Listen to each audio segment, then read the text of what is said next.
Testing. Are we live? I think we're live and no delay this time. Oh, there it is. Good morning, ladies and gentlemen. Hope you're having a wonderful day. If you're watching this and it does not say live at the bottom of the screen, unfortunately, you're watching the recap. The good news is we are live Monday through Friday, 30 minutes before open. Drop your thumbs up on that video. Make sure you subscribe. You're on mobile. Press hot chat. X out the chat. Hit the thumbs up button. Second link for the Nightly Watchlist and main channel. First link for the Scream Alerts boot camp and real estate course. But we have a very interesting morning on our hands. We got Jerome Powell coming on in about 20 minutes before Congress. And I'll tell you right now, I was kind of expecting a non-event. However, a lot of people are kind of interested. So we got a little bit of jitters in the market, some coming from overseas. Oil is dropping. Dollar went up a little bit, but we're going to watch what happens with that. However, Powell will be key right now. So we're going to see what happens with that. That's going to happen right here, right at the bell. So it's going to be a little bit weird. We got a couple of pre-market movers. You got Bitcoin making some moves. So it should be very, very interesting. So ladies and gentlemen, I hope you're ready. I hope you're blessed. And welcome to Wednesday. Oh my God. It's already middle of the week. So good morning. Oh, good morning. How you living, baby? What's up, Twitch? I see Radney. I see Dennis. Slow Motions. T. Bowen. Oh, I'm excited. I see stock trading. Oh, we got Usha in the house. Good morning. What's up, Casey Race? Sean Murphy. Good morning. Luke Collins. David Carmichael. Todd. Justin. Tim. Oh, Tim Whitman. God bless you. Caesar Ray, the man, the myth, the legend. Oh, good morning. What's up? No step on snack. No step on snack. Oh, Joseph McLovin. What's up, baby? What's up, Miles G? How you living, Miles G? With Bitcoin. Bitcoin is sad, bro. I don't like waking up and watching Bitcoin do this every time. What's up, one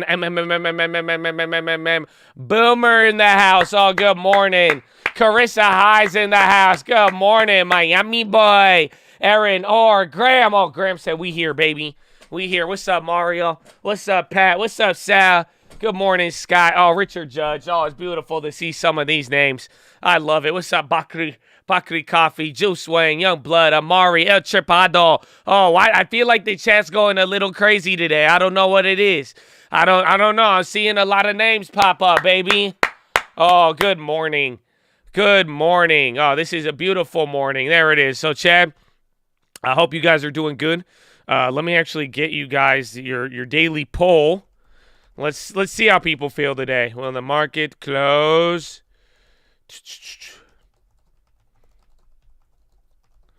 Oh, man. It's a good day, right? Are you ready for Powell? Are you ready? Again, I was pretty surprised. I think I thought a lot of it, most everybody was going to kind of be ready for Powell. But like we said, there's a lot of expectations for this. So should be very, very interesting. Should be very, very interesting. Okay, we got to set up these two. You're ready for pain?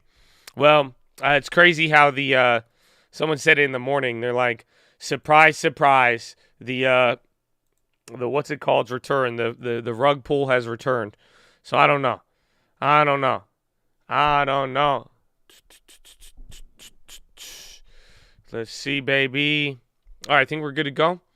A margin from Najee to you. I love Najee. Apparently, it's not letting him show up on here. We're having a couple of issues there, but again, this is day 2. We're coming one step closer. It'll be great. But let's get to the news.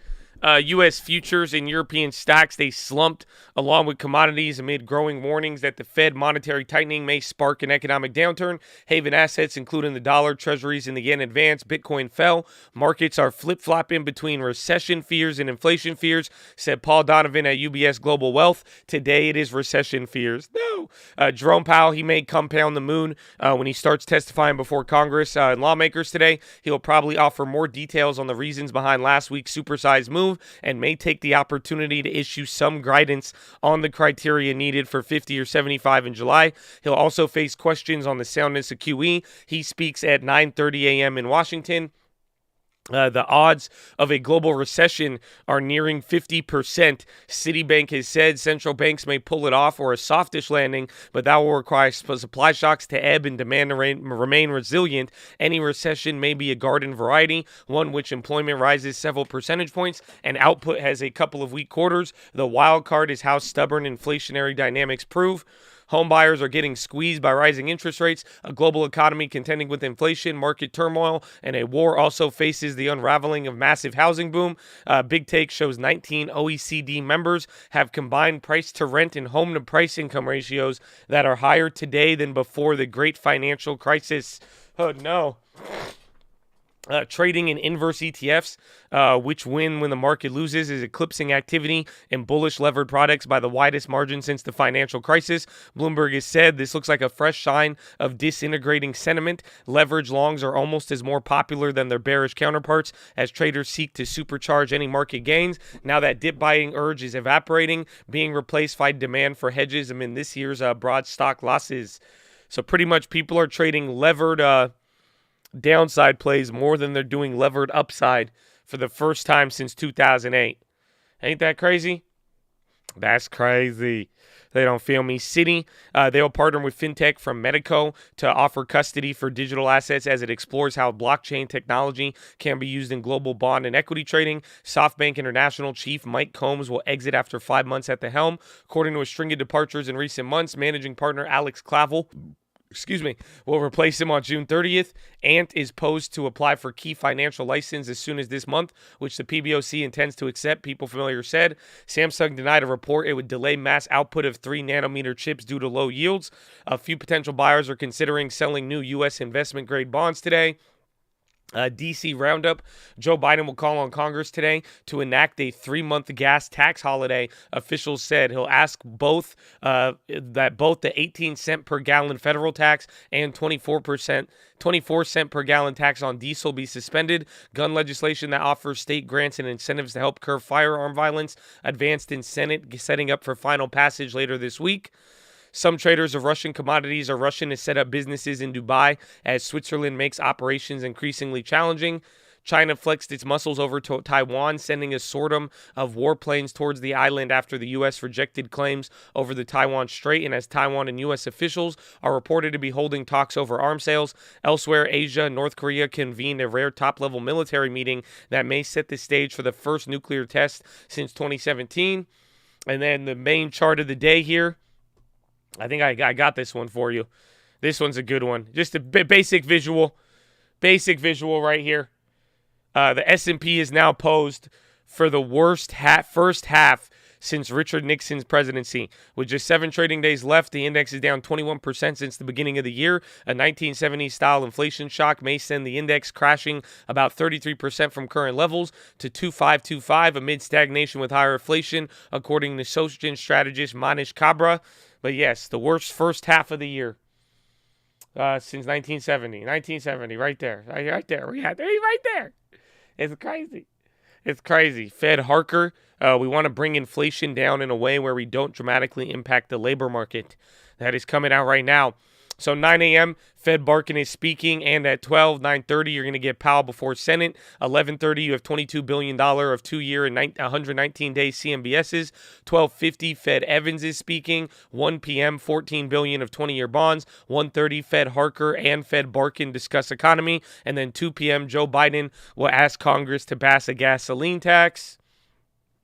People say yen is going to tumble to 150. Election results, Katie Britt beat Republican or Rep. Mo Brooks and claimed the Republican Senate nomination in Alabama, putting her on path to take the seat of her former boss, Richard Shelby. Richmond Fed Thomas Barkin said he doesn't expect the economy to quickly return to the way it was before the pandemic. Canada's inflation accelerated to 7.7 as expected, fastest pace since 1983, and compares with 6.8 in the prior month. UK inflation picked up to 9.1 in May after broad increases in the cost of everything from fuel to food. Retail prices growth quickened more than expected to 11.7, and there are also signs that inflationary pressure is building at the wholesale level. Brexit isn't helping. The UK will be stuck with searing inflation for years because of the damage from exiting the EU, Citi and Bank of America said. ECB's new tool to keep a lid on financing costs in the euro shouldn't interfere with efforts to tackle inflation. Luis de Guendo said he sees CPI above 8% in the coming months and only starting to slow after summer. Elon Musk's satellite service is making Chinese military analysts nervous. In a paper published by the Beijing Institute of Tracking and Telecom, a researcher urges the military to track and monitor every satellite in the Starlink network. The potential for the U.S. to leverage the satellites in the event of conflict is enough for Beijing to develop means of targeting Starlink. China approved a work plan to enhance regulation of major payment platforms and promote healthy development of the payment and fintech sectors. That's very good. I'm surprised Baba's still down. Europe should be prepared for a complete cutoff of Russian natural gas supplies this winter, IEA chief Faith Birol told the Financial Times. He urged governments to take steps to reduce demand and keep nuclear power stations running. Commodity slump with WTI falling the most in 6 weeks.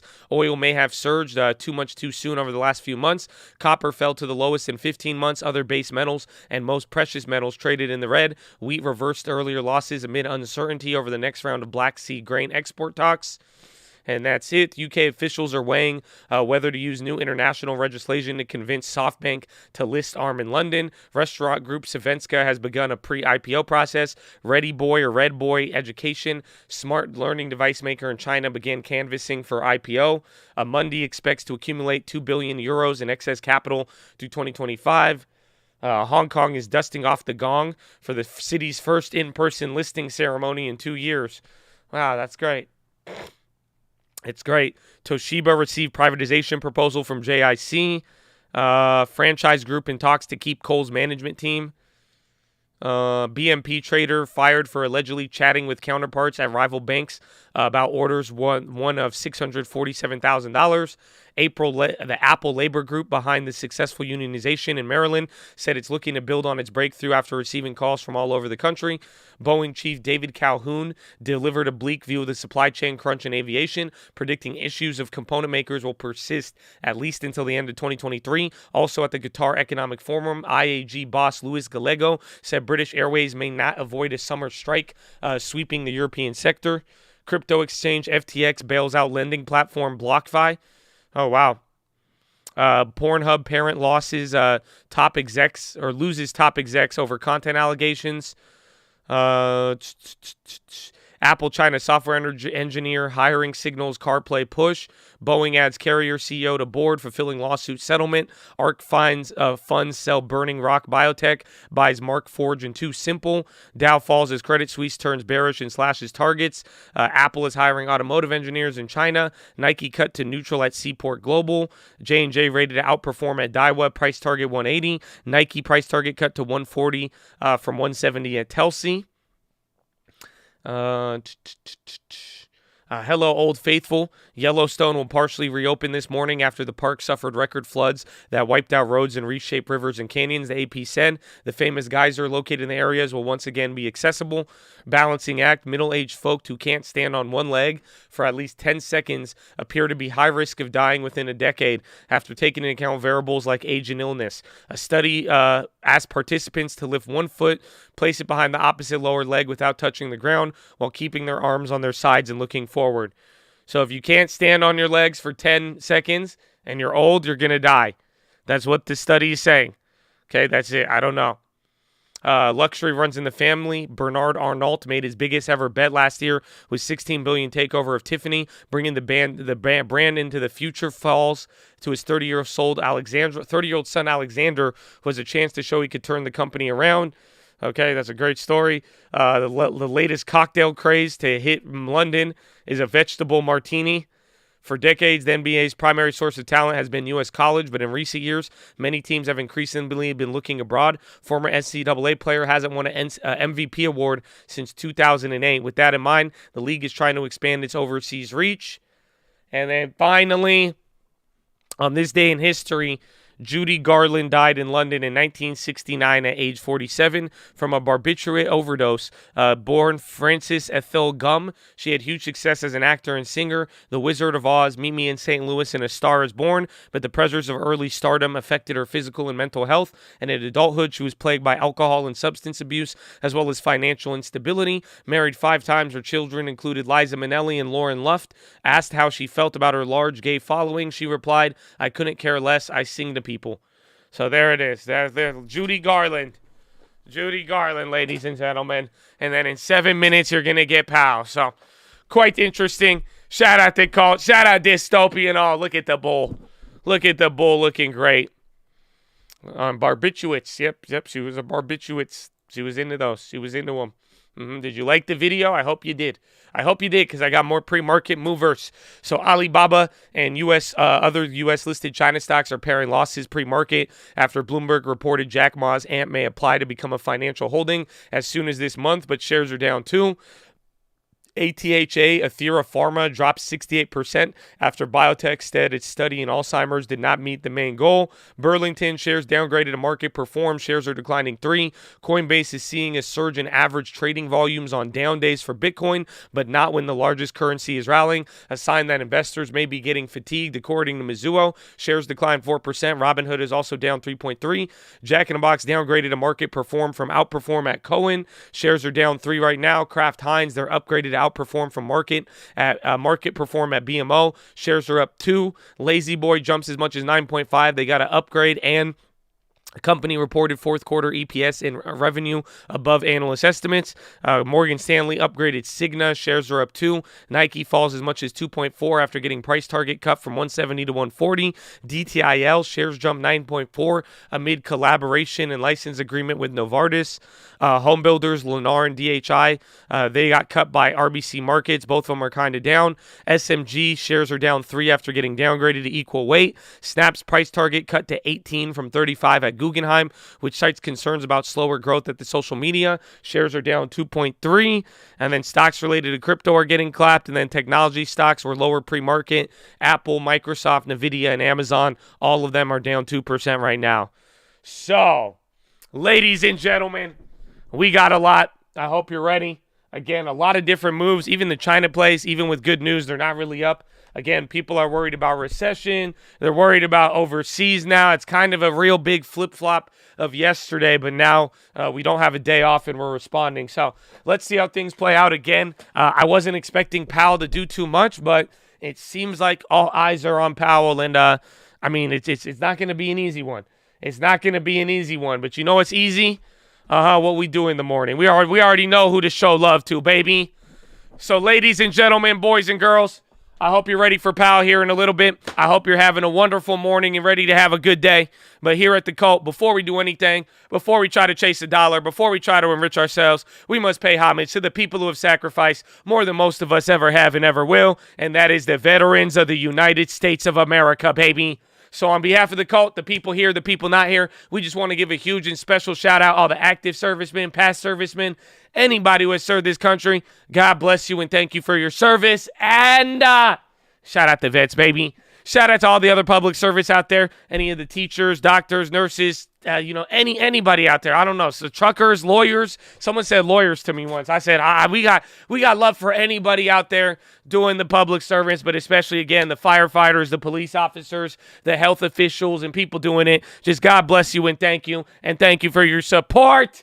Ladies and gentlemen, please rise. Place your right hand over your heart. Say it with me.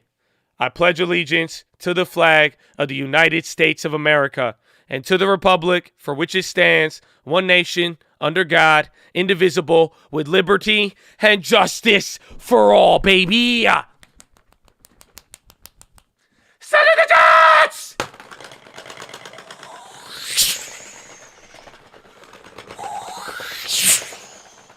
Oh, it's game time, baby. Or not. Oh, good morning. Good morning. You're going to start the morning with Powell, Chad. Oh, how do you feel? You got a little bit of America, the vets, and now you get Powell. You even got the news from Europe, too. So, we got everywhere, bro. You got everywhere going off right now. So, ladies and gentlemen, I hope you're ready. Again, I got a couple of plays I'm going to be watching. The real estate plays. We still got real estate data this week and next week. DHI, Lennar. Lazy Boy was a good earnings. I'm going to be watching them. Baba with the Ant news. Maybe it turns around in the bank stocks from yesterday. Citi, Morgan Stanley, Wells Fargo. Then Apple, Meta, and Beto as kind of the tech plays. And if Powell ends up turning bad. So we will see what happens, you know? We will see what happens. Oil clapped. Let's see. Okay, I'm going to get the Powell thing set up. But, yeah, we got about a minute and a half, ladies and gentlemen. So, like the video. Have a good day today. Just know that the cult loves you, okay? It's going to be a good one. Get ready for Powell. You got Mr. Powell about to show up very early, man. It's kind of crazy to think about. You know that? Like, Powell, like, low-key waking up early. I'm proud of him. There you go. We got one Powell ready for you guys.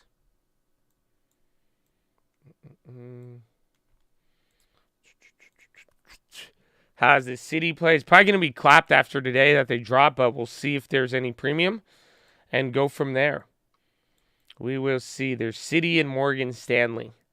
And again, the bank stress test, that's going to be on Thursday, which is tomorrow, which is wild to think about. Can you guys believe it's already Wednesday? Am I the only one tripping out on that? I think I might be. So, get ready. Market opens in 30 seconds.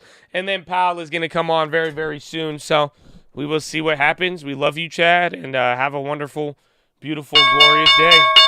There it is. Round one. Fight. It's Powell to see ongoing rate hike. So, his pre-written statement's already out. So, market is kind of reacting a little bit. And you also have the opening bell. Again, Bitcoin fell below 20,000. Watch some of the tech plays, the real estate plays, and then if Baba can recover. Facebook somehow up. They were down earlier. BA, there's Beto. What's the other one? Baba. BA's down 2. Baba's down 2, which is surprising. Again, they got the ant thing. Charlie in the tree showing love. I love you, baby. God bless you. Powell, ongoing hikes appropriate. Decisions meeting by meaning. So Powell's pre-written statements are kind of coming out. You're going to see those come across the news wire. Yes, this is Powell. Powell should be going on live right now. But it looks like we're just getting pre-written statements for now. But once he does show up live, this will refresh. There's Baba. Bonds are damn. TLT's up 2. So doing the reverse. Dollar went up a little bit. Did our Betos. The Betos came back to 70 cents, but they're not as much as they were a couple days ago. I think the DVA is still in play. That plays down 1. Banks only down 1%. Not too bad. DHI going up.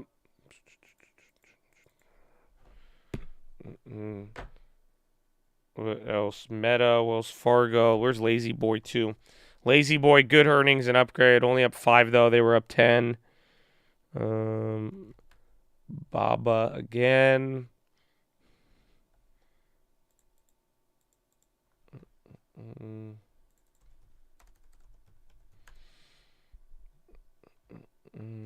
Let's see.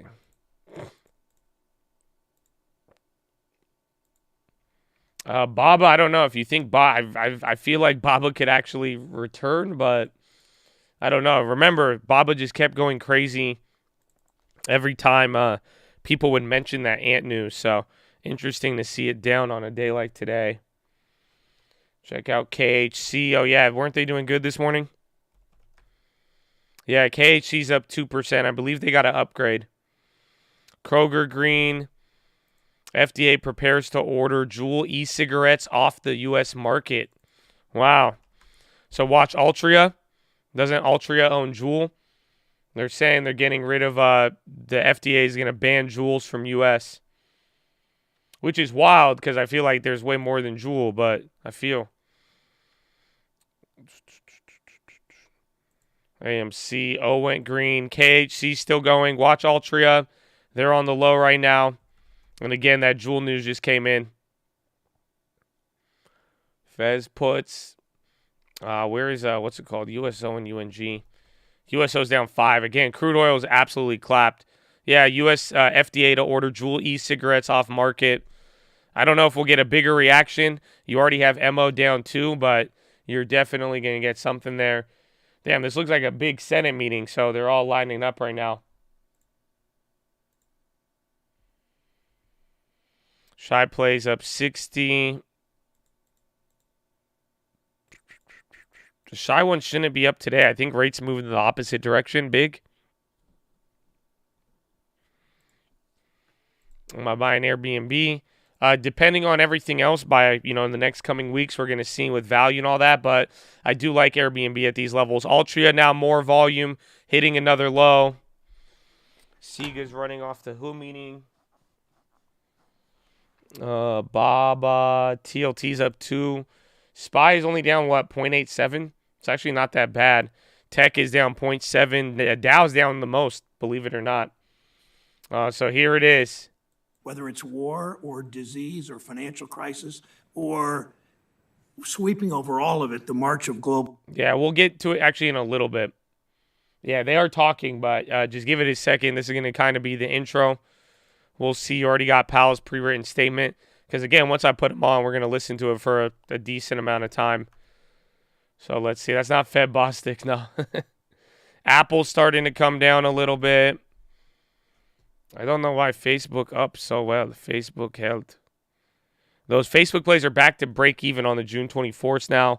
Altria is still going. Is the statement bullish? Not really. Just kind of the same logic where he's going to try to justify, what's it called? He's going to try to justify the, the 50 and 75 basis points kind of just at a whim.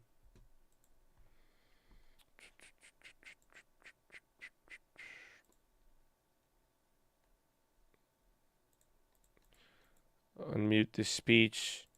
Don't worry. Give it 2 more seconds. 2 more seconds. I guess I won't make the play. I wanted to go either after the Baba or the Facebooks. So we'll see. I'll just let you know in a little bit here. So ladies and gentlemen, keep it positive and respectful. And God bless America. Amen. It's why for decades, Wall Street's rewarded the companies that squeeze their workers the hardest, companies that cut wages and retirement benefits, then cut corners on worker safety and on consumer protection just to make their stock prices go up.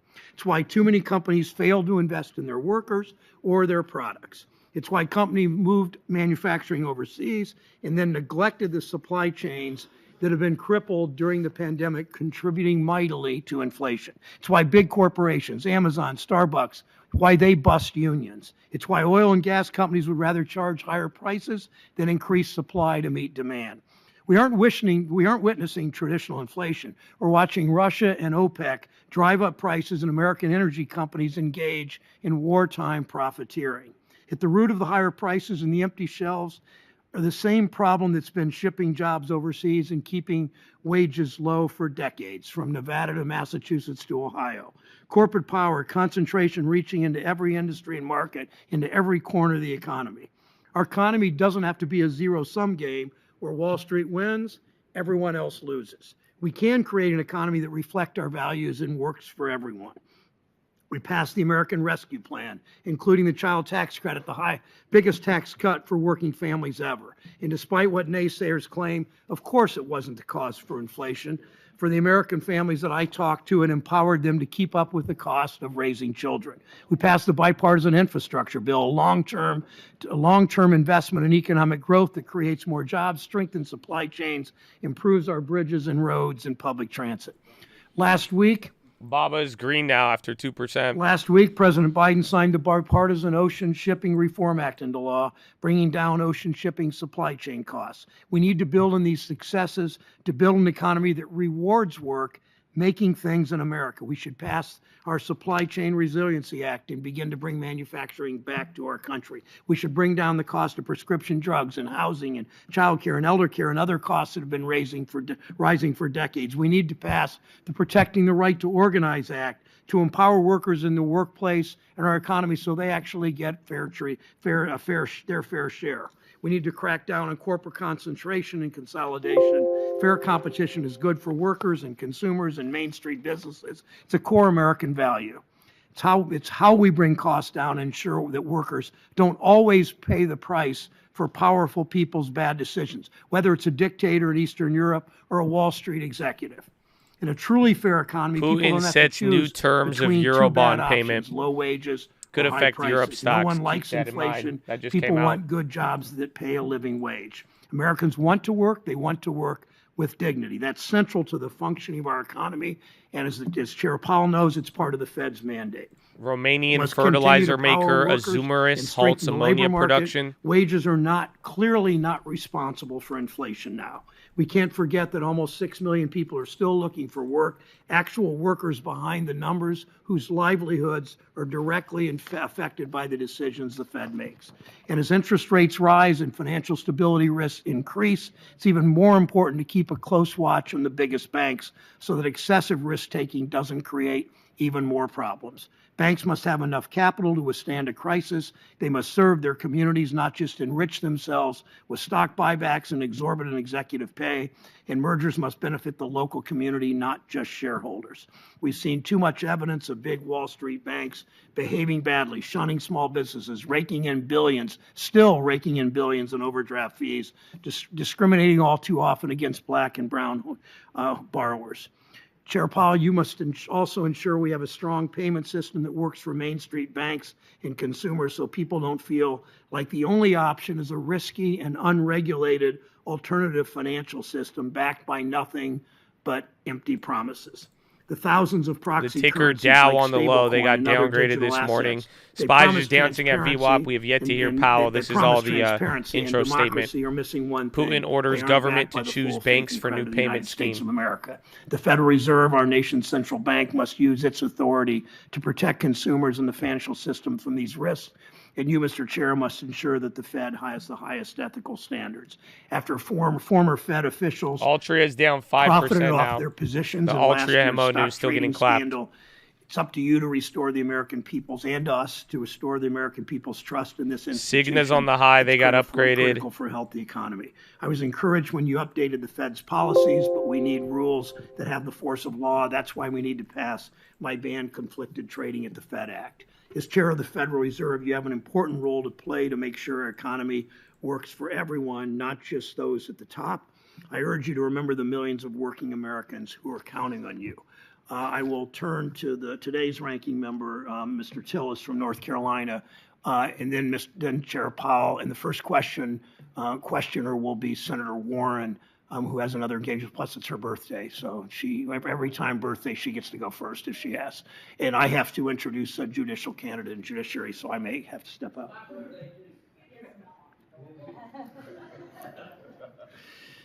Your 80th birthday today, Senator Kennedy? Oh, just look at is that Elizabeth Senator Warren Thomas. getting ready? Thank you, Mr. Chairman, See and the welcome, blue? Chairman Oh, man. Powell. Congratulations on your Happy confirmation. birthday, I was Liz. Happy proud to birthday. support it. When you testified before this committee in March, inflation was at a 40-year high, and the Federal Reserve regional banks were stonewalling reasonable requests for information about their activities from banking Republicans. Unfortunately, neither situation has improved. Let's begin with inflation. Inflation is even higher now than we saw you in March. CPI is up 8.6 per year, a new 40-year high. Getting inflation under control is critical because American families are being squeezed every day by rising prices and mounting costs. Also critical to any discussion we have on inflation is an understanding of what served to turbocharge it. In March of 2021, the U.S. economy, as measured by the range of economic factors, was well on its way to recovery. Unemployment was at 6%. Down from its pandemic worst of nearly 15%, and continuing to make steady monthly improvements towards a tighter labor market. In fact, 18 states already had unemployment rates below 5%. They often cite a threshold to identify a labor market that's almost at full capacity. Likewise, consumer spending had recovered, and it was actually above pre-pandemic levels at 4.5%. And the personal savings rate had returned by 80% to its pre-pandemic state, indicating Americans were capable and willing to spend. Considering these factors and many others, CBO projected that the United States would return to pre-COVID economic levels in GDP output by mid-2021, just a couple of months away. At the same time, the Biden administration was aware of one major area of concern, the disruption of supply chains. In fact, President Biden issued a February 2021 executive order to review U.S. supply chains, in part acknowledging they were already straining to meet rising consumer demand. Yet, despite these facts, a soon-to-be recovered economy, stronger consumer spending, and known limitations on supply side due to the documented supply chain issues, the Biden administration and congressional Democrats still somehow considered it responsible to ram through a partisan $1.9 trillion spending spree. It is little wonder how this catalyzed inflation we see today. And don't just take my word for it. Just last week, economists at Morgan Stanley blamed the 40-year high inflation on, this is a quote from their report, excess fiscal stimulus, particularly the last $1.9 trillion package at the end of March 2021, adding, this is what turbocharged consumption and drove inflation to 40-year highs. Considering this damning assessment of the last reconciliation package, I can only add that any efforts to revive Democrats' currently stalled tax and spending legislation would no doubt worsen our economic condition.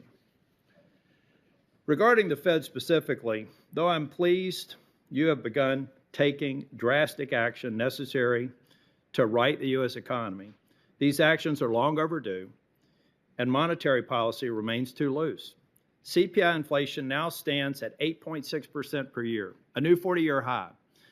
But the Fed fund rate sits at 1.6%.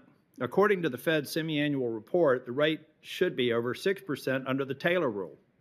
This disparity indicates not only the lengths the Fed has yet to go to normalize monetary policy, but also the fact that the Fed has largely boxed itself in to a menu of purely reactive policy measures.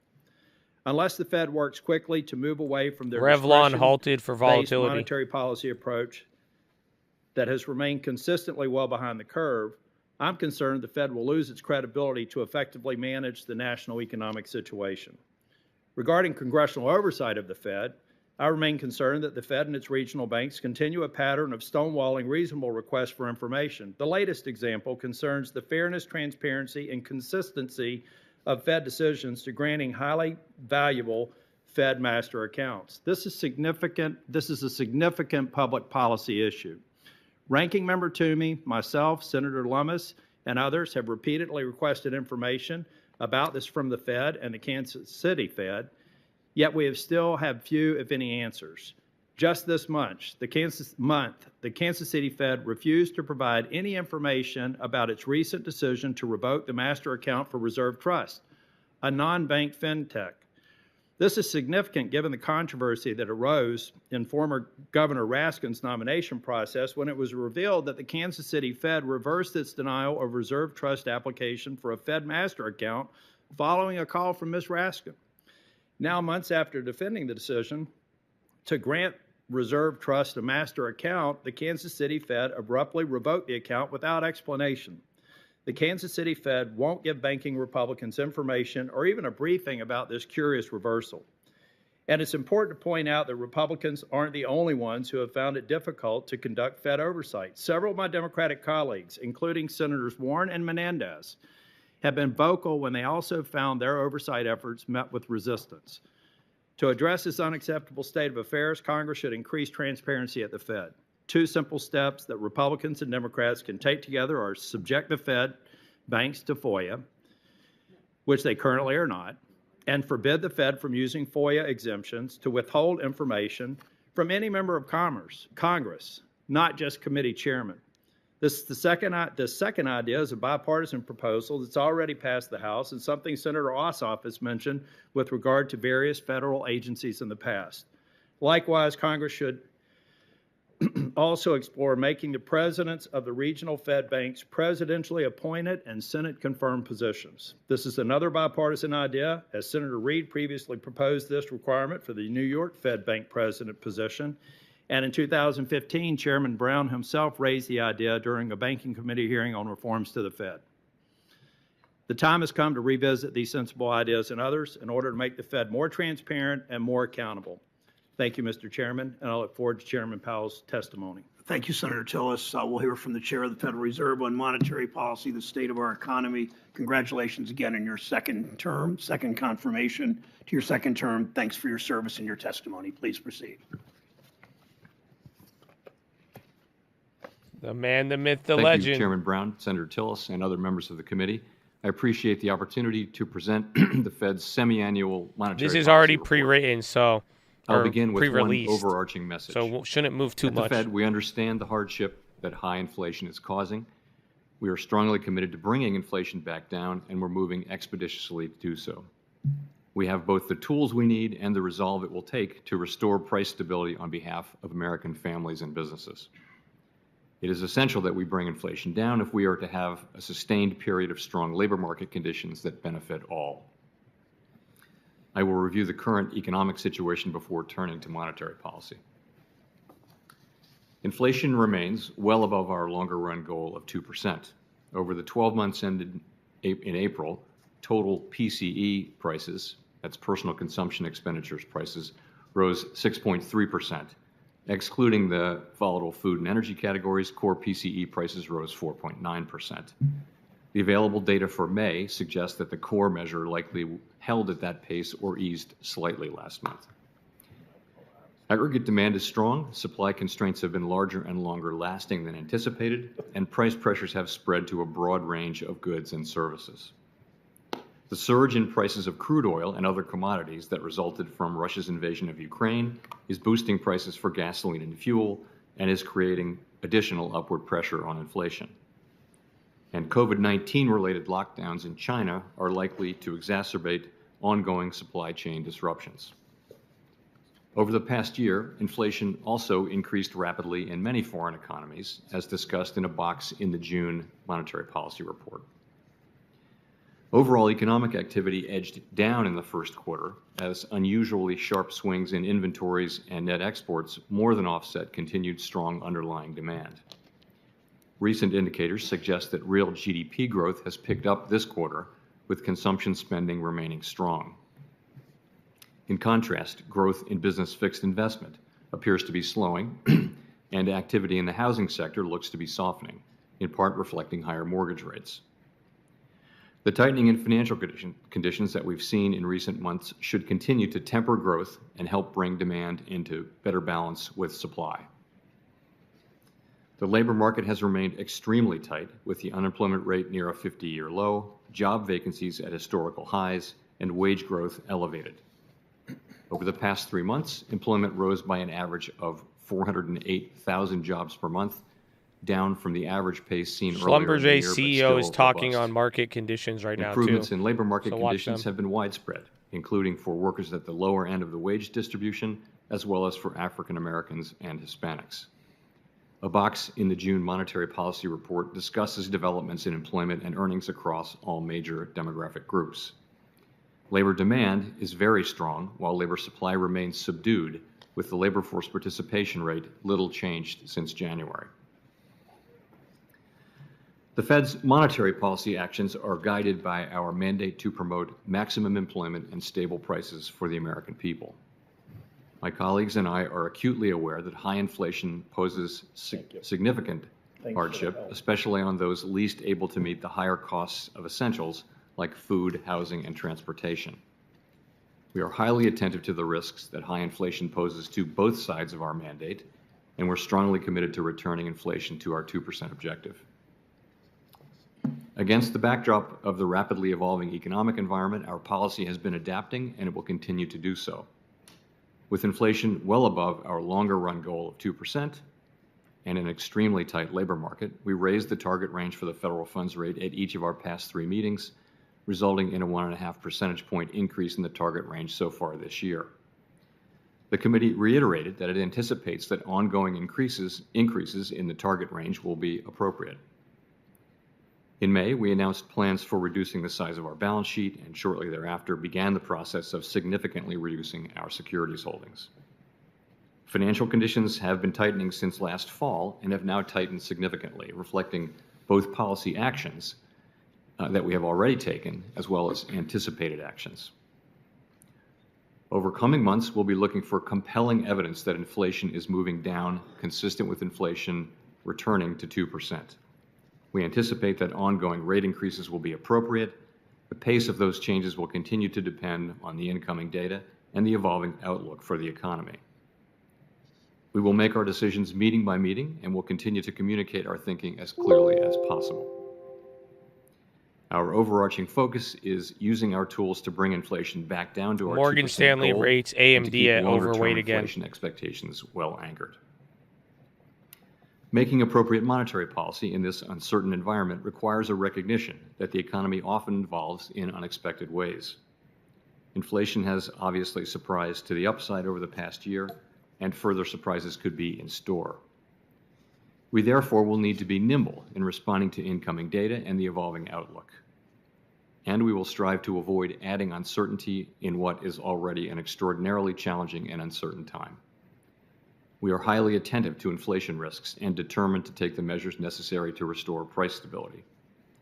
The American economy is very strong and well positioned to handle tighter monetary policy. To conclude, we understand that our actions affect communities, families, and businesses across the country. Everything we do is in service to our public mission. We at the Fed will do everything we can to achieve our maximum employment and price stability goals. Thank you. I look forward to your questions. Thank you very much, Mr. Chairman. Let me, on behalf of Chairman Brown, recognize Senator Warren.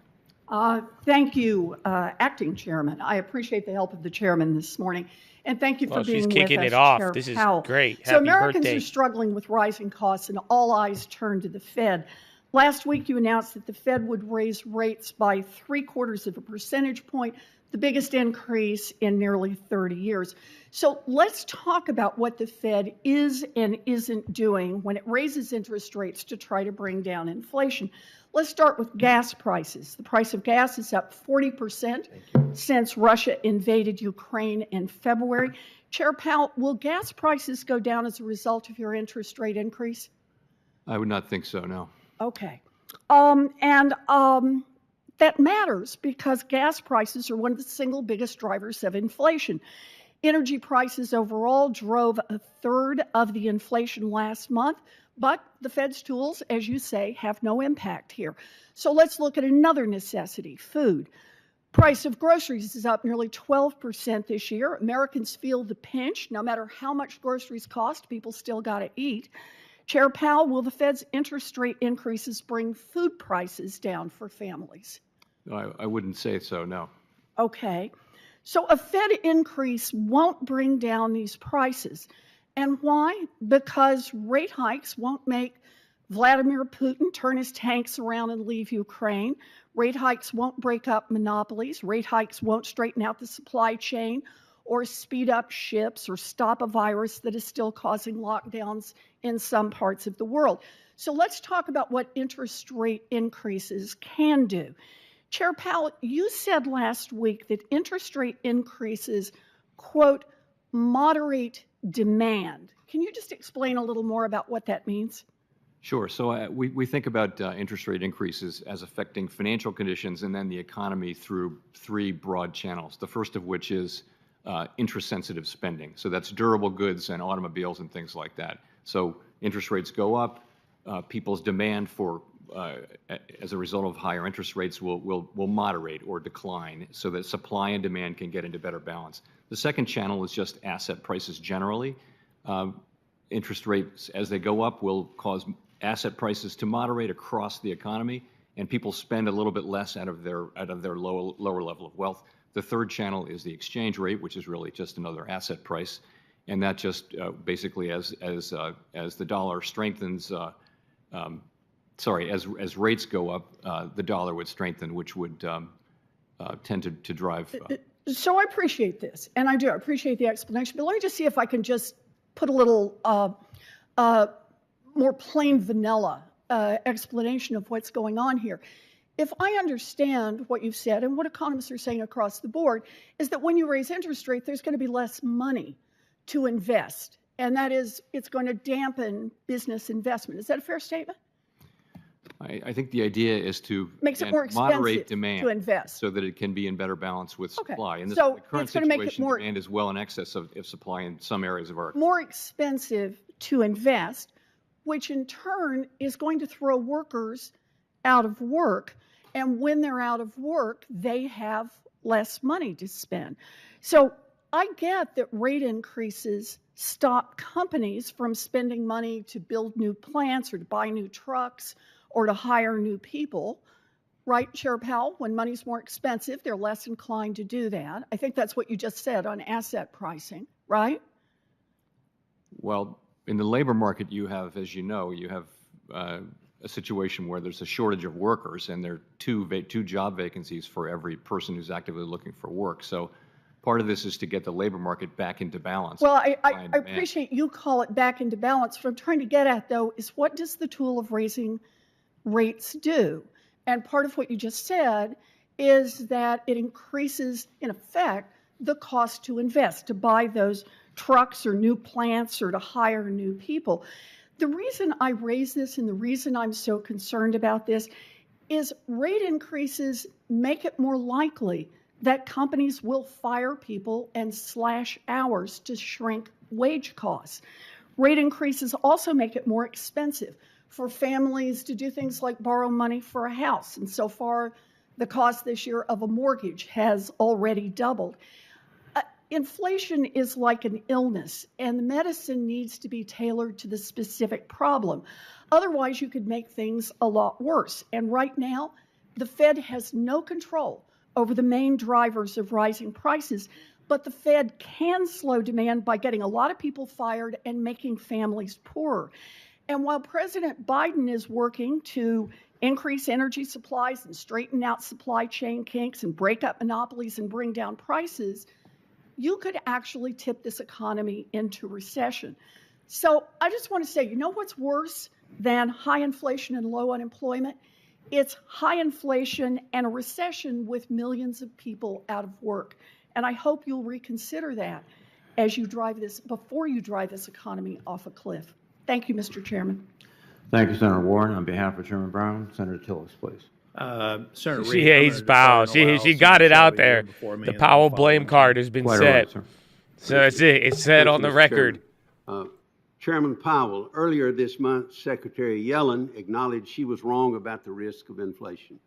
Previously, you also acknowledged that the Fed got it wrong in thinking that inflation would be transitory. Yet myself and other members of this banking committee here have been warning about inflation for over a year. Last July, nearly 1 year ago, when you came before this committee, I raised my concerns about the risk of rising inflation, particularly following the enactment of a $2 trillion spending bill. At that time, there was already evidence that inflation was affecting numerous areas of our economy. I discussed the year-to-year price increases on agricultural goods such as corn, wheat, and soybeans at that time. I pointed out the rising cost of metals, including copper and aluminum. I mentioned the increase in energy prices, used cars, and airline tickets. As someone who remembers, and I do from this committee, encountering high inflation during the 70s, I warned that many of the same conditions present then, such as loose monetary policy and significant government spending, were occurring again, among other things. My main concern last year was that the Federal Reserve would fail to address rising inflation before it was too late. 11 months later, this concern has come to fruition. And as we sit here today, inflation, as you've already pointed out, is at a 40-year high. The average gas price is over $5 a gallon, and we're currently in the midst of 12 consecutive months of inflation above 5%, including spiking to 8.6 last month.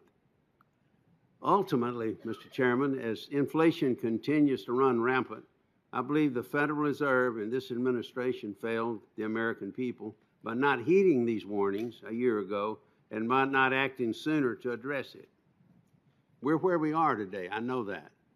The consequences of being wrong on inflation are now being felt, as has been pointed out here today, by American families and workers across the country. And despite the recent decision to raise interest rates, the Federal Reserve still has a long way to go to get inflation under control. What can we expect in the future from the Federal Reserve? And I know you don't have total control over inflation, but you have a lot of sticks there. And what will you use to bring this under control? Thank you, Senator. So financial conditions, of course, have tightened and have priced in a string of additional rate increases, and that's appropriate. Well, as you pointed out, and as Senator Tillis pointed out as well, our policy rate is only at 1.6%, but all out the curve, the market is pricing in increases. So financial conditions have already priced in additional rate increases. But we need to go ahead and have them. And I think that the most recent inflation indicators of various kinds suggest to us that we needed to accelerate the pace at which we get up to a level that is neutral, that is close to the longer run neutral level, and then we can make an assessment of how much further and faster to go. And so that's what we're doing. I think you can see from the moves we're making now that we do understand the full scope of the problem, and we're using our tools to address it pretty vigorously now. Mr. Chairman, explain to us again how important one of your mandates is price stability, how important price stability is to all Americans. So price stability is really the bedrock of the economy in the sense that you really cannot have a sustained period of maximum employment, our other co-equal goal. You can't have that without price stability. And so we must restore price stability, and we will. We have the tools and the resolve and hopefully the judgment to accomplish that task. It's essential that we do. What's your next step? Well, if you look at the market has been I think reading our reaction function reasonably well, and I think what you will see is continued progress toward expeditious progress toward higher rates. I'll say this: the center of the committee wrote down that rates would be between 3 and 3.5% by the end of this year, as of a few weeks ago, as of 1 week ago. Is this Federal Reserve Board of Governors, under your leadership, committed, as Dr. Volcker was some 40 years ago, to bringing inflation under control no matter what? I would never want to try to compare myself to Paul Volcker in any way, but I will say that we are strongly committed to restoring price stability. We do understand that it is the thing that we need so that we can get back to the kind of labor market that we all want. Don't compare me to him. Don't compare me to him. Reaching the standard that Volcker left at the Fed would be a high reach, but one that anybody there should try to get there, wouldn't it? Yes. Thank you, Mr. Chairman. Thank you, Senator Shelby. I'll exercise my time now. Mr. Chairman, you point out in your testimony that the core personal consumption expenditures minus gas, food, and rent, 4.9%, and even slightly declined from the previous report. So that leaves the real culprits, gas, food, and rent. First, the issue of gas price inflation is a global phenomenon. Is that correct? Yes, gas prices are a function of oil prices to a significant extent, and then the refining. Why he sound like the therapist, Chad? And that's has been exacerbated by relaxing. the Ukraine invasion. We've deliberately, and the Europeans have deliberately cut off accessing Russian supplies, and that's added to inflation. And the other problem also with hydrocarbons, it's a cartel that sets the price. Is that accurate? Sorry, what's a cartel? It's a cartel that sets the price Yes. of oil worldwide. Yes, globally, that cartel has a very major impact on the price of oil. And they have decided that further production is not as lucrative to them as just sitting back and making money. That's what it appears like. With respect to food, there are multiple factors there also. One is climate. We've seen loss of arable land. We've seen a lot of factors. All of this is outside the purview of the Federal Reserve, but I think it's helpful to understand what are driving forces in these price increases. Transportation issues with respect to food, that's a function of higher diesel costs, a function of lack of drivers. Again, the Ukraine, a significant amount of wheat is not being exported from Ukraine or from Russia, as well as fertilizers. That's driving the price. And then the rental, affordable housing issue, that has been a crisis since I became a congressman in 1990. I recall marching in Washington for affordable housing in 1990. We just don't have enough. And that, I think, is a factor too. Are those the major causes for these increases in prices? Those are some of the major ones. You could also point to some parts of the goods economy, which have been restrained capacity, and now you're actually seeing significant price increases in some of the service economy as it really reopens fully now, and that would be the travel and leisure sector. There's another issue too. We talked about the cartels that dominate hydrocarbons, but we found, for example, during the pandemic, that there are really just 4 major meat processors in the United States. And with 4, rather than a multiple of that, there is the ability to indirectly restrain supply and increase prices. In fact, some of my colleagues, particularly in the House, have been talking about the antitrust aspects of some of these price increases. Is that a plausible ingredient to the problem too?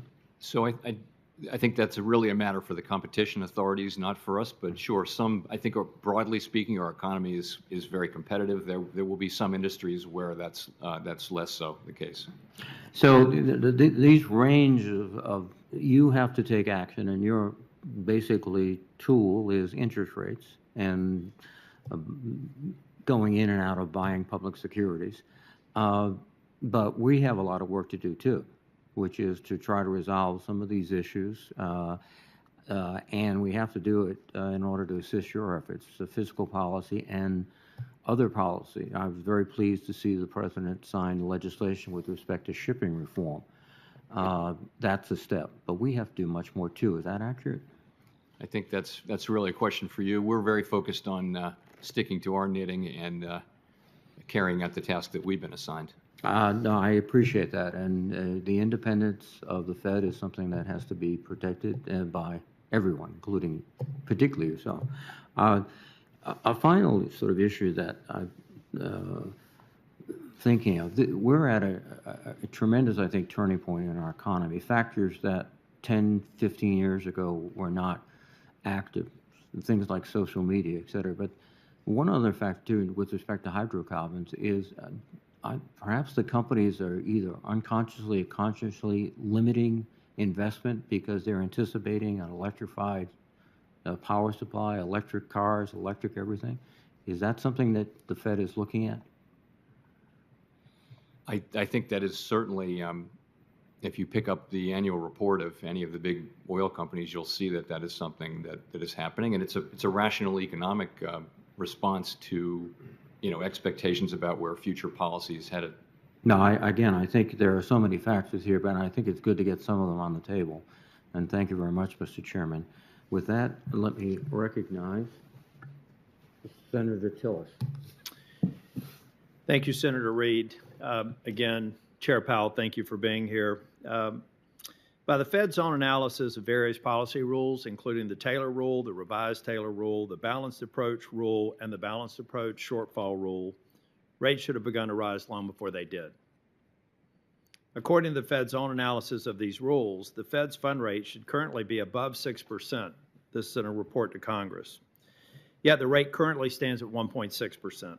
Likewise, these same rules should have prompted the Fed to begin raising rates Q4 last year, Q1 this year.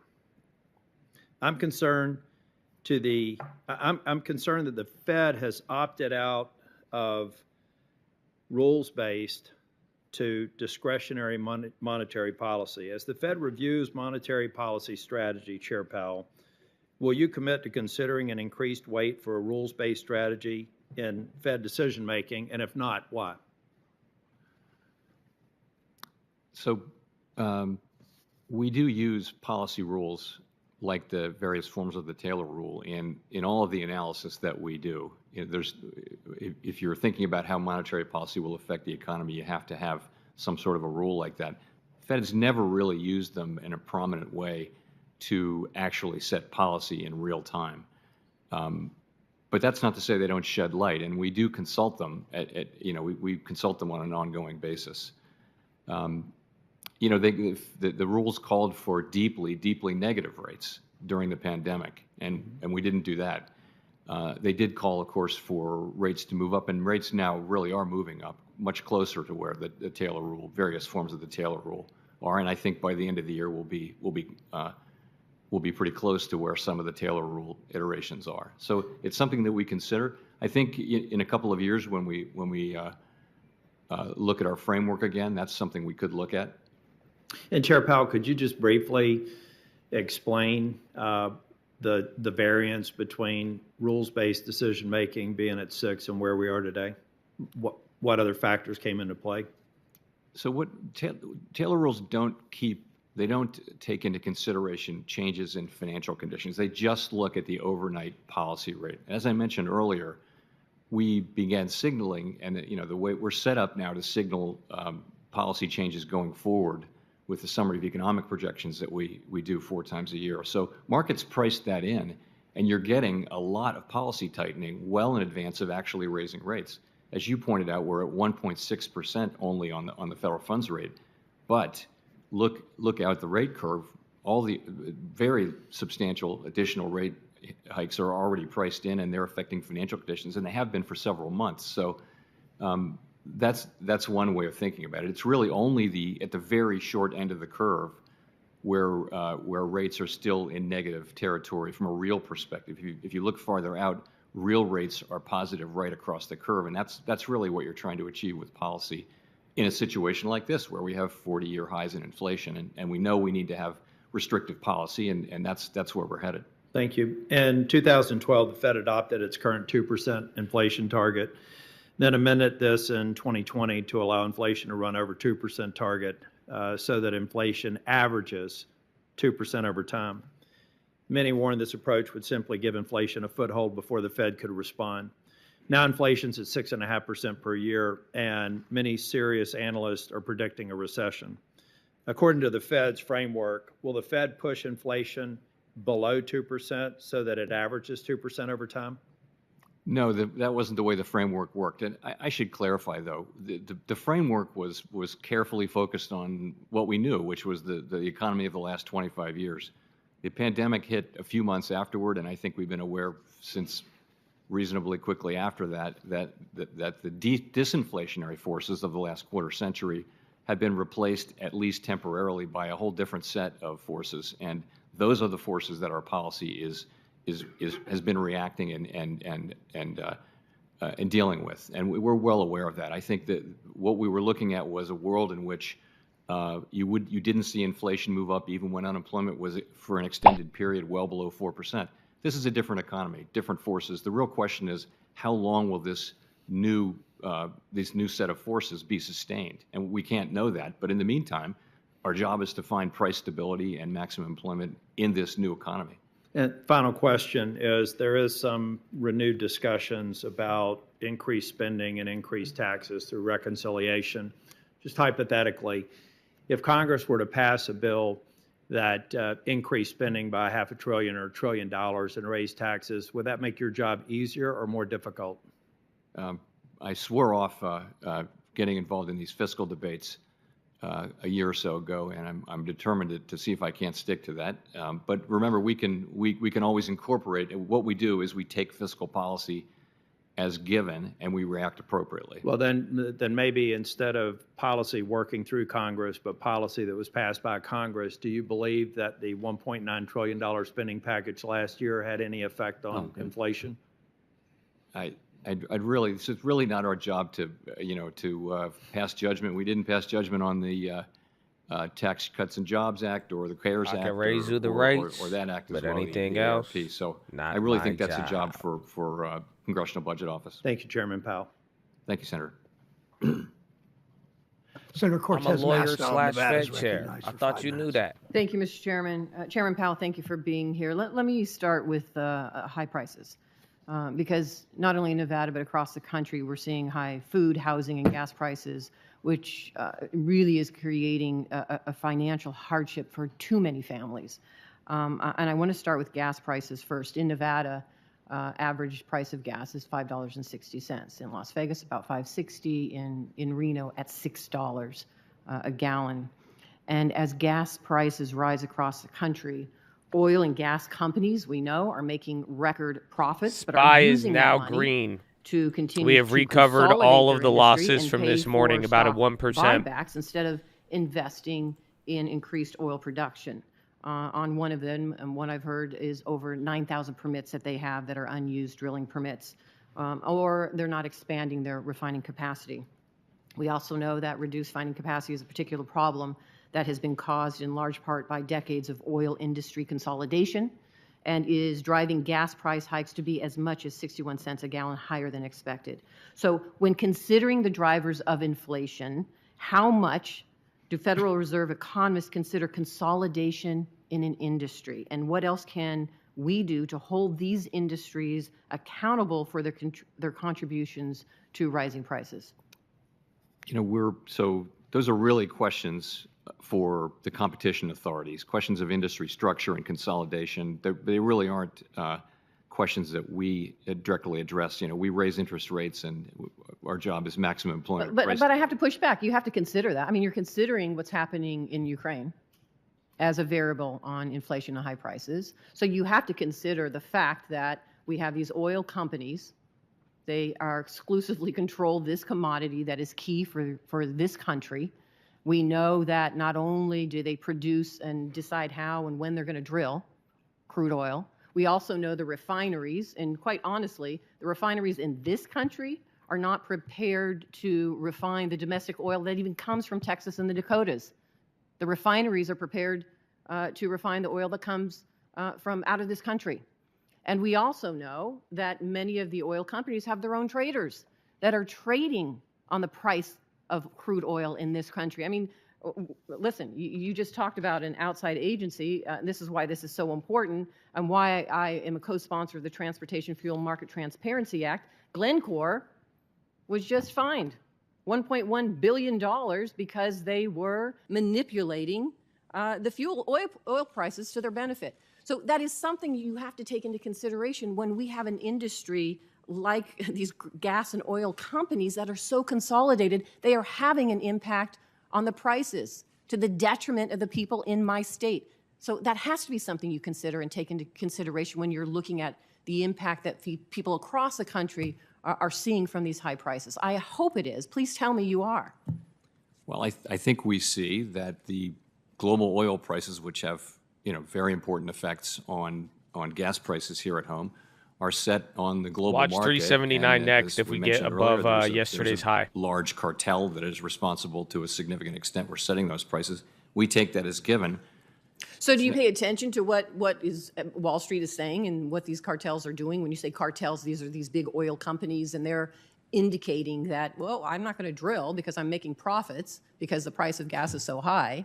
So you would assume, I would hope that you would take that into consideration, that it's going to continue these high prices because there is a challenge in holding these oil companies accountable. So in principle, we pay attention to anything that could affect the use of our tools and the need to use our tools. And I think with the future price of oil, the best thing you can probably do is look at oil futures, because that futures in theory should be taking into account all of these factors, and that's what we do. But ultimately, the question for us is, do we raise or lower interest rates?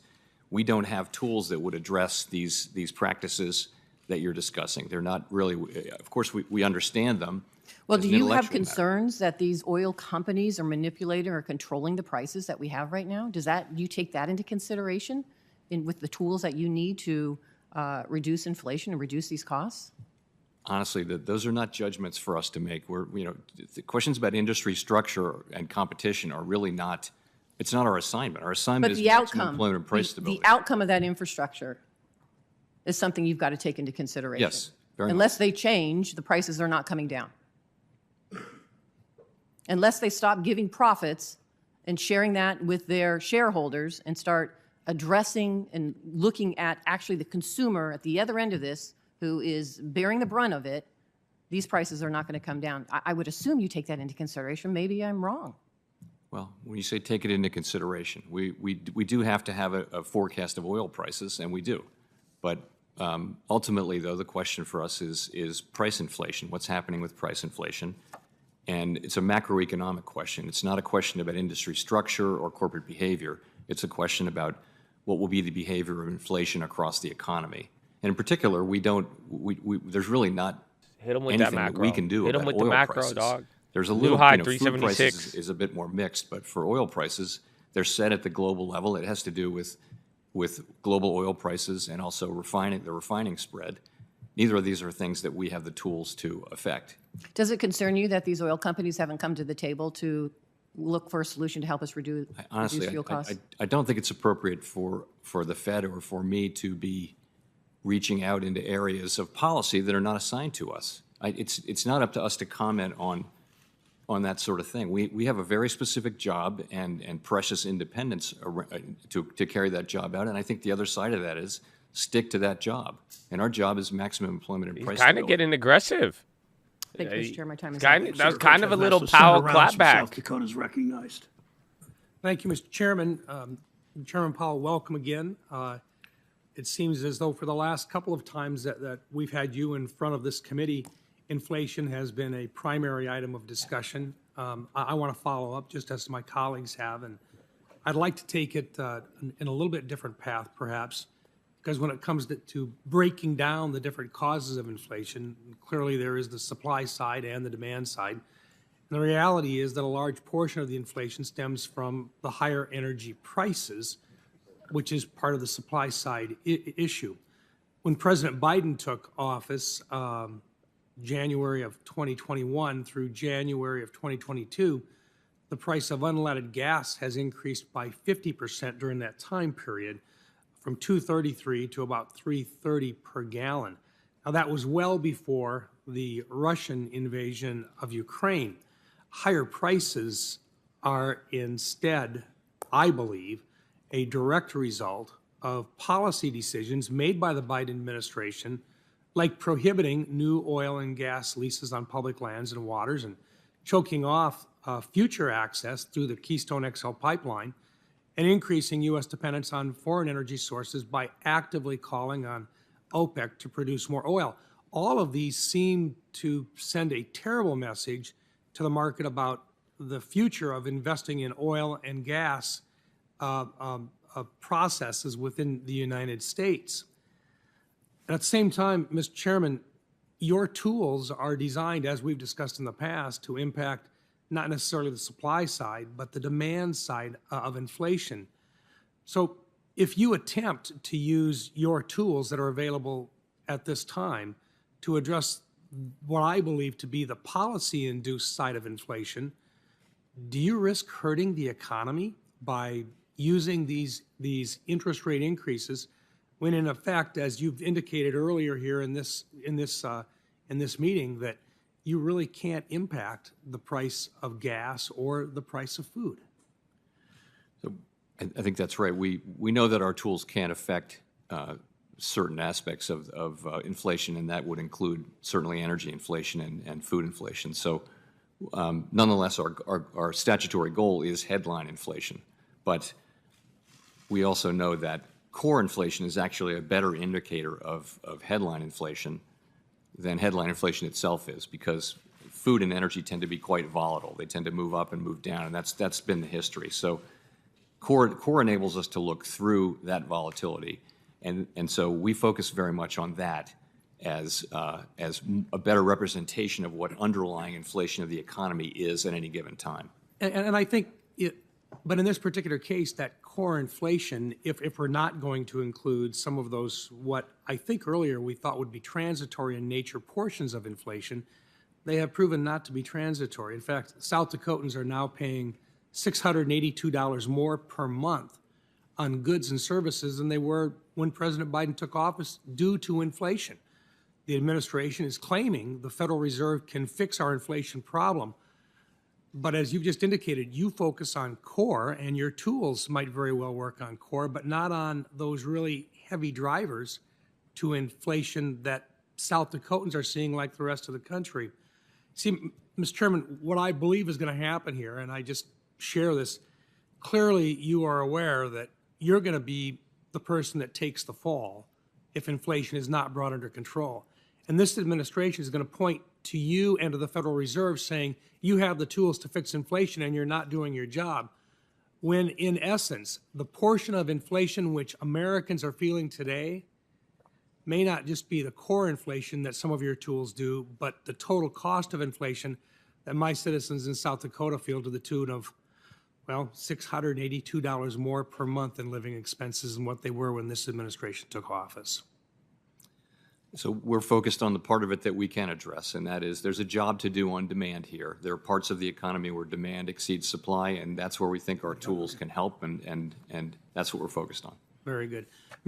Just very briefly, Mr. Chairman, on another item, the Basel Committee on Banking Supervision issued a press release indicating that it had made substantive technical changes to the calculation of the GSIB score for EU-based global systemically important banks, the GSIBs. Do you, the Federal Reserve as being a part of this organization, do you believe right now that this change reflects the views of the Federal Reserve as an influential member of the Basel Committee? Apparently, it looks like this may very well provide some advantages to our European banks over U.S. banks based upon this reassessment of how they view risk within the EU community. So my understanding of that is that it's really about supervisors being able to use discretion about transactions that go across national lines within the European Union. Yeah.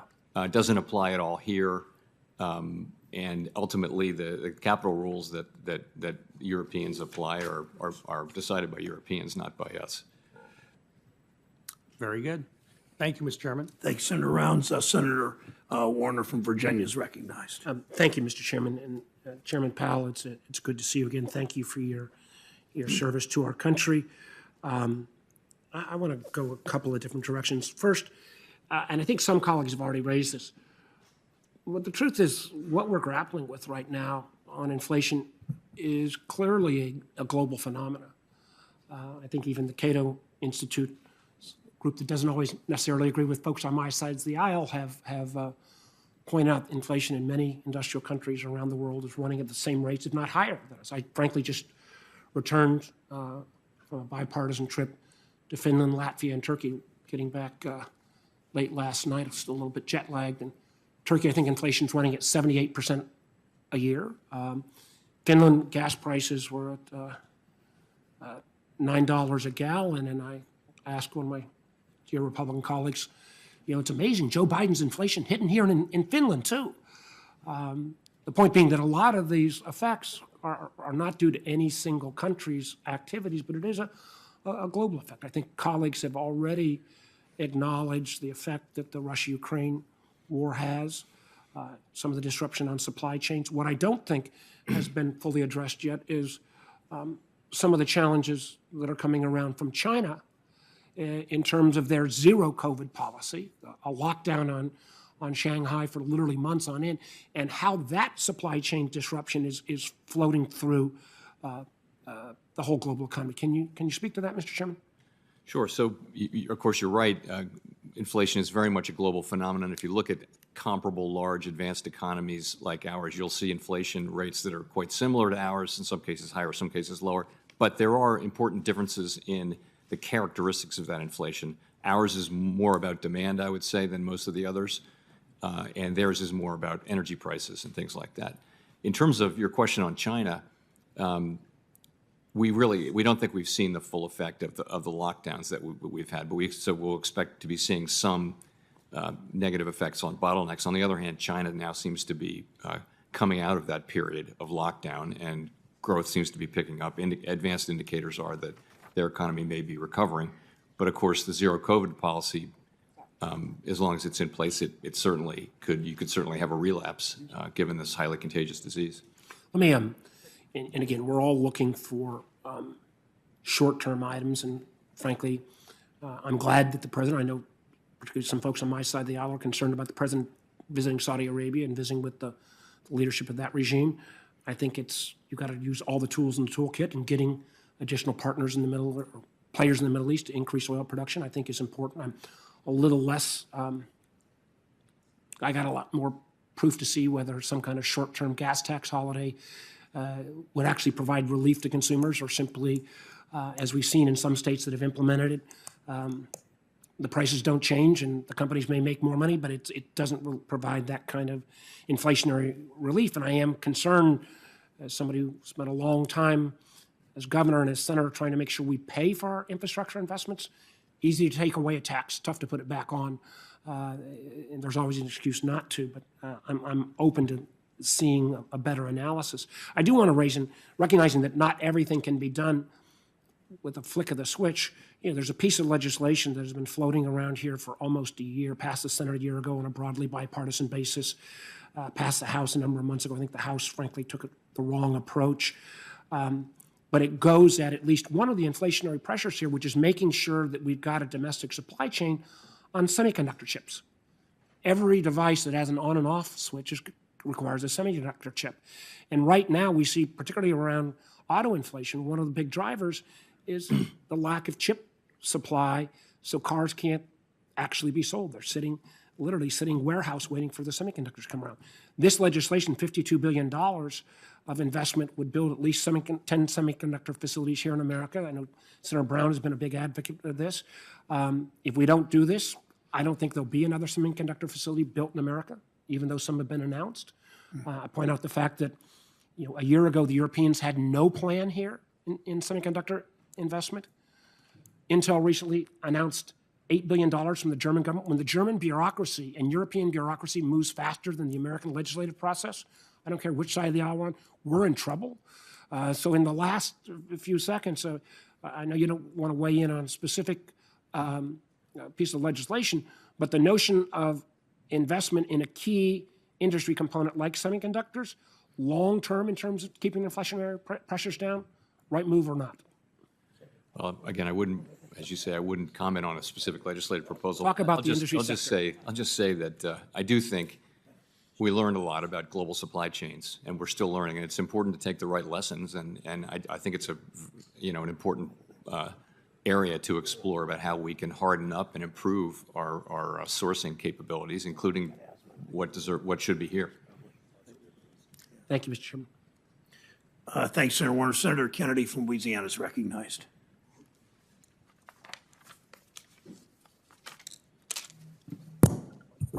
Mr. Chairman, inflation is just an imbalance of supply and demand. Can we agree on that? Yes. Yo, get ready for this guy. And this is always going to be funny. To put a little finer point on it, Just get ready. our inflation at this time, and this is the case with respect to most cases of inflation, demand is greater than supply, so prices go up. In some parts of the economy, yes. Right.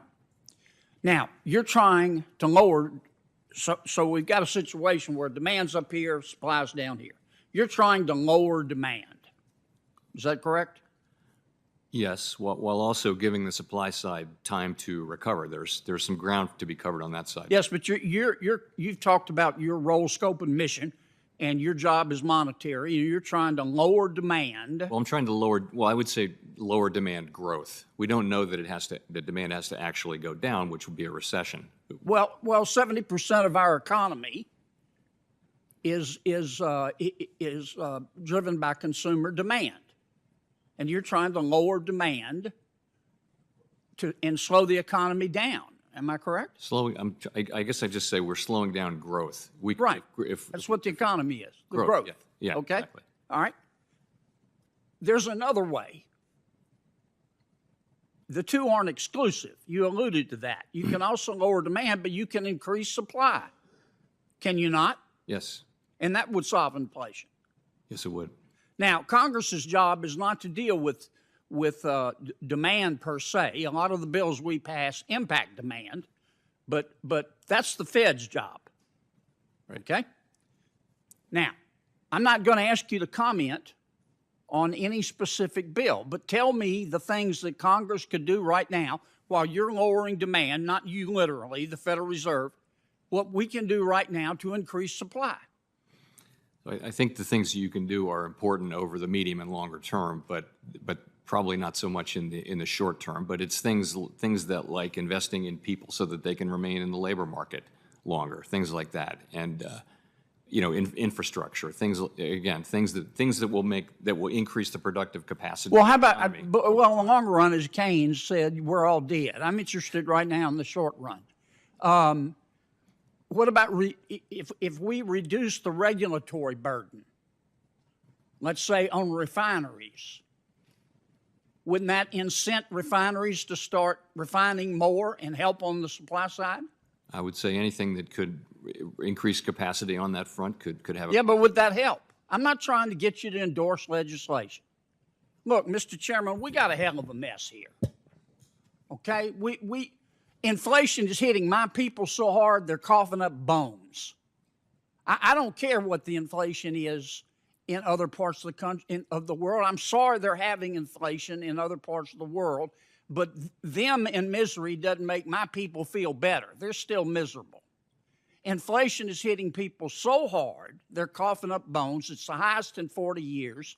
Our national debt is greater than our national output. Crime's up, the border's open, respect for institutions is way down, and 70% of the American people think we're headed in the wrong direction. Now, we got a hell of a mess. And right now, you're the most powerful man in the United States, maybe in the world. We've got to get, President Biden, I don't blame him. I understand politics. He keeps saying, well, your 401k has crashed and gas has gone from $2 to $5 a gallon because the economy's so good. And the American people know that's not true. Now, other than relieving regulatory burden, let me put it in the form of a question. What if the United States Congress said, look, we've got a budget. We're going to freeze spending. We're going to stop injecting more money into the economy. We're going to freeze spending until Powell can get control on the demand side. Would that help? I feel like giving you advice on what to do when I'm asking we're not for it. getting I welcome it. we're not getting our own job done. I feel like maybe a better thing to do would be for us to get our house in order and do the job you've assigned us. Well, let me put it another way. Let's suppose, forget about Congress. Let's suppose that every governor in every state and every legislature in every state got together tomorrow and said, I know it's not likely to happen, and said, we are going to freeze our budgets. We're not going to spend a penny more than's already budgeted. Would that help? Would it help? Sir? Would it help with? Would it help reduce inflation? It would depend on, it might, but it would take, I'm giving you, I'm scoring fiscal policy. Well, I understand really you're being careful, to do it. but Mr. Chairman, the United States Congress, in addition to its regular budget, has spent $7 trillion. I'm not saying all of it was unnecessary. On top of that, the Fed's increased its balance sheet from $1.5 trillion to $9 trillion. $9 trillion. I know you're cutting it back, but we've injected all of this money into the economy, and then people go, well, we have inflation. Duh. Give me some help here. Tell me what we can do. I'm really focused on what we can do, which is shrink our balance sheet and raise interest rates and get supply and demand back into alignment. Don't trade this. Not a recommendation. Thank you, Senator Kennedy. I grabbed an Senator August Tester from Montana's put on I want to thank the chair and ADI. ranking member. I also want to thank you. It showed up on the for scanner being for here, Mr. July, Chairman. so I figured appreciate I'd it. grab one in I just August, gotta August say 15th one or thing 19th. about Not a Senator Kennedy. I recommendation. think You will lose money. Freezing spending is probably a really good idea, except we just had a flood that cost $1 billion worth of damage in southern Montana. $1 billion what's projected. We freeze spending, that infrastructure never gets rebuilt. So I hear what you're saying, and in some aspects I agree, but it's a lot easier to talk about than it is to do. And I think that's the challenge that the chairman of the Fed has, is that he really needs to focus on what he needs to do. And if it was a simple solution, we'd already had it done. I'm concerned about rural America and the impact inflation's having on rural America. And I know that you have seen it You've seen it transpire over the last several years, particularly as this country's come out of this pandemic. And I know we've had a conversation that it's two-edged, it's supply and it's demand, and you're only dealing with the demand part, which is an important part. And in some respects, Senator Kennedy's right. You are probably one of the strongest people in the world to be able to deal with some of this stuff. But from a rural perspective, is the Fed doing anything in particular that I could take back to my constituents and say, this is what the Fed's doing to help rein in inflation in rural areas? Well, so we are, of course, well aware. As you know, we have 4 or 5 Reserve Bank presidents who have very large agricultural economies within their districts, and we hear, excellent reports from them about what's going on. And it's clearly a tremendously challenging situation. Fertilizer prices and all kinds of inputs, very, very difficult situation. Can't get parts for your equipment and that kind of thing. So, overall, we do appreciate that. You're not seeing this yet, but when if times do get difficult, then we work carefully with borrowers in the Farm Belt and that kind of thing, because we know, that's what you do in those kind of times. We're not at that times at this point, but that's one thing we have done in the past. I mean, overall, we think we need to get back to price stability, and that will help. That will help everybody. It will help the whole economy, including rural America. Okay, interest rates. I know they've been raised a bit recently, I think 3/4 of a point, correct me if I'm wrong. And I'm not going to ask you where interest rates need to be, but I do think that there's a fine line to walk, and you tell me if I'm wrong, where if interest rates are raised too high, it could drive us into a recession. Can you tell me some of the things you're looking at to make sure that doesn't happen? Sure. So when we pivoted and started talking about raising rates last year, markets have priced in rate increases so that all out of the curve of debt maturities, interest rates have already moved up to reflect interest rate increases that we haven't actually made yet to our. So what we have right now is a low short-term rate, which is our policy rate. So, and the increase that we made one decision at the last meeting, which was to raise by 75 basis points, but only to 1.6%. So, and we thought that was the right thing to do. I'm happy to discuss why. But really, the point is that our policy rate is still at a relatively low level. And in principle, we want to get it up to a more neutral-ish level, even more expeditiously than we had been. And that's what was behind our thinking. And that's really, so the concern, I don't think is about the level, it was with the speed. Are we moving too quickly? And I think I was persuaded that it was important that we make this move now and not wait and telegraph it and do it 6 weeks later, for example, or the meeting after that. It was important to do it now because where we are with inflation is having seen inflation come in above target over and over again, and we said we'd move more aggressively if it was appropriate. We thought it was appropriate, and we did. So what? And so you said you want to get the things more to a neutral level, and are we to a neutral level now?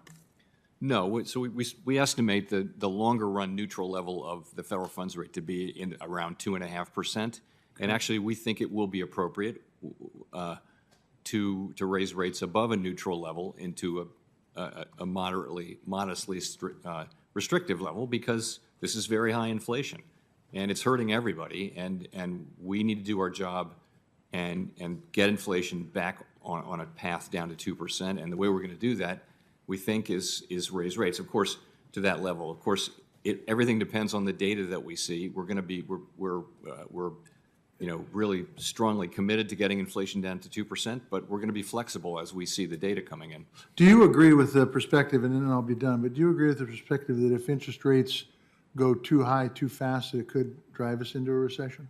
It's certainly a possibility. It's not our intended outcome at all, but it's certainly a possibility. And frankly, the events of the last few months around the world have made it more difficult for us to achieve what we want, which is 2% inflation and still a strong labor market. Yeah. Thank you, Mr. Chairman. Senator Hagerty of Tennessee is recognized. Thank you, Chairman Brown. Chairman Powell, one of the many downsides of quantitative easing is the fact that the Federal Reserve, and then by extension the American taxpayer, is essentially taking a long position in the securities that are acquired.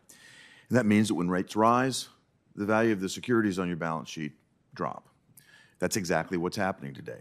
And as of March of this year, the Federal Reserve had about $330 billion worth of unrealized loss on its balance sheet. That number is probably close to half a trillion. So watch out. Headline is coming across from this speech. They're saying Powell, certainly a possibility of recession, but not intention. Execute its monetary so see if there's a reaction after that. Specifically, will the Fed sell mortgage-backed securities and realize a loss? Or will the Fed be cornered into holding these securities until they appreciate? So those kind of unrealized losses play no role in our decision-making, have no effect at all on our ability to conduct monetary policy. They're just not a consideration. And they won't be a consideration when we decide whether to sell and in what quantity MBS. We said we would look at selling MBS when the normalization process for the balance sheet was well underway. And that means not soon. We haven't decided exactly what that means. When we make that decision, and the reason, by the way, the reason we want to do that is we're committed to having a mostly Treasury balance sheet. And with these higher rates, MBS prepayment speeds have gone way down. And so to achieve the mostly Treasury balance sheet, we may well need to sell MBS at some future date. When we turn to that, we're going to be very transparent and give lots of transparency, obviously, but we won't be thinking about the balance sheet. I mean, remember that we've contributed $1 trillion in profits to the Treasury over the course of the last 10 years. The reason we don't have a lot of capital is that we give our earnings to the Treasury every year. So it's not at all a concern for us. But to be clear, these long-dated mortgage-backed securities may be sold as a loss. You're not limiting your ability to do that, to sell at a loss. No. And that could happen. I just think that the downside of quantitative easing is very much illustrated for us when you find yourself in this situation of holding these long-dated securities. To turn to another point, Chairman Powell, I realize there are a number of factors that play a role in the historic inflation that we're experiencing. Supply chain disruptions, regulations that constrain supply. We've got rising inflation expectations and excessive fiscal spending. But the problem hasn't sprung out of nowhere. And in January of 2021, inflation was at 1.4%. By December of 2021, it had risen to 7%, a five-fold increase. Now, since the war in Ukraine began in late February, the rate of inflation has risen incrementally, another 1.6%, to a current level of 8.6%. So again, from 7% to 8.6%. Given how inflation has escalated over the past 18 months, would you say that the war in Ukraine is the primary driver of inflation in America? No, inflation was high before, certainly before the war in Ukraine broke out. I'm glad to hear you say that. The Biden administration seems to be intent on deflecting blame, and as recently as just this past Sunday, spread the misinformation that Putin's invasion of Ukraine is the, quote, biggest single driver of inflation. I'm glad you agree with me that that is not the truth. I'd like to turn to the situation we find ourselves in now, tightening. A recent survey of global CEOs showed that more than 60% of executives expect a recession in the next 18 months. Meanwhile, per its most recent forecast, the Fed will be tightening monetary policy for the next 2.5 years. Thus, the Fed could soon find itself in the challenging position of potentially exacerbating an economic downturn in order to address the historic inflation that's been unleashed by the Biden administration. So, Mr. Chairman, as you know, the Fed has a dual mandate, stable prices and maximum employment. As we look to the fall, how do you think about balancing this potential tension between the Fed's two mandates, particularly if the economic outlook worsens, but inflation remains elevated? So we do have a dual mandate, as you point out. Right now, the labor market is extremely tight and I would say unsustainably hot. There's a mismatch between supply and demand there. As you know, there's more job openings than there are, by a factor of 2 to 1, than there are unemployed people looking for work. On the inflation side, we're very far from our target. So we think that we have to restore price stability to put the economy back in a place where in the medium and longer term we can have a sustained period of what we would call maximum employment. So that's how we're thinking about it. Of course, we're not trying to provoke and don't think that we will need to provoke a recession, but we do think it's absolutely essential that we restore price stability really for the benefit of the labor market as much as anything else. I agree. I think you have an extremely challenging job, particularly given some of the fiscal policies that have been undertaken that make your job more challenging than it should be. Thank you very much, Mr. Chairman. Thank you. Thanks, Senator Henry. Senator Smith from Minnesota is recognized for 5 minutes. Thank you, Mr. Chair, and welcome back to the committee. Chair Powell, it's good to see you again. I want to follow up on this issue of this imbalance between labor demand and supply, as you were just referring to. According to the latest figures from the Bureau of Labor Statistics, there were 5.5 million more jobs in April than available workers. And so we have, as a result, an extremely competitive labor market and very strong wage growth. But inflation is even higher than wage growth, so that's wiping out worker gains and leaving a lot of folks with what amounts to a pay cut as they, at the same time, try to figure out how to pay for higher prices for gas and food. So let me ask you this, Chair Powell, with all of that in mind, what is the basis for the argument that wages are too high and that they need to come down in order to rein in inflation? So it isn't that wages themselves are too high, it's that the rate of growth of wages is not consistent, and I'll explain this, not consistent with 2% inflation over time. So, of course, it's great when wages go up, and we want them to go up. We want people to get, strong wage increases, but at a certain point, wages become high enough that companies start raising prices, and you wind up getting high inflation. So if you just kind of reverse engineer what level of wage increases would be consistent with 2% inflation over the longer term, today's wage increases, if you look across the numbers of measures that we look at, they're significantly above that. Now, there's some evidence that they're flattening out, particularly average hourly earnings. There's some evidence that that measure of wages is flattening out so that it's no longer going up. So it's really not about reducing wages. It's just having a more sustainable pace of increases. And what would you expect if wages started to stabilize, as you say, they stop increases? How long would you expect it to be before the prices that consumers are paying would start to go down? So are they ever going to go down? It depends in prices don't have to go down for inflation to go down. So if prices remain at the same level, inflation goes to zero. But it depends on different businesses. In some service, in parts of the service economy, labor costs are a very large portion of costs, and so you would think that gets passed through very quickly into prices. And so we would think we would think that pass-through should be shown fairly quickly in some parts of the economy, in others less so. But over time, we would want wages to be moving up at the highest sustainable rate that's possible. Right. And consistent with 2% inflation. And of course, at the same time, the economy, we've got this very, very strong labor market, but simultaneously, we continue to see higher unemployment rates among African Americans, for example, nearly double the unemployment of white Americans. So how do you see this sort of interplay between wage growth and what the Fed actions to cool demand on that underlying issue? So we don't target wage growth, of course. Our job is price stability. Right. We look at wage growth because over a long period of time, it's an important factor in determining price stability. So that's really how we think about it. In terms of the disparities, we saw those disparities increase significantly at the beginning of the pandemic and then reverse. As we pointed out in our monetary policy report, those gaps have at least returned to historically lower levels. There's still gaps, though, and those are not really gaps that we can get at with monetary policy. But we point them out because they're an important aspect of our economy, and we do consider them as we think about appropriate policy. I think I would agree with you. I think that those are sort of systemic challenges in our economy that need to be addressed through the policy that we work on here. It seems to me that I think we have a labor supply problem in this country, and we should be dealing with that in Congress in terms of what we need to do to make sure that people have the skills and the capacity to do the jobs that our economy is creating. But it also seems to me that as long as wage growth is lagging inflation, that in some ways labor costs are actually dampening inflationary pressures because they're not keeping up with inflation. So I think it's just an interesting and complicated issue. No argument there. Yeah.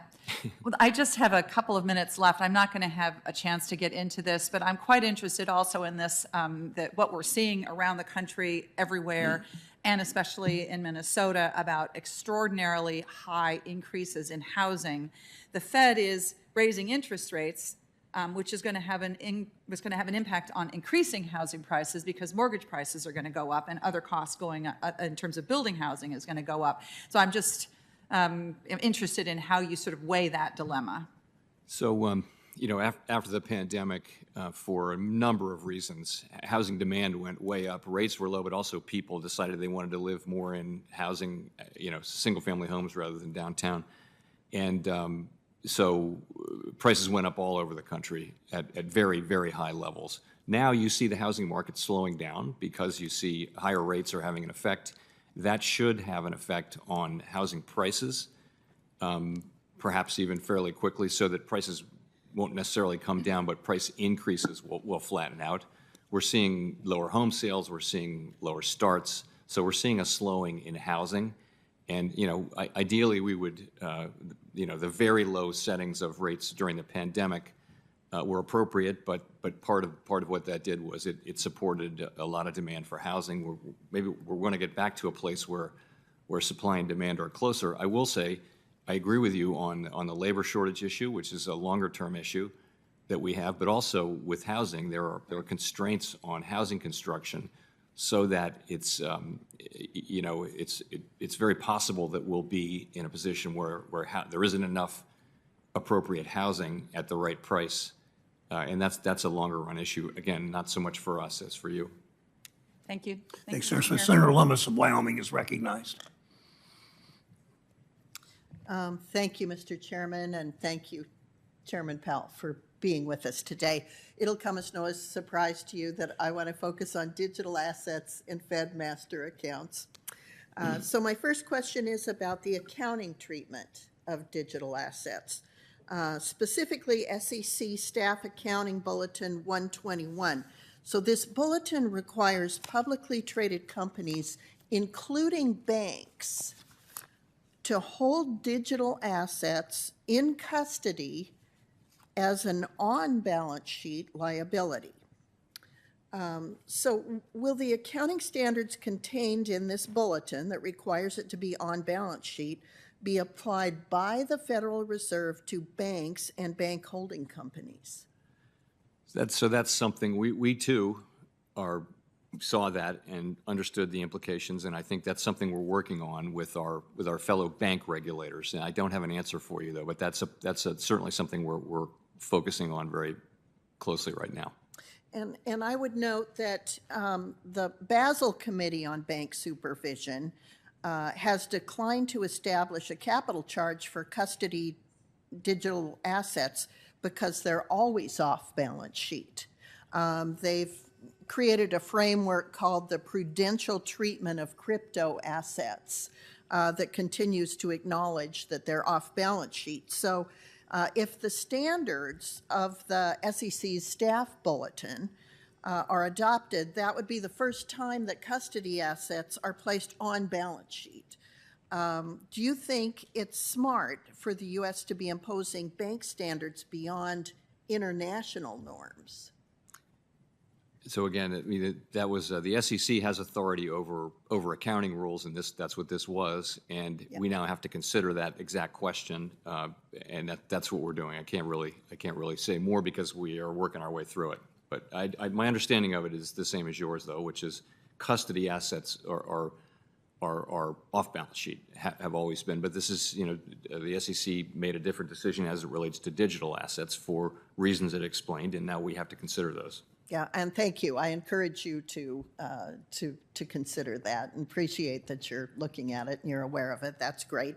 So I'll turn to master accounts now, of course. The board and the reserve banks have refused to provide Congress and the public with transparency with regard to the application process. At its core, a master account is a public benefit conferred by the Fed to a private institution. And since a master account is a public benefit, really, doesn't the public have a right to know which institutions have master accounts and which have applied for accounts and not received them?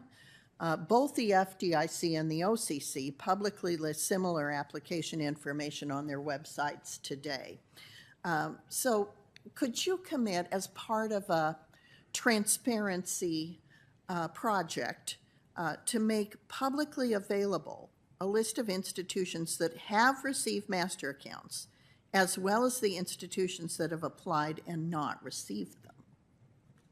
So I'll be glad to look into that. You know our system well, and it really is that the Fed, the board, you know, we set rules, but the reserve banks really make the decisions about granting accounts subject to those rules. And we actually think we can improve on that system with the current proposal we have, and are considering comments on that right now, as I'm sure you know very well. Yeah, and as you also know, that applicants for master accounts are getting whipsawed between the Federal Reserve Board of Governors and the banks. That one says that the Federal Reserve says that the banks have all of the authority they need, meaning Federal Reserve Bank of Kansas City and others have all of the authority they need to make these decisions, and yet you go to the reserve banks and they say, oh no, we're waiting for the Board of Governors. And so there's a whipsaw effect, and we get no answer. The black hole continues to exist, and you know, my frustration level has long since been at a boiling point. It continues to be at a boiling point. There's no responsiveness. It's a black hole. And I wish to just once again use this opportunity to encourage you to address that. There's just no excuse. There's no excuse anymore, Mr. Chairman. Thank you. Thank you, Senator Lummis. Senator Van Hollen of Maryland is recognized. Thank you, Mr. Chairman. Welcome, Chairman Powell. I can't let an opportunity go by without raising the issue of the FedNow real-time payments system implementation. You would agree that if we can get the system into place, it will save millions of Americans billions of dollars, would you not? Yes, I would. And so that's why I just want to encourage you to move very quickly. As you know, the system is scheduled to go up next year. We had an earlier hearing in May in this committee, and Brookings Senior Fellow Aaron Klein, who spent a lot of time monitoring this system, shared his concern that we weren't moving fast enough to hit that date and fully implement it. So I just want your commitment, Mr. Chairman, that you are focused on this and that it is a priority. Very much so. We're very focused on doing it right and also on time, and that's next year. Right, because it especially impacts, of course, people living paycheck to paycheck, right, who make a deposit in a bank but it doesn't clear, and then they get tagged with all sorts of overcharge fees and things like that. So I just, you know, other countries that are a lot less advanced in terms of technology, the United States have figured this out, and we should be there now. I just want to turn to really the issue of the day, which is this challenge in navigating between keeping a strong economy moving and low unemployment and dealing with price stability.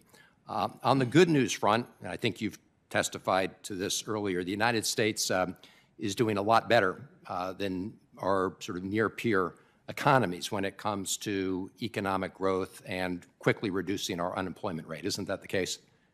Yes, generally. We're further advanced in our recovery, I would say. Yeah. So that's good news, and we want to keep that going. We also obviously want to deal with the price increases. And, you know, the concern which has been shared by others this morning is that many of the causes of those price increases are beyond the control of the Fed. And I call them the 3 Ps: Putin's war, pandemic supply chain disruptions, price gouging. Senator Cortez Masto raised that. And so I think the challenge is, how do you navigate increases in interest rates when a lot of the drivers of price increases are beyond your control? And I want to raise a specific kind of case study here, which is in the housing market. Because you would agree, would you not, that increasing the supply of housing can help reduce housing prices, right? Sure. Yeah. But what we're seeing now is that with rising interest rates, obviously new investments are more expensive. We've seen housing starts fall by 14% in May. So that means fewer housing opportunities, less supply, fewer workers engaged in building new homes. So if you could just use that as a sort of case study of how you're going to navigate these cross currents. So interest-sensitive spending is a very important aspect of how our tools work. And in the case of the housing market, what you're seeing is higher mortgage rates. So you're actually seeing demand move down quite significantly. Many indicators suggest that fewer people are visiting homes. The wait time for selling a home is increasing. Housing sales are moving down. Housing starts are moving down. And overall, it's a slowing in the housing market. And I think what you will see, or many forecasts call for the increase in housing prices to slow pretty significantly now. You've seen very large, as you know, increases in housing prices over really since the beginning of the pandemic, and to the point where, all over the country you have housing, people, 5 bids above the ask the second the house comes on the market. Well, that's cooling off now to a more sustainable pace. So what we hope is we can get demand, that part of the economy, to slow to a more sustainable pace, and get the housing market back on a more sustainable path where there's a better balance between supply and demand. I appreciate that. I'm just going to use my remaining time to sort of push you a little further on this issue, not specifically with housing, but given the fact that so many of the factors that are driving price increases are beyond our control, and you talked about core inflation. What is your confidence level that we will have what is generally referred to as a soft landing, where we won't overcorrect in raising our interest rates to the point that it begins to really hurt our economy, workers, and wages? What is your level of confidence that you can navigate a soft landing for the economy? I mean, it is our goal. It is going to be very challenging. It has been made significantly more challenging by the events of the last few months, thinking there of the war and commodities prices and further problems with supply chains. And the question of whether we're able to accomplish that is going to depend to some extent on factors that we don't control. Well, Mr. Chairman, if I could, but this is the point I think many of us are making. The factors that are out of your control are not going to be susceptible to those costs being brought down, oil, gas, I heard you earlier, food, by the measures you're taking. And the risk is that the measures you're taking will slow down other parts of the economy without getting us the benefit of lower prices. So I think that is a big theme today, and I just look forward to continuing our conversation about how you're going to thread that needle. Can I say that the other risk, though, is that we would not manage to restore price stability, and that we would allow this high inflation to get entrenched in our economy. And we know from history that will hurt the people we'd like to help, the people in the lower income spectrum, who suffer now from high inflation. That will hurt them more than anyone. So we can't fail on that task.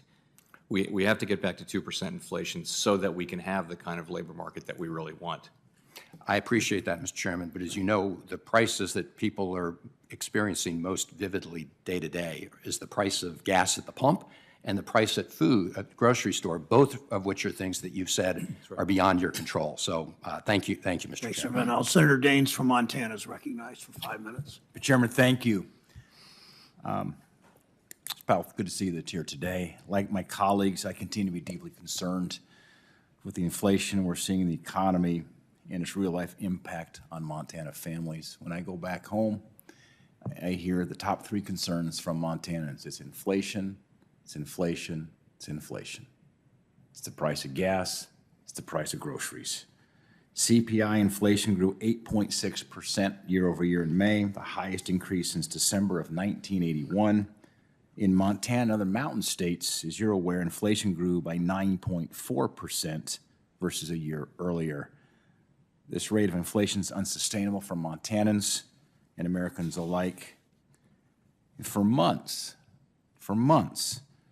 Republicans in Congress and even some Democrats, like former Treasury Secretary Larry Summers, warned of the massive inflationary risk of the $2 trillion March of 2021 stimulus package with that post the economy. In fact, just pulled up the Washington Post article from March 29th, 2021. I remember being in this very room, similar hearings, warning our colleagues about the risks of moving through a $2 trillion spending package when we had $1 trillion of unspent COVID money still remaining in December of the prior year. Let me quote from that Washington Post article. It says, Summers, of course, now remember Secretary Treasurer Clinton and economic advisor to Barack Obama, a Democrat, Summers, age 66, who drafted economic blueprints for the past two Democratic presidents and was a top candidate to lead the Federal Reserve Board under President Obama, has emerged in recent weeks as the loudest critic of President Biden's approach to reviving the pandemic-era U.S. economy.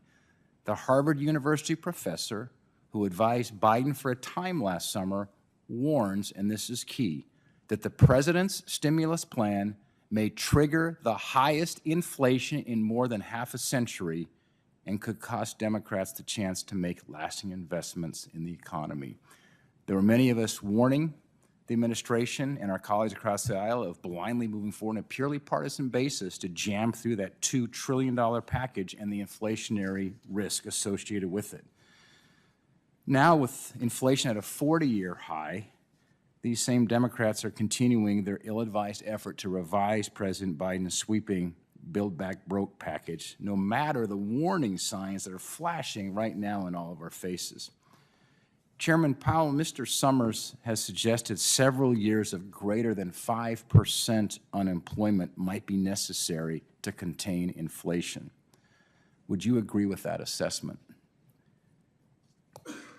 I guess I would say that I don't want to comment on other forecasts generally, but my assessment is that it's going to depend to a significant extent on factors like how long does the war run and how long does it take supply chains to improve and that kind of thing. There's a lot of uncertainty around that. I would have a lot of humility about trying to, predict with any clarity exactly where the economy is going to be in, the next 3 years, for example. But my assessment, though, is that there's certainly paths to get inflation down to 2% with outcomes that are substantially less, troubling than what you just read.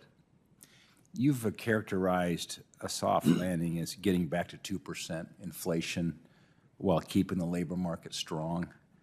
What's your confidence that the Fed can achieve this goal without causing a recession?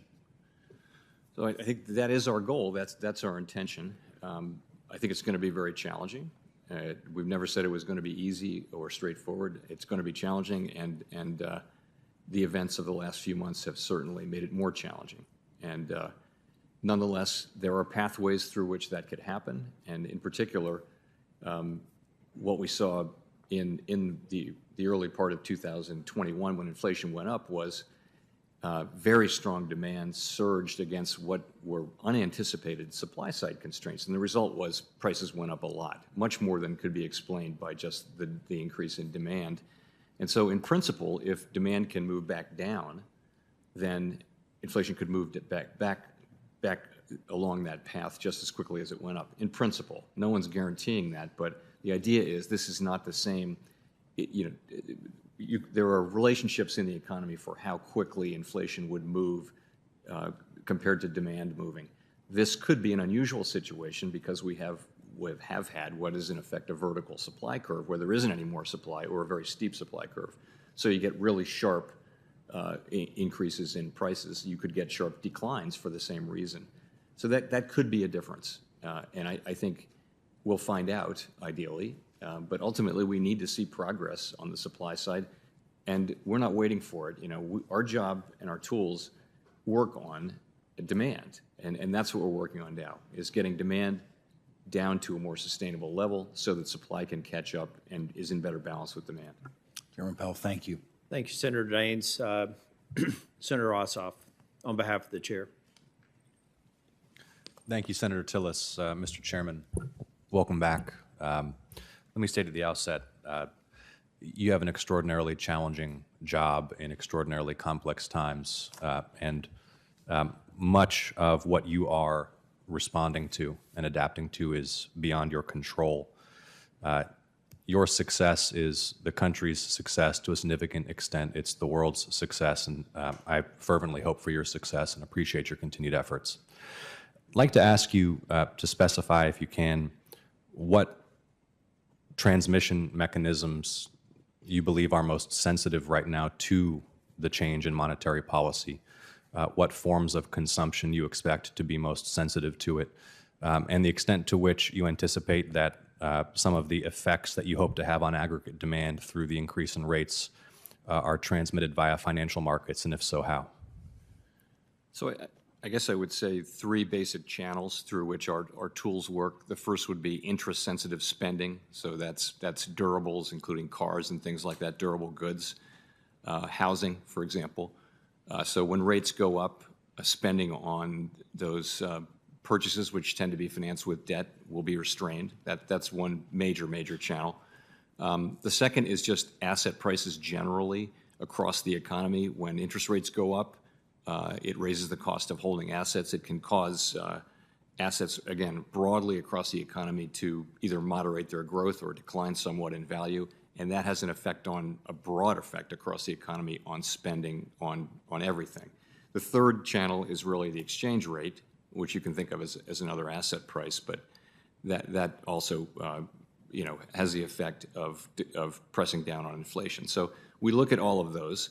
Starting with the first one, you can see, we just talked about the housing market. The housing market is the classic part of the economy that's very sensitive to interest rates, and you're going to see a moderation in housing demand. You're going to see declining, or slower increases at least, in housing prices. So those are the three main channels I would point to. Let me ask about, in terms of asset prices and how financial markets are responding to the Fed's stance. I've consistently asked you and Secretary Yellen, when you appear before the committee, to talk about systemic risks, risk to financial stability, risk of financial contagion. Where you're moving swiftly and markets are volatile, there are perhaps institutional trades that could rapidly unwind or exotic financial instruments that no longer function well. What do you anticipate to be the parts of capital markets now, or the phenomena in capital markets, that present the greatest risk to financial stability as the Fed takes the aggressive action that you're taking? Well, I'd start by saying that the banking system is very strong, well-capitalized, highly liquid, does a much better job of understanding the risks it runs and managing them than before the global financial crisis. And that's a reflection of the work that regulators did and that the banks did too. So that part of the financial system is critically very strong, and we saw that through the pandemic, and we see it now. To your point, though, capital markets did show real periods of illiquidity during the immediate aftermath of the pandemic, and so we've been looking at ways. I say broadly, the regulatory community has been looking at ways to address that. So you remain concerned about money markets? Well, that's a different. So money markets that's a part of the economy which where it has become illiquid because the assets that they were invested in were not able to be turned into cash quickly to fund depositors wanting to take their money back. So we stepped in and had to provide that liquidity for the second time. There are reforms going on there at the SEC which should address that, and they're in the process of being considered and then implemented. So that should help on that front. I was thinking more of the Treasury market, for example, which it became illiquid when at the very beginning, when people wanted nothing but cash, nothing but the cash and most cash-like things. Treasury market has been functioning, though, all through this period when we've very significantly changed the stance of monetary policy. So markets have been functioning. reasonably well, and Okay, my time's running expect that to short, and continue. appreciate that. We'll probably follow up Tesla to talk a little slowing bit more Shanghai about financial plant. risk. With my remaining few seconds, let me ask you this. How would you characterize the share of responsibility, if you will, on the supply side versus the demand side for the elevated price levels over the last year? To what extent do you believe that, you mentioned the supply curve being steeper than expected, and so the increased durable goods demand and consumer demand having a greater than expected effect on prices. Right now, is the principal driver of the increase in the price level elevated consumer demand, elevated demand, or is it supply constraints? I know we're facing both, but I'm asking you to allocate, as you can, some share to each phenomenon. Yeah, I just would say it's clearly both factors are principally at work here. You couldn't get this kind of high inflation without strong demand, and you certainly couldn't get it without the kind of supply issues that we've had, both in the labor market reflected in high wages, and then in the goods market reflected in what's happened with durable goods. And cars in particular, you look there, it's been driven by semiconductor shortage. Thank you, Chair Powell. Thank you, Mr. Chairman. On behalf of the chair, Senator Moran. Mr. Chairman, thank you. Chairman Powell, thank you for your presence here today. Let me start just by making certain that I tell you something that I think I need to say on behalf of Kansans. I've never seen the level of anxiety, uncertainty, concern for the future as I see today when I have conversations with folks in my neighborhood and across Kansas. There's a sense that something's not right. Inflation is a significant component of that feeling, and the inability to know what's around the corner is terribly damaging to folks, both financially but also mentally or psychologically. There's a real circumstance out there that I want you as the chairman and your colleagues to know exists. It is, I think uncertainty and what the future holds is one of the most damaging things when people try to figure out their lives and how comfortable they are. I also want to highlight a particular Kansas, but middle America across the country issue of agriculture.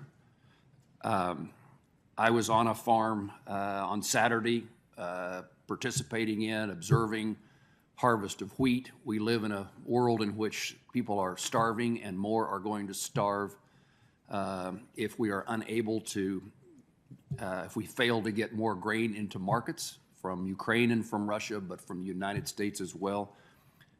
Agriculture, farming is a noble calling, and it has a lot to do with being able to feed people who are now desperate. Part of the concern in regard to agriculture is the interest rates have a significant consequence to the profitability, to the survivability of producers, and profit margins get squeezed if interest rates continue to climb. We face declining or lower land values. That creates greater access to credit challenges. Tell me how you see, one, how I can assure my Kansans that and Americans that things are going to be better, and two, how can I assure farmers and ranchers that their future will be brighter based upon the activities of the Federal Reserve? So I take the sort of very low confidence readings that we're reading about and your comments about Kansas citizens as being pretty directly related to high inflation. And I think people haven't seen it. You know, most people, you and I, are old enough to remember what it was like, and it's it's something that it just really does destroy public confidence in the economy and that kind of thing. So we need to get inflation back down to 2%, and all I can say is we're using our tools to do that, and the public should believe that we will get inflation back down to 2% over time. Again, there are factors that we don't control, but those factors do tend to wash out over time. Things like commodity prices don't tend to just keep going up. They may remain high, but they're quite volatile over time. That's what the record shows. So we're doing what we can to get inflation down, the parts that we can address. So for whatever that's worth, that's what we can do and what we will do. In terms of the agricultural patch, as you know, we have, including your Kansas City Fed president, we have some terrific people who are Reserve Bank presidents who give us a good sense of what's going on in the agricultural sector on an ongoing basis. And it's obviously a very, very difficult time with fertilizer prices and difficulty in getting all kinds of inputs. And it's just a very challenging time in the agricultural world. We do understand that. Our part of it is to do what we can to get inflation back under control. I know higher interest rates are painful, but that's the tool we have to moderate demand and get demand and supply back into balance so that inflation can come down. Mr. Chairman, in a conversation you and I had on the phone, you indicated that, as you did today, there are certain aspects of inflation that you have little control over. One of them, I think you mentioned, was energy. Let me be reassured, if you would, that there will not be actions by the Federal Reserve to make lending to fossil fuel producers a component of the policies of the Federal Reserve. When you say you have little to do with it, you could cause great damage if you decide to go down a path that was at least contemplated by a number of nominees for the Federal Reserve Board. And I would love to be reassured that's not a component that you would pursue, and that we would not see resulting increasing a cost of fuel as a result of federal policy, Federal Reserve policy. In my view, and I think the view of my view certainly is that it's not our job to allocate credit to or against or away from any particular sector of the economy. That's a job for elected officials or for markets, but it's not a job for the Federal Reserve, which has a mandate to pursue maximum employment, price stability, a well-regulated banking system, and a sound payment system. Mr. Chairman, thank you. On behalf of the chair, Senator Warnock. Thank you very much, Mr. Chair, and thank you, Chairman Powell, for being here again today. Georgia is in a serious housing crisis, and the Federal Reserve Bank of Atlanta has designated owning a home in Atlanta as unaffordable to the average home buyer. But it's not just a city problem. It's urban, it's rural. Haralson County, a county with a population of less than 30,000, is also rated as unaffordable. In the midst of this housing crisis, the Federal Reserve Bank, which has a tough mandate and a tough time of managing inflation, has raised the federal funds rate by 0.75%. This means mortgages are about to get a lot more expensive for families. Chairman Powell, as the Fed raises its interest rates, what is the Fed doing to prevent this rate increase from further exacerbating the housing crisis? Well, so by raising rates, what you're seeing is a slowing housing market now. You're seeing because of higher interest rates, mortgage rates have gone up pretty substantially, and you're seeing a slowing in the housing market. And that should mean, one of the things that should mean is that housing prices should stop going up at such remarkably rapid rates. Since the beginning of the pandemic, we've had a very, very hot housing market all around the country. And what should take place is, as demand moderates demand for housing moderates for new and existing homes, you should see prices stop going up quite so fast. You're also going to see fewer home sales and just generally a lower rate of activity in the housing market. So really, what needs to happen is housing supply and demand need to get back into better alignment, and the part of that we can control is really by moderating demand, so that prices stop going up quite so much, and that we can get back to a housing market where supply and demand are. Now, we don't control supply, and there are issues in this country around housing supply. It's harder to get land and lots and things like that. It's harder to get people to work. So there are supply side constraints. If you meet with builders from around the country, they will tell you that we have a longer term issue as a country around creating enough housing supply. That is not something that the Federal Reserve can do anything about, but it is an important issue. Right. Notwithstanding that, mortgages are clearly, at least in the short term, are about to get more expensive. And it seems to me that what would be helpful is if the Congress would pass my Down Payment Toward Equity Act to help first-generation home buyers afford their first home.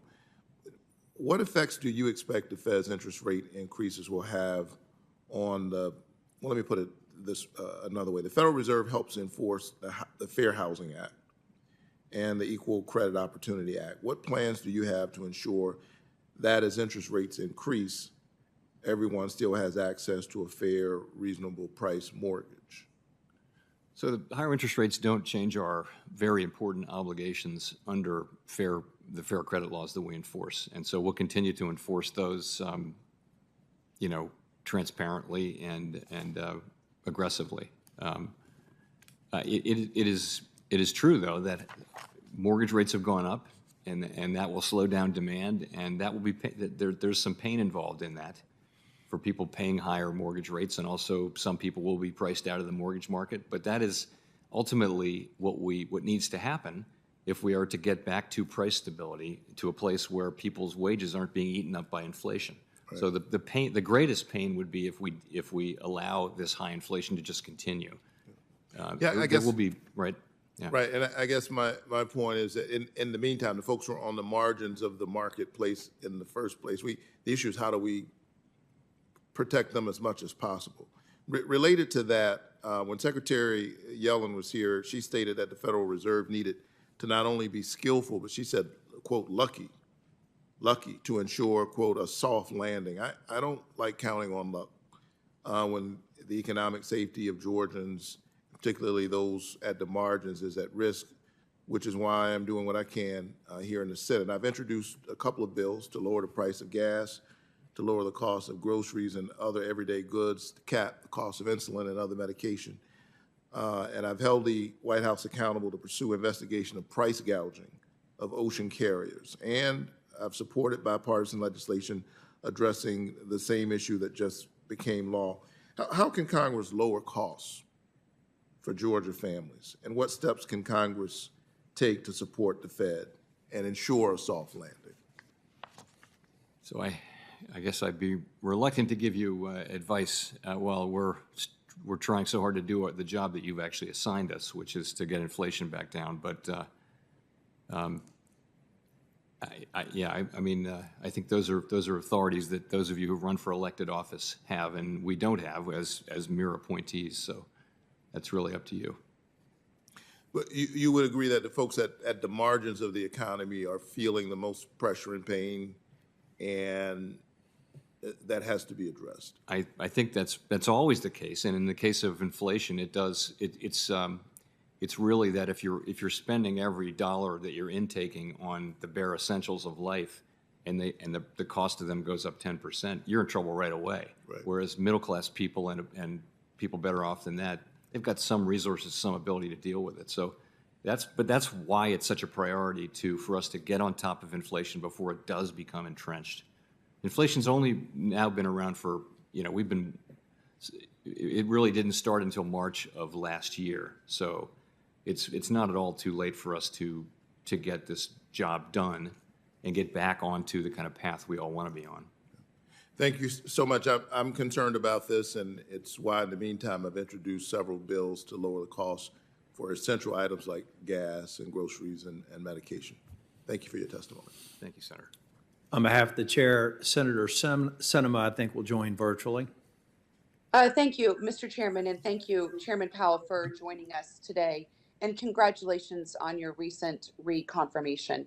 The inflation numbers continue to be concerning, and this is the #1 issue I've been hearing about from Arizonans.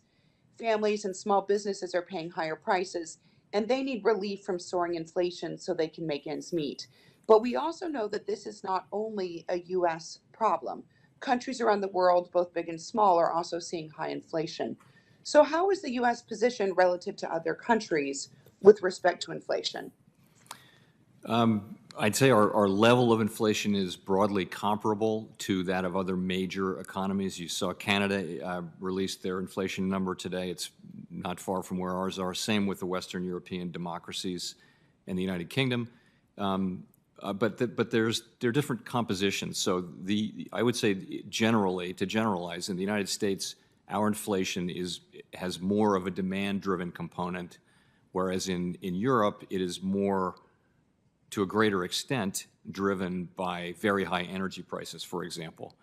Although in the United Kingdom kind of has a mix of both of those. We also have high energy prices here. So the levels are similar, but the composition is a little bit different here in the United States. Well, thank you. You know, crypto markets have experienced substantial volatility in the past several weeks.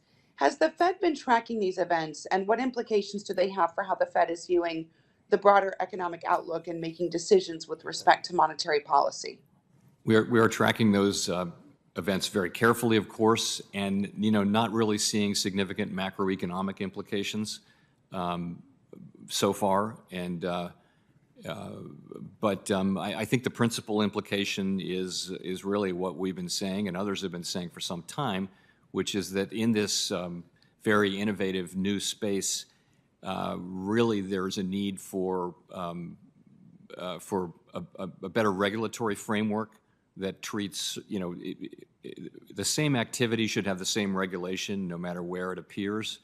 And that isn't the case right now, because a lot of the digital finance products are in some ways quite similar to products that had existed in the banking system or the capital markets, but they're not regulated the same way. So we need to do that. And I think that is the main takeaway I would have. Mm. What is an appropriate proportion of current U.S. inflation to assign to Russia's illegal invasion of Ukraine? And how are you thinking about these events in the context of setting monetary policy? Well, I would say that, the increase in commodity prices are clearly connected to the war in Ukraine. So that part of inflation would be certainly much lower than it is without the war in Ukraine. And there's nothing that our tools work on demand, and there's a job for our tools to do here. There is a job to moderating demand so that it can be in better balance with supply, but it wouldn't. We don't think that we have the answer to higher oil prices, due to the global oil situation. Mm. I know the Fed tracks the core personal consumption expenditures index closely when thinking about monetary policy. Many trends in our economy, including a big shift towards technology and e-commerce, accelerated during the first year of the pandemic. And it's possible that the indicators and weights used to measure inflation may need to be revised to accurately measure inflation as Americans are experiencing it. So we all know inflation is high, but how high it is matters to ensure that we have an appropriate response.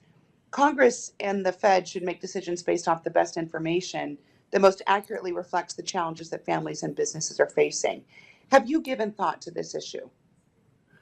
Well, yes, in the sense that we look very carefully at the way we measure inflation in this country. We actually use personal consumption expenditures, which is a little different and a better approach, we think, than the more traditional consumer price index. This was a change we made about 20 years ago, and I think economists generally think that PCE inflation does a better job of measuring the inflation that people are actually experiencing in their lives. So that is what we do, and we keep it updated. The government agency that manages it keeps it updated on a regular basis. So we think that's the right approach in terms of measuring inflation. Of course, we look at CPI as well, but we've chosen to make PCE inflation our principal measuring stick. Okay, thank you. Mr. Chairman, I see my time's expired. I yield back. Thank you. Senator Menendez of New Jersey is recognized. Thank you, Mr. Chairman. Chairman Powell, I want to start on the issue of diversity at the Fed. I have a letter that we sent you yesterday and signed by 9 senators, including 5 members of this committee, urging you to undertake a number of simple reforms to the process for selecting bank presidents and Class B directors. That process has to include meaningful transparency and public engagement, if we are ever going to have Fed leadership that truly represents the public as required by the Federal Reserve Act. So I'll wait for your written response, because we just sent that letter, on the details of those. Don't trade it. Not a recommendation. I'm going to go over. I'm going to buy a call here in a little bit. Can I have your commitment that you'll provide us with a 100 shares of substantive response FedEx by for July earnings 22nd? tomorrow. Yes. Thank you. And also, will you commit to work with me to put in place real, meaningful changes to the process so we can have a broader array of voices to the Fed leadership? I'll commit to having a frank discussion with you about that and what could be. We're open to ideas of how to improve. As you point out in your letter, it's not like we haven't made tremendous strides as it relates to the B and C directors in the course of the last 10 years. We really have. And the diversity numbers are, I think, quite impressive for the B and C directors. The A directors, as you point out in your letter, less so, but those are appointed by the bankers in the district. But we can have this conversation. I look forward to it. Less so, but it's worse than less so. I mean, you don't have one bank president in the history of the Federal Reserve who's been Hispanic. That's far worse than less so. I was talking about directors, but yeah. You're right about that. And there was a tremendous opportunity, and it didn't happen. I just continue. I feel like I'm the lone effort on this, but 62 million Hispanic Americans who represent $2 trillion of domestic purchasing power deserve a seat at where some of the most important economic decisions are being made. So we look forward to the engagement that you've said that you're willing to engage in. Now, I am trying to find out, as others have raised with you, there's no question that painfully high inflation is affecting every family in America. But in order to develop the right response, we need to understand the underlying factors that are driving price increases. I think you've said here today that Russia's invasion of Ukraine, pandemic-related supply chain issues are perhaps, and the energy issues that flow from Russia's invasion of Ukraine are perhaps some of the biggest factors in driving inflation. But the question is, how is it that raising interest rates on those underlying causes of today's inflation ultimately are going to change it? You know, energy is still energy. Supply chain is still supply chain. Russia's invasion of Ukraine is a continuing challenge for the world. But there's nothing about interest rates that's going to affect any of that. No, but notwithstanding that, there are major parts of the economy where demand exceeds supply meaningfully, and that's where our tools have a job to do, where we can moderate demand and give supply time to recover so that supply and demand get back into better balance and inflation comes down. Well, it seems to me that we can all recognize that raising interest rates is a blunt tool at the end of the day. But I'm looking, going back to the beginning of my questioning, it's essential, I believe, to be mindful of the effects that your actions, your meaning the Federal Reserve, will have on unemployment, particularly for those groups that were hit hardest by the pandemic. The Fed's latest monetary policy report states that, quote, employment for blacks and Hispanics not only declined by more than that for whites and Asians early in the pandemic, but also recovered more quickly since the end of last year. Now that we're potentially entering a period of larger and more frequent interest rate increases, what do you expect will happen to the unemployment rates of black and Hispanic workers relative to the population as a whole? Well, it'll depend on what happens to the overall unemployment rate. And you know, our goal is to achieve 2% inflation while still keeping the labor market strong.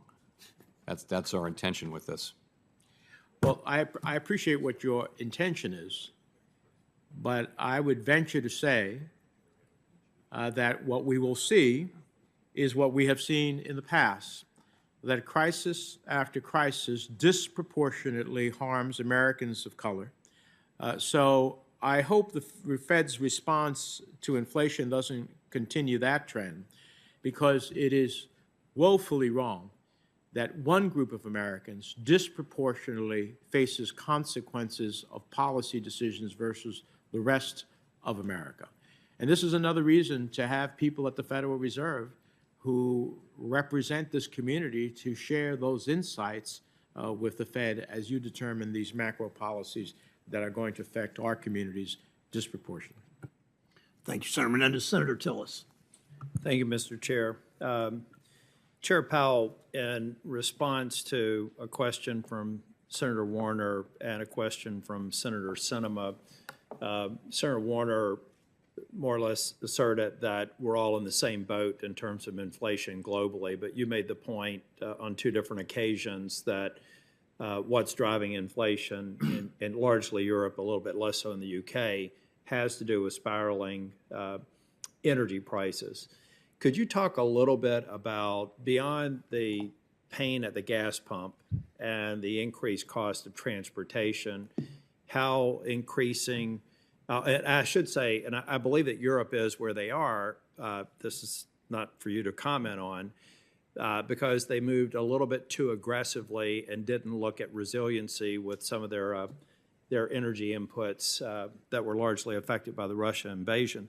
But could you talk a little bit about the other commodities that are affected by rising interest rates? We're talking about housing, and we know that pipes, a number of inputs to housing construction, have gone up. Can you talk a little bit more about the market basket of other commodities that are influenced by increasing energy prices? I think energy prices go into an awful lot of different places in the economy, including, you know, as an input into manufactured goods of all kinds, and plastics particularly, and things like that. So it does, you know, it's a big contributor to inflation, not beyond just the actual energy prices. Yeah, and so my only comment here, and then I just have a closing thought, is that we are unilaterally hamstringing your ability to bring inflation down. You don't have to respond to this, it's a policy position, by artificially increasing the cost of energy in this country. If we simply would recognize that there is a way to get to a transition to green renewable energy and make the glide path sustainable, we could easily separate ourselves from the rest of other Western democracies with respect to that tool, which is not in your toolbox. And hopefully we can get to that discussion and embrace the idea that the transition is inevitable. It's a matter of timing and resiliency in the meantime. Just one other question. I know the post-FOMC press conference, you ruled out a 100 basis point increase. Is that a long-term view or a view based on the circumstances as you see them today? In other words, would that be something potentially on the table if the measures that you're taking right now do not work out? I think I would never take something off the table for any and all purposes. You know, the committee that I chair will make whatever moves it believes are appropriate to, you know, to restore price stability. Okay. Well, I for one, am glad you're at the helm. I have a lot of confidence in you, which is why I voted for your confirmation.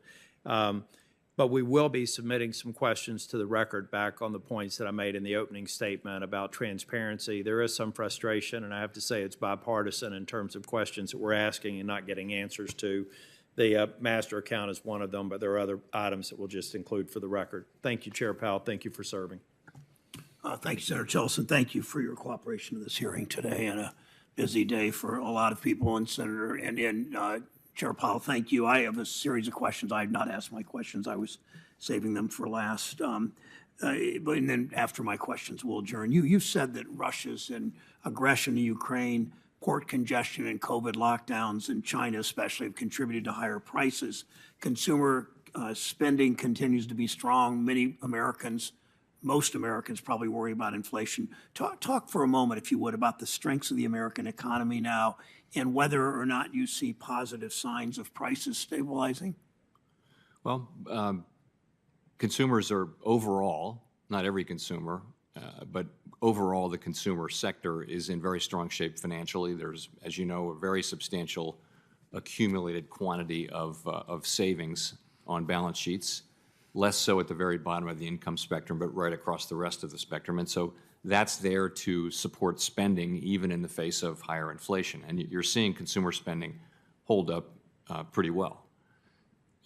Sorry, the rest of your question. Well, are there positive signs of prices stabilizing? So in terms of prices stabilizing, you know, what we're looking for is, you know, compelling evidence that inflation is coming down, and we don't have that. So nothing I could point to says that we have that. I will say that core PCE inflation is a pretty good indicator of where underlying inflation is running, and it has moderated over the course of this year reasonably significantly from where it was in the latter part of last year. Still way higher than it needs to be. We need to see a lot more progress. But just it's been running at a rate over the last, say, four or 5 months that is lower than it was, at least. But again, still far too high. So we're looking for that. We're not really seeing it yet. You know, there are lots of stories out there how this should happen, and some people think it's very clear that it will. And you know, until we actually do see it happen, we need to keep moving. And I want to be clear from your comments publicly, your comments to this committee today. You say the economy is not at the point of a recession, correct? I don't see the likelihood of a recession as particularly elevated right now. You should know that no one is very good at forecasting recessions very far out. No one's been able to do that. We'll regularly. talk about this. So that's what I was saying yesterday. I would say that you know, the U.S. economy for now is strong, and spending is strong. Consumers are in good shape. Businesses are in good shape. Clearly, financial conditions have tightened, and you're seeing growth slow from the very elevated levels of last year associated with the reopening. You're seeing the beginnings of job growth slowing to more sustainable levels, and you know, there's risk in that. There's obviously risk in that. Monetary policy is famously a blunt tool, and there's risk that weaker outcomes are certainly possible, but they're not our intent. And as I said at the beginning of my testimony, or my opening statement, that a couple hours ago, that our economy is growing faster than China's. Let me ask a few simple questions about gas prices. We've heard a lot today about gas prices from both sides. Just a few yes or no's. Does President Biden set gas prices? No. Does Congress set gas prices? Not as far as I know. Do you, as chair of the Federal Reserve, set gas prices? No. I wouldn't ask you to assign a sort of quantum responsibility, but starting with the decisions of OPEC and the world's major oil companies to not produce more, can you tell the committee briefly what goes into the price at the pump, and ultimately what tools you have, Congress has, other government agencies have to bring the price down? It's really principally the price of oil, which is set globally by the actions of largely by the actions of large oil-producing countries, and then it's the refining spread, what it costs to refine, and what the refiners can charge before the public consumes that refined product. So those are the two pieces of it, and we don't have really, our tools certainly don't work to address either of those things. Let me talk for a moment about housing. Several have asked about the skyrocketing costs for both renters and aspiring homeowners. Prices over the last 2 years, but prices weren't that great prior to President Biden and the last administration either, we know. Last year alone, rents went up more than 11%, grew faster than wages. What are the short-term and long-term effects on inflation in our economy if renters see more and more of their monthly income going to housing? That will crowd out other kinds of spending, and that's you know, the very fast increases in housing prices over the last couple of years have been very broad across the country and you know, unsustainably high. And that, of course, speaks to the importance of building more housing. Last question I want to ask before adjournment. We've seen cryptocurrency values collapse by some $2 trillion, and markets crash over the past few weeks. Consumers losing money, workers losing jobs. The Monetary Policy Report highlighted the risks of stable coins, digital assets that aim to maintain a stable value in order to trade cryptocurrencies. Talk for a moment, if you would, about the financial stability and monetary policy risks that these assets pose, and how are stablecoins different? In your answer, include how stablecoins are different from the U.S. dollar, which has the full faith and credit of the United States behind it. A stable coin is an instrument really that is backed up. There's a reserve that has securities in it that are meant to assure the value of that, of let's say it's $1 stable coin. So it's meant to assure that your interest is actually worth $1. So that sounds a lot like a money market fund, for example. And the way money market funds work is there's great transparency about what's in the reserve and their requirements about what must be in the reserve in order to preserve that $1 value. The world of stable coins is new and emerging, and it doesn't have the sort of fit for purpose regulatory scheme that it needs to. And I think that's something you've been hearing a lot across the board from a number of federal agencies and from our own Treasury Department, which has been leading an effort to try to put in place. And many members of Congress now have proposed new frameworks for regulating stablecoins and digital assets generally, and that seems like a wise thing. And you don't, clearly SEC, clearly CFPB, other agencies, the Fed's role in regulation of cryptocurrency, in your mind, is what? Well, that's one of the issues, is who really does have authority over this. First time and that's below something VWAP all Congress would day, need 20, to 30 minutes clarify. after Europe closed. We have authority over what banks can and can't do, some banks and bank holding companies. The SEC has some jurisdiction over securities. The CFTC has relevant jurisdiction. So part of this will be sorting out, deciding what these things are and how they should be regulated. There are stable coins that are really used in connection with the crypto trading platforms. That's most of what happens now with stablecoins, but there are also some stablecoins and even more potentially that will be used in payments broadly. So that would be two different kinds of regulation there. It's just an area where Congress and Congress is investing bandwidth and looking at proposals and something like, and that's I think a healthy process that should lead over time to something that has bipartisan support and puts in place appropriate regulation for the whole area. Let me drill down for then my last question. What if Congress doesn't act on, I understand that the Commodities Future Trading Commission understand what you said about SEC. Is the Fed directly involved in any of these regulatory actions regarding cryptocurrency absent Congress action? We regulate banks, regulate and supervise banks.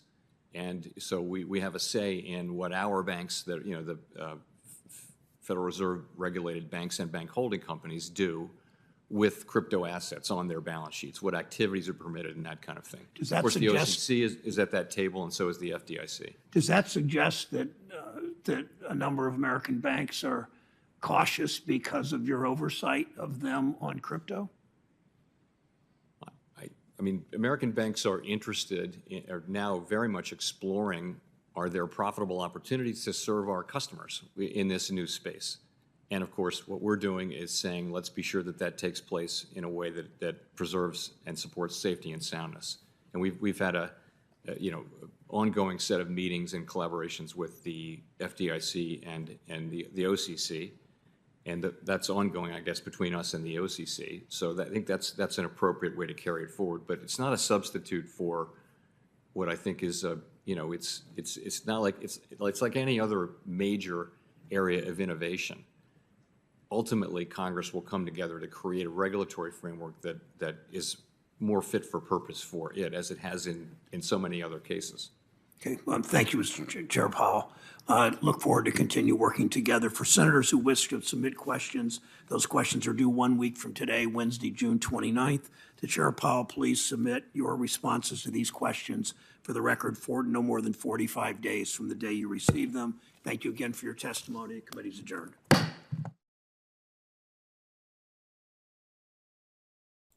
I feel like they ended it kind of abruptly. I didn't even get like a last question or nothing, but Ladies and gentlemen, very interesting response if you didn't notice. The market just went straight up during all of it. The first thought pretty much after the pre-written statements and the first couple of questions, I mean, they came out pretty aggressive against Powell, but now what analysts are saying right now is pretty much that people are appreciating Powell's nimbleness. So he kind of contradicted himself a little bit, saying he was willing to kind of do stuff, and then he said, we'll see towards the data a little bit at the end. It wasn't too crazy, but it seems like everybody is now balancing back and forth between inflation fears. Do they trust Powell's hand? But in a weird way, the market doesn't really want Powell to be, I guess they don't want him to be kind of more aggressive than he's already saying, pretty much, in the sense that if there was any worry, especially kind of towards the latter end with some of the questions there, it seems like the bigger worry is hiking into a recession, pretty much. Again, they're talking about recession. First, Powell said he didn't know if it was going to happen, and it was very difficult. And then towards the end of it, he was talking about, what's it called? He was saying that he thinks there won't be a recession or it's a long way off. Again, I told you we were talking about that yesterday. He was saying, if there really was a recession, think about how difficult it is to call a recession. A lot of people are kind of calling it pretty early so far. So thought that was interesting. I mean, a very interesting response. We got a little bit higher than where we were yesterday, but we did not go any higher than that. We have not hit the level from post-Fed. So pretty interesting there. Again, I mean, very, very surprising with how we opened up here. I'm sure we're going to get a little bit more digestion. We finally broke VWAP about 30 minutes after European close. So we'll see where it goes. But in the midst of that, I have 3 different plays. I don't know if you want to hear them.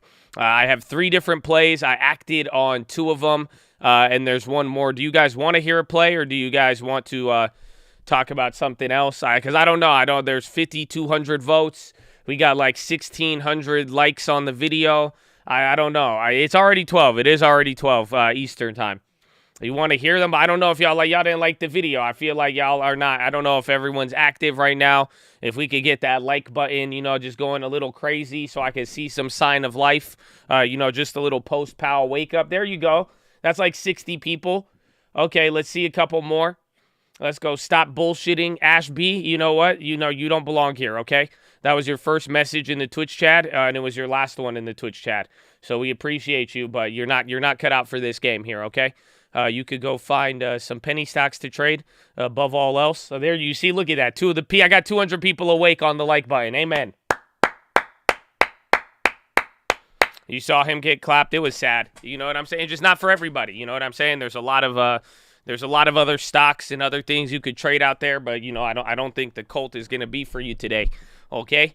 So, play number 1, ADI. I went with a August or July put, I believe there. Which one did I end up grabbing?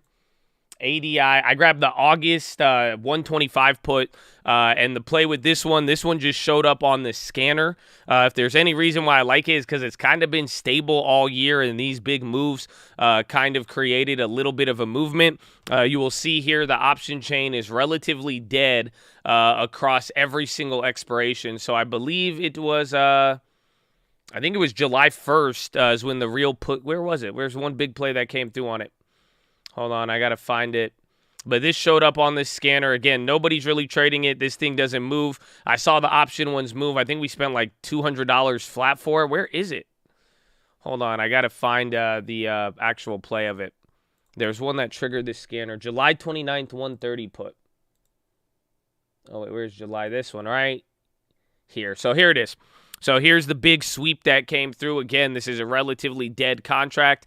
Kind of came out of nowhere here. So again, it's a pretty stable stock. Usually when I see these stable stocks get a lot of movement, and this was not it was not a what's it called? It was not a cross trade or anything like that. It was literally an intermarket sweep order. So somebody went in earlier around like 10 a.m. They bought everything at the ask, changed around a little bit. They bought the second set, and now it's chilling there. So that's number 1.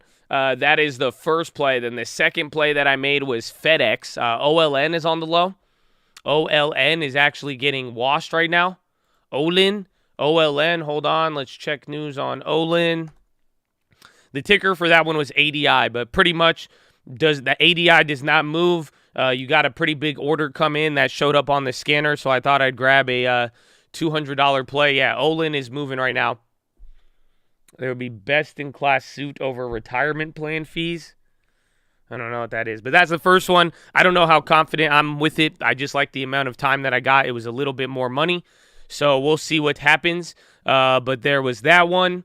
Then the second play was FedEx. So you guys saw it right here. I shorted the shares. I shorted 100 shares of FedEx at 230, and then I bought 3 of the next week calls or 2-week calls, 255s for 3 of them for $1.90. Spent about $555. So pretty much my max loss is about $2,500 if it closes here, plus the cost of insurance. We're already up on the trade. I got a pretty good short on it, and then I bought the call a little bit less later, but this one's pretty simple. FedEx is pricing in about 8%, and the reason here with FedEx is simply they have earnings tomorrow. So I don't know. Did any of you guys know that? You have FedEx earnings already tomorrow? Isn't that wild? I did not know that. So I'm like, that's pretty good. It's already popping up here. I think it could cause a play there. Again, it's pricing in about I think $15. I don't lose as long as it moves like $20. So I overinsured with 3 contracts. I definitely got more than I needed, but you've seen this. So the logic is if it shoots past 255, I should be able to make more money. If it goes lower, we're already positive. We've already made back 300 or 200 of the 500 in insurance. So I like the movement on it. It has earnings, but again, travel related with everything going on, I think you're definitely going to have a move. I feel like they just had earnings too, but it is tomorrow. Oh, shit. Did I lose it? I had an earnings preview. And then last earnings, they moved 4%. Earnings before that, they moved 4.9. Market maker is pricing in 8%, whereas they move about 5% on average the day after. So this one, though, simple earnings play. Again, we got a pretty good short here at 230 at the top. Actually, really, really good timing. So we'll see. And the idea is if they have earnings tomorrow, maybe the call insurance gets some premium. So we'll see how it is. I was looking for a similar play on Wells Fargo. That's another one, but that one really wasn't doing too crazy. So we're going to see how that one plays, or just in the sense the price was expensive. So I did not make that play. We still have the other bank stocks. And then finally, are you ready for the last play? Are you ready for I don't want to tell you the last play. I didn't make it, and I know you guys are going to go crazy because someone said go look at the ADI puts. Y'all already went crazy. I grabbed the August, so I didn't grab the Julys. I got the August 125s on there, but they're already up here throughout the day. Not any crazy. Are you ready for the final one? Are you ready for the final one? Are you ready? I have a good play. I don't know. I like this play. I kind of want to wait for it. I could have got 3% if I grabbed it when I saw it earlier in the day. Are you guys ready for this one? Or are you going to like the video again? Let's see. We got 5,300 votes, 2,100 likes, maybe just like 2,200 likes for the final one. I might have to start doing this on you guys like throughout the middle of the day. I may have to like hold out the likes and then just give you like 3 or 4 random plays that come across this screen, because these are a couple ones. Again, I'm acting on a few of them here and there.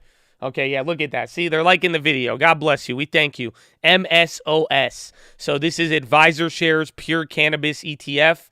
I believe July 1st, as you can see here. Option chain relatively dead. You had 2 big orders come in here. Again, I think they did a spread. This one was also a sweep, so it wasn't an exchange trade in the sense that this wasn't like this was just a pure trade. Somebody bought it. Again, I'm assuming they did some level of spread with both of these, but they did not do them at the same time. So keep that in mind. But this is a weed ETF. Again, very dead option chain. All of a sudden, people started buying across it. It's very cheap, but again, you got to be careful because a lot of these options were just going for like 3 or 4 cents not too long ago. Okay, so you got to watch out for it, but pretty much big orders coming in on the short term for the weed ETF. Again, the premiums are whack, so that's why I didn't play it.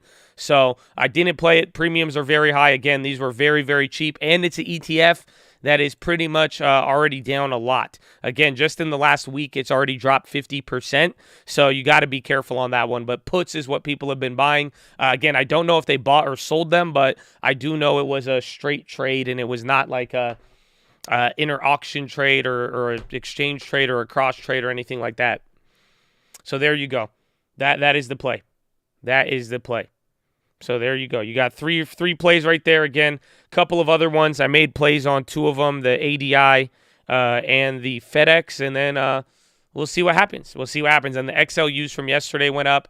Facebook went back down from remember we had that last weekly, and then that's it. That is it. The other play was a potential Wells Fargo. So I grabbed ADI play. We went over that one. Scanner play. Stock doesn't move. Playing a gamble on it just because it has a lot of time. And again, if it doesn't move and then starts moving, that could probably be a very, very good gain. The second play is FedEx and earnings. Third one was MSOS. I do not have a play. Premiums are already jacked up, but a lot of activity came in. And the runner-up was Wells Fargo. Short the shares, buy the calls. But it's kind of like it's just a very tight gap between the two. And I was looking at oil. I was thinking about picking up more of the oil down here when it hit 101.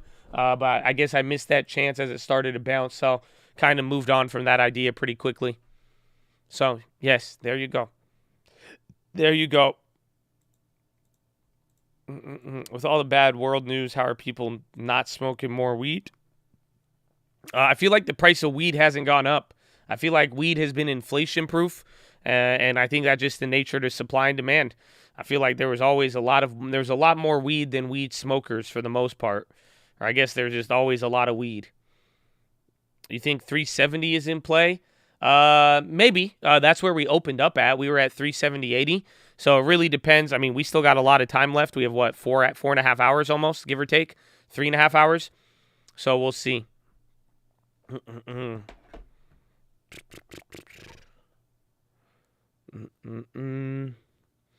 How do you know that? I actually, if you haven't noticed, I know a lot about almost every commodity. So I don't want to toot my own horn, but this would fall into the category of agriculture and commodities. So I feel like if I didn't know that information, I would be doing you a disservice.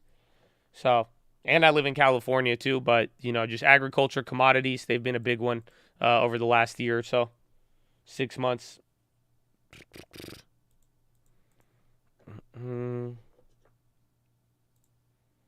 Going for UPS. UPS could be a good sympathy. That could definitely be another one.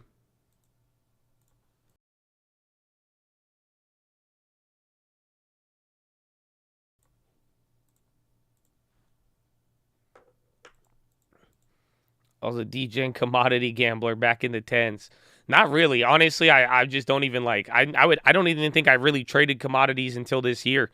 I mean, usually I would use them as macro information and get a general idea of them, but they were never anything I put in my long term or anything like that. But, I mean, clearly we are going through a commodity super cycle more or less. Meta, CNN coverage. Isn't CEO going on, isn't Zucker Lizard going on, what's it called? Mad Money? Why did SPY pump like that? People, again, there was just a very initial positive reaction to Powell talking. Again, they were grilling him.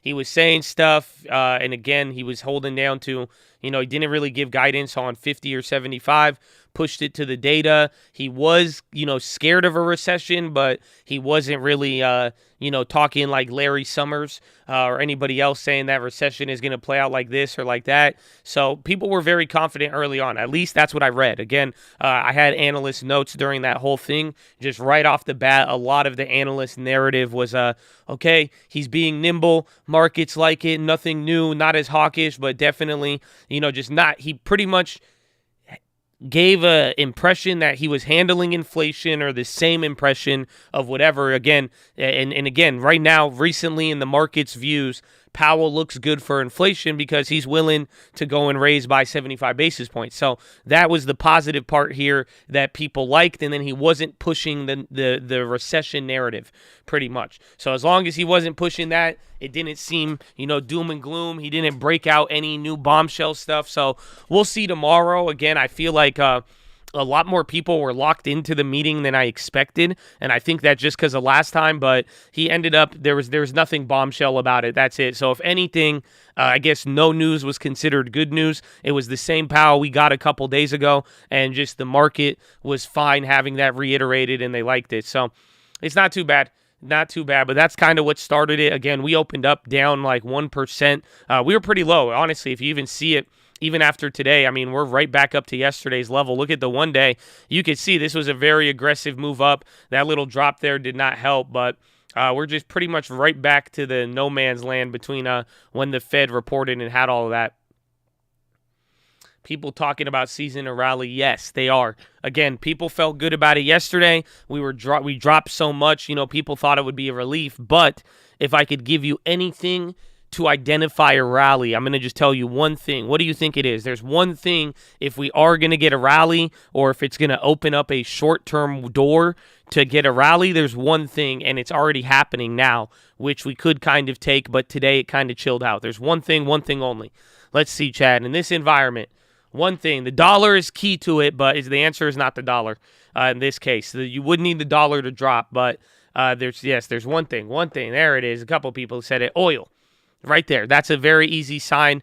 Again, that's why some people could be calling, and this is why I'm saying some people are saying today looks like it's time to rally, or in general, because oil has been dropping. So even then, oil could start coming back up, but oil dropping like this can open up a little bit of temporary relief for the market to stage some level of a rebound or rally, or at least that's what we're going to look for. So let's see. July is usually bullish. Remember like May or June was supposed to be bullish, and then or I think it was April or May was supposed to, and then it was awful. I don't want to talk about it. It was awful. Oil crash before the 08 market crash. Yes, that's if it crashes, though. You know what I'm saying? So if oil goes below 100, comes back to like $80 or something, then we could start talking about deflation. But now, like you see today, the market's kind of coming back up, holding the levels. Yesterday, oil got clapped. Today, or the day before that, again, yesterday kind of chilled out. Today, oil went down big again. You instantly saw the market respond. But if oil does really, really crater, then we will start bringing up the deflation talk that will follow from this. Uh-oh. Wait, YouTube, do you hear me? That's weird. YouTube, do you hear me? Does anybody hear me? Can you see clearly now a rainbow? Does anybody hear me? Does anybody hear me? I don't think I could even hear me. What's happening? Does anybody hear me? Does anybody hear me? Did y'all hear me the whole time? Really? No way. That's weird. It cut out the Twitch for a little bit.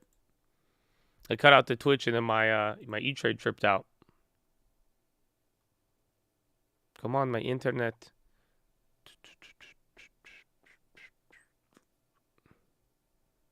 COVID cases surge again in Europe. We heard you the whole time. That's so weird. Yeah, I've never had that happen where it cut out Twitch and not YouTube. But now my YouTube won't even load. I'm trying to get up the chat. I can only see one of my chats. Well, this is weird. Oh, there it is. All right, we're back. And then you guys are 51% red, kind of split today. I mean, we're barely green. Only 0.25% on the NASDAQ. That was lagging today. Now the Dow is the worst, but the Dow is actually the strongest in the morning. So pretty simple.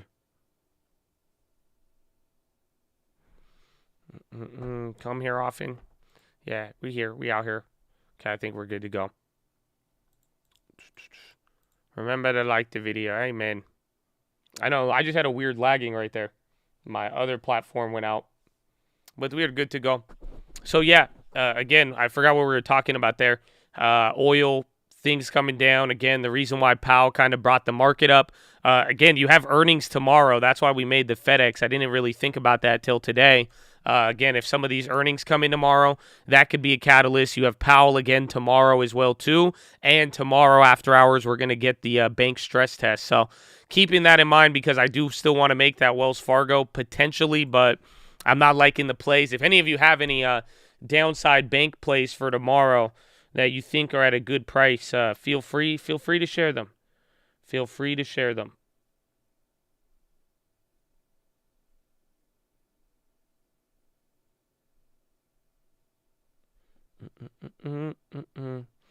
You think vacation homes will get hardest if real estate slows down? I think they would be open to, but I mean, again, every day that goes on, even after listening to Powell today, I think because people freaked out last time, I think he really chose his words specifically. But it didn't seem like he was worried about inflation, more or less. Or excuse me, not well that too. But real estate, again, like he said, things are going to calm down. That's what he's expecting. I feel the exact same way with it, but I think vacation homes will definitely be at risk. But for the most part, I'm not really expecting too crazy of a change, more or less.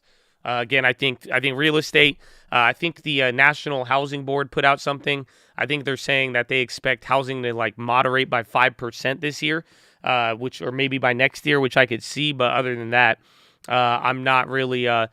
I don't know. I think in a weird way, we'll watch what happens with the market and as the recession talks come in. But I don't really think that. I think we're really talking about recession prematurely. I know it's been a very interesting and negative 6 months, but I still think we're kind of a little bit too early for it right now. So real estate going to crash down like the walls of Jericho. So we love this conversation here, and we have it a lot. And the very simple answer is, for all my real estate bears out there, just short the bonds. So if you really do believe real estate is going to get clapped and you want to make money on it, since you can't really short a house, go ahead and short the bonds if you really want to bring that thesis to life. The fastest I've seen, we had some guy in the Colt. I think he did it in like 21 days or something ridiculous. I forgot what it was.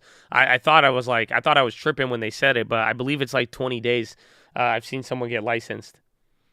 They like killed it. They did every single minute they could on the pre-licensing. They scheduled up everything, and then that's it. Yeah, and if you are looking to sell a house, email me at tradingfraternity@gmail.com. I'm still buying houses cash if you had them. You said put your money where your mouth is. Well, yes and no. I mean, it's not like I don't even say that to talk smack as much. It just literally, like, to be honest, it's just like, these conversations become productive. And, in my analysis of the real estate market, as I'm trying to see where the risks are, again, this is why I have little small plays there on the bonds as well, too. It's just like the way to play this is the bonds. Otherwise, there's no other way to really benefit off of any sort of real estate decline. Again, if you can't short houses the same way you short a stock. So it's like everyone's talking about it. It seems like a way off trade or an easy trade for the most part to some people, but I think the way you do it is through bonds. So I don't know if people are familiar with that. Pretty much is I'm trying to put people on game where it's like, hey, if you really do think real estate is going to crash, or you're looking for the big risks here with the market and credit and debt and again affecting the consumer and even real estate, your answer is in the bonds. So you should take a look at that, because that is going to give you exactly what you're looking for.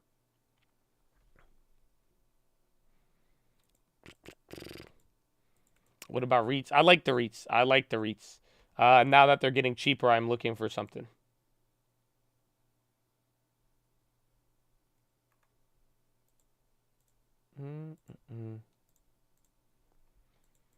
They going down. People don't sell their homes; they'll stay at current prices. It sucks because I wanted to sell one house and just like move it and just get another one that's even bigger and like kind of like roll it into another house play. But then like I don't even want to sell it. It's just like all my mortgage rates are like 3% or lower, and I was just like, dude, this is whack. It really is. That 6%, man, is killer. That 6% is a very, very big difference. So it's very difficult. My mom wants to sell a house, 16 acres. She's going to list it this weekend. I talked her into letting me send it to you guys. Yeah, take a look. And if anything, I'll just give you a value, let you know what you could even list it at, things to touch up before you go and list it. You could always apply the Josh Answers special to your own property before you do it. You want a flip update? Did you end up go ahead doing that one? What is going on with that? Hey, man. RAD is paying. Accumulation begins. MO considered long-term. Yeah, it definitely after today. I mean, it's yielding like 8% now. Altria got clapped off for the what's it called news. The update on Ukraine grains, people are waiting for it. But then this morning, there was something about something getting damaged. There was like a damage in the how you say. There was like damage in some of the storage containers there, so it kind of got clapped. But other than that, we're waiting on updates. And then Russia is changing their gas stuff, and pretty much some people are saying Europe will be cut off from all external Russian gas by winter. Lots of used cars trend. I think they're already coming down. I've already seen a lot of them.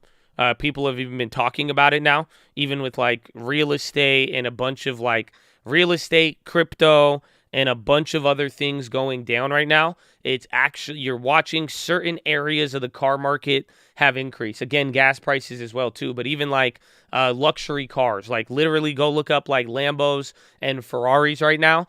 And what people are talking about is that the amount of new listings that are arriving for some of these higher priced cars, those are increasing by like tenfold compared to 2019, 2020. So we're seeing supply get back into the auto market, especially now as other industries and other income trends will affect it. But for the most part, though, it's still, I mean, cars are still expensive, definitely more expensive than if you bought it a year or two ago. But we are starting to watch some effects start to reverse.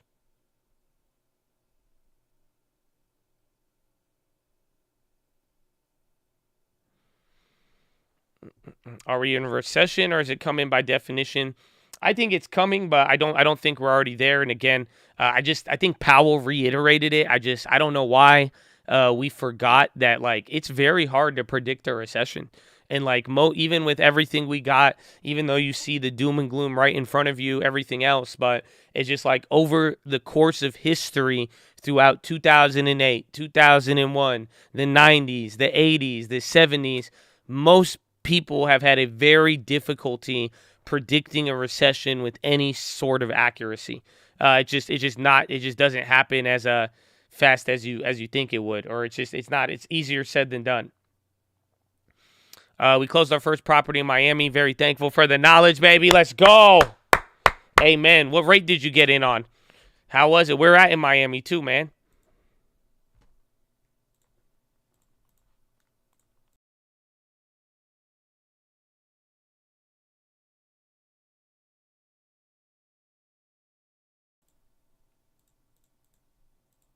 Yeah, that's a good one. I like that, Adam. Data for recession is there, but timing is not known and how deep it will be. Too many variables. I could agree. With that. It's like, again, a lot of the data points and a lot of stuff is there, but I definitely could see that. Again, you don't know how deep it's going to be and when it's going to play out. That is definitely the issue.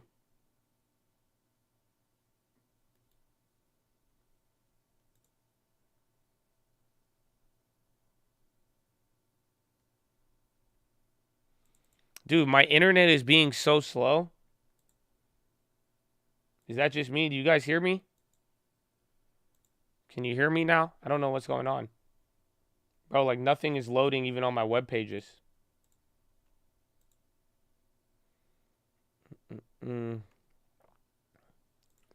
Like, bro, my Twitter even loading? Okay, this is loading. So there, follow me on Twitter too. Real Cold News. And then you can follow Fast Stock Market News for Fast Stock Market News. It's good for you. You could hear me. I don't know what it is. It's probably Russia. Do you think there's a chance everyone is going to speak a recession into an existence?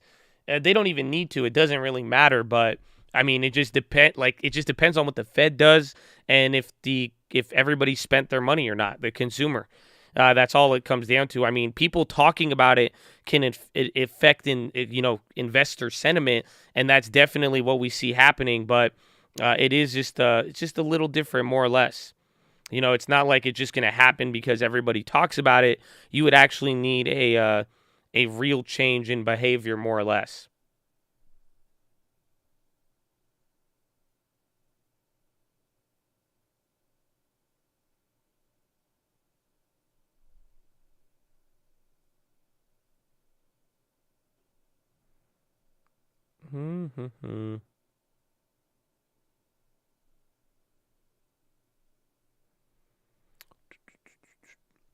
Trying to buy some value Disney Meta for MO Baba. It could be. It wouldn't be a bad one. Do I like In-N-Out fries? Yeah, is this a joke? I feel like this is a setup. What's the punchline to this one? We're going down, down in the early Iran. And sugar, we're going down swinging. I'll be your number one with the power. A loaded rate high, balance and taper. What? Okay.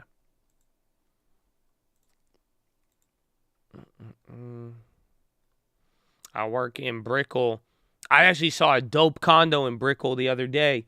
I was like, maybe I got to make it out to Miami Wall Street. I saw a really cool condo for sale in Brickell. I really, really wanted it. I think recession is inevitable at this point. We're down 45% at one point. I think inevitable, yes. I think, again, I think the point where the Powell and Biden have to tell you it's not inevitable and they're getting mad about it, I think it's the same thing like oil and inflation. So, yes, I think a recession is inevitable, but I also think a recession could hit in 2 years from now. I think it could also take another 12 to 18 months, even from today, even after all this carnage. And people are saying SPY would have to go down. If we did hit a recession, SPY would go to 300 flat.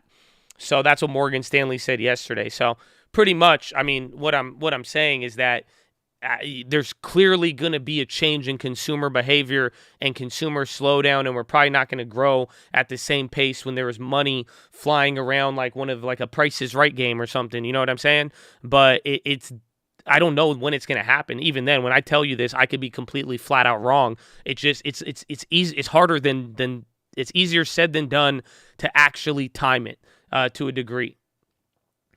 U.S. refiners urge White House not to ban fuel exports. That would kill UNG. That would kill UNG, but I wonder what it would do to Europe. 7 years of feasting, 7 years of no more growth. The yields ate all the profits when the future is unknown. 9 times out of 10, they talking about shit they don't know. Oh, they don't feel me. I'd rather not take that long. I feel you, but unfortunately, that's the case. The best part is, if it took that long, you would at least have pleasure before pain. I don't know if that helps. Obviously, it's a different type of pleasure at this point when stocks are down like this, but that definitely can happen. And again, yesterday, what was it? Stolfitz, Oppenheimer. They were saying, what's it called? They were saying that if you look at 2008, 2009. The market even bounced as we were like firmly in the recession, and it bounced up like 40, 50%. So it's a very interesting dynamic that we have here. And you'll have time to prepare. Yes and no, though. That's the thing. I think that right now, imagine it. You have so much First, you have the confusion of inflation, where everybody telling you White House calls an emergency meeting with oil refiners. Roblo going. That's coming in on Reuters. White House is having an emergency meeting with oil refiners. I feel like UNG short. I don't know. Fed earnings, I guess somewhat bearish, but I do have calls on the upside for insurance, so it could end up being pretty decent.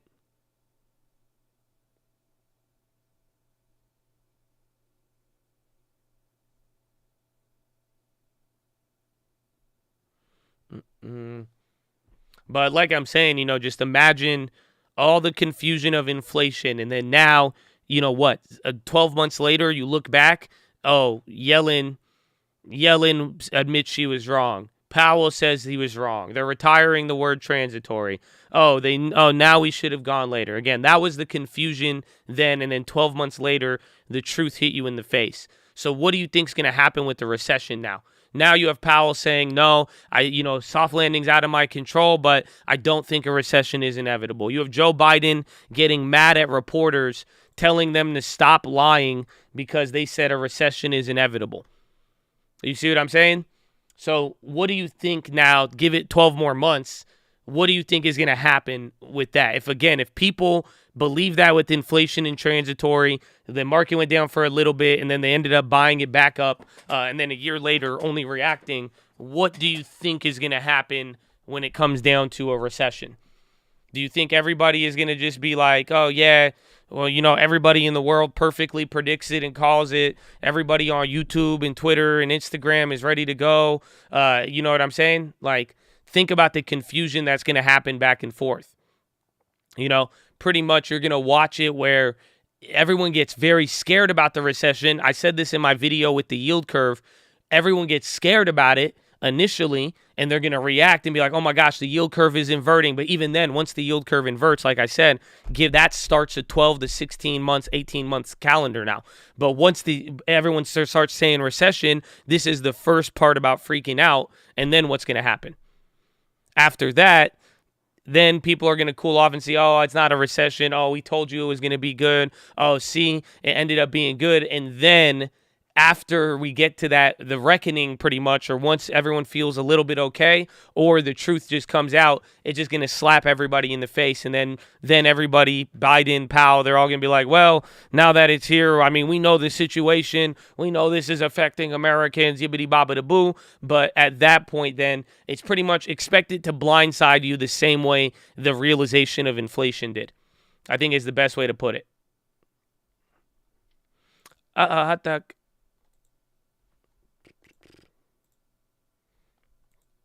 We didn't intend. Just pretty much it'll be admitted once it's once they have to respond to it. But the point is there's nothing to respond to. Right now, everything is preliminary. Again, they're getting the rates in control. And that's where the market is playing this game between half worried about inflation, half worried about recession induced because of what the Fed is doing. Twitter notes. Dude, why is my browser so slow right now? Is anybody on Google Chrome? Bro, my Google Chrome won't load anything. What is happening? Burry has no chill.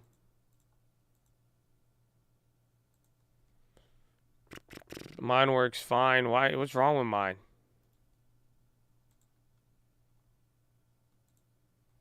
It don't love me.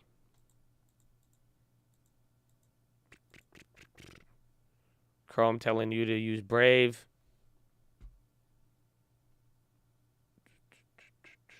My connection might be clapped. Check your task manager. I don't know. It's being weird. Maybe we need to update. Caterpillar on the low. Caterpillar low-key printing about to hit red. There it is. No, that just didn't update. It's down 4? Am I tripping? Caterpillar's down 4? Cat dying.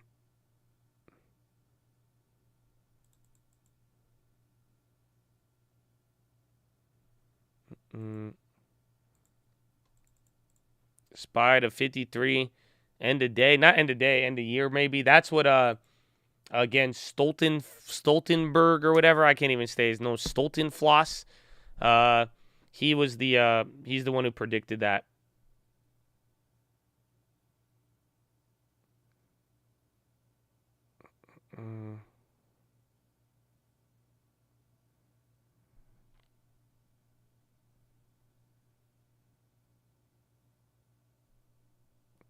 With the video card if you have more than one. No, I think it's my internet because even like my phone is tripping out. It was weird. My opinion on Bored Ape. I think it'll eventually come back, but I think anything with a crypto name tag is just, it's going to be in a deep, dark winter for a couple more months until we figure out everything else with the rest of the, until we figure out the rest of the economy and everything else. It's crazy, bro. I've already seen the, like, change in attitude, bro. Like, I know, like, crypto bros, and then all of a sudden, they, what's it called? Like, even the crypto bros I know, all of a sudden, they're like, yo, man, you ever hear about Dave Ramsey? And I was shocked, bro. I got crypto bros telling me, they're like, oh, yeah, man, I've been saving, and, like, you know, I think now is a good time to save, and, like, they were telling, I was like, what? It's weird, bro. It's like, it's just changed. There's been a lot of, like, I'm being dead serious, though. Like, I'm not even even joking, bro. Like, this is a true ass, I swear to you, I'm not even kidding around. That's why I was like, damn. I was like, I was like, oh shit, it's happening. I was like, it was a whole, like, you know, like when you meet your friend who just found the Lord Jesus Christ and he start telling you about Proverbs and you're like, bro, I just was at the strip club with you. Hold up. And he's like, nah, man, Proverbs and wisdom and like the Lord has forgiven me for my sins. And I'm like, what? I'm like, damn, so you really believe this now? Wow, that's like a change. It's a full change of heart. It's like, it's good, but they still hold it though. Like that's it. I had to talk. One of my good friends has a lot of crypto. He has a lot of NFTs. Like he had big money in NFTs. He was like big money in NFTs. And he was just it's just funny because he was asking me for advice too. And we were talking a lot of sound financial concepts, but he's kind of on the line where like he's holding, but now his like expansion plans just aren't as ambitious, and he's more or less kind of just like literally like saving and now just calming down so much. So I think a lot of people are going to be holding on to their NFTs if they can.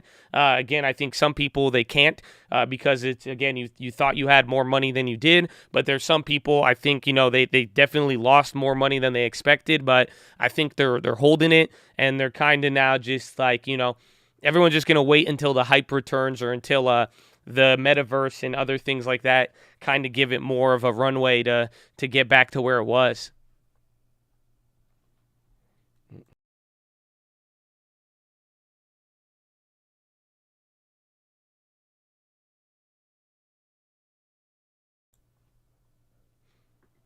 Yeah, expansion plans.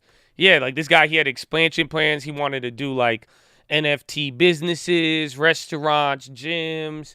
He wanted to have like clothing. He wanted to do like 50 different things all related to it. But now he's kind of just like, you know, I think we're going to hold off on some of this stuff, kind of wait and see and stack up to get higher quality this. And it's just like, it's just definitely a change of, it's just not as aggressive expansion in the same way. But I mean, here's I read this story.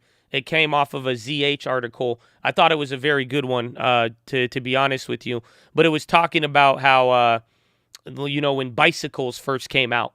So when the first bicycle came out, you guys remember, you know, like a bicycle, you probably don't remember. This was like 1800s, 1900s, but pretty much when bicycles first started coming out, that was like one of the first tech bubbles. People were like, oh shit, bro, bicycles. Everybody needs a bicycle. Bicycles, big business. So everybody started making bicycles, right? And then eventually what happened? Yeah, most of you don't remember this, right? Bicycle, bicycle, I want to ride my bicycle. I want to ride my bike. You know, it's a banger. But this is way before then. But anyways, so it turned into a bubble. And the people with bicycles, eventually they even started getting into public funding markets, and they had stocks that based in bicycles. This happened in Germany, more or less. So foreign companies, they would just say, I'm a bicycle company, and they would have crazy valuations. And then 2 years later, about 90% of the bicycle companies ended up going bankrupt because of, it was just zombie companies down to not everybody could compete, you know, hibbity bobbity boo. But what ended up happening, the companies that actually stayed ended up expanding very well, owning a bigger market share, and really becoming a big winner in all of it. Purchase agreement with Boeing met closing conditions.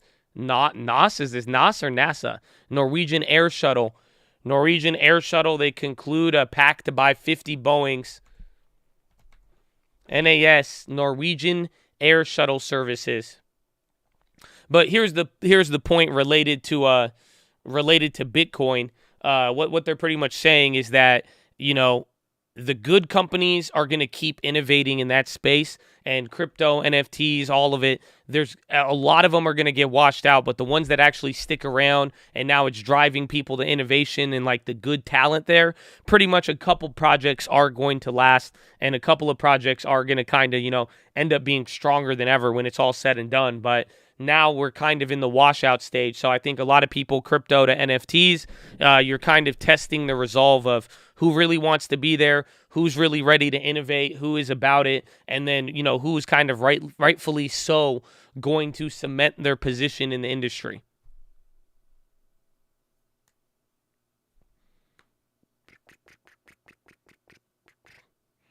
Sounds like e-scooters. I'm an EV company.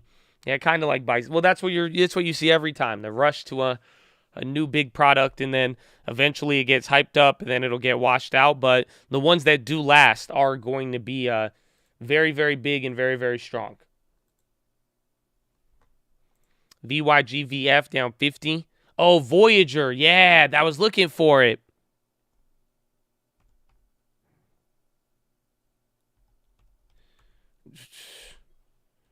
And Ryan, why are you a mod on this channel? I welcome it, but I'll take it. We didn't like accidentally mod you. I'm gonna accept it. You got the badge and everything. So welcome to the mod. Do you have your mod t-shirt? We need to get you one. I did not know you were a mod. I don't know how this does anybody know this mod? Have y'all I've not seen this mod. I don't know what happened. This is suspicious. Yeah, bro. That other thing you're showing, it's not my Twitter's barely loading.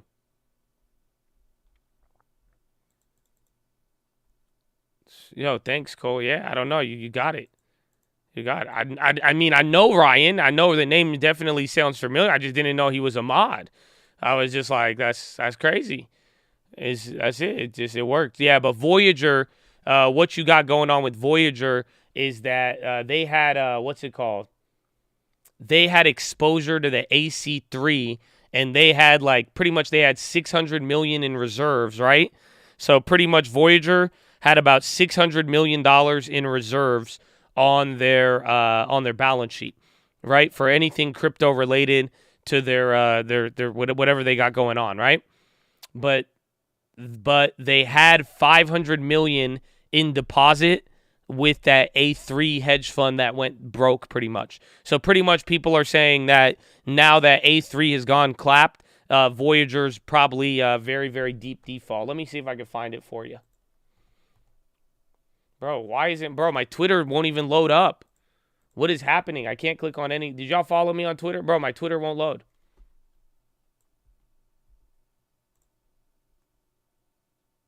This is weird that I'm still able to stream. Nothing is loading for me.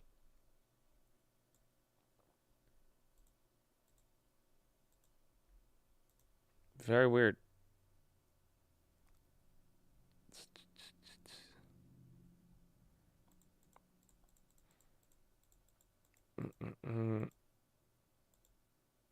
Need to update the Windows. I'm getting hacked, DDoSed. Nah, I think it's just my internet. What's going on? Elon trying to clap you. Oh, I think it's just my connection. So we'll see. Next time it cuts out, I could probably, because I could switch the connections now, but it might, be a little crazy. SoCal lightning storm. Yeah, what the hell is this? There literally is a lightning storm.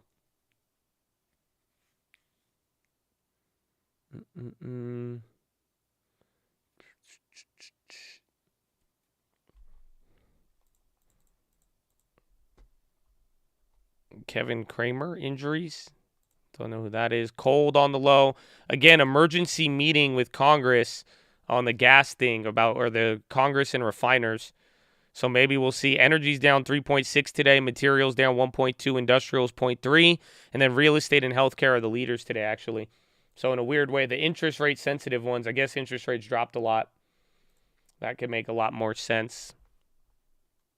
But yeah, the Voyager, it sucks. I want to get you this Voyager thing. It's just not loading for me.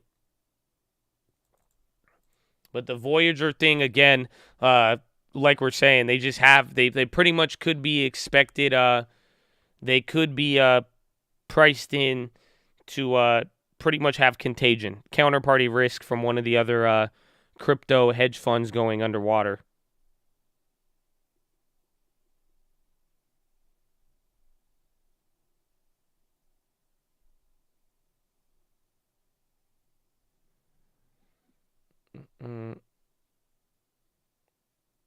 They could only get 75 million per 30 days from loan, and A3 owes them 700. Yeah, but then check how much they have in reserves, right? Because I think they said it in their filing exactly how much money that they have in reserves, but I think it is less than all of that.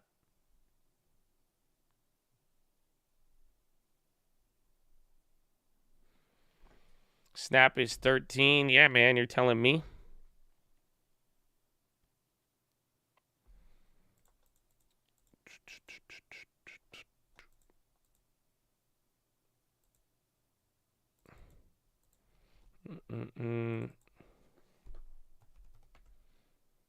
AM Dizzle. Dude, this sucks. It's not loading. I don't know. My terminal still works, but everything else still kind of clapped.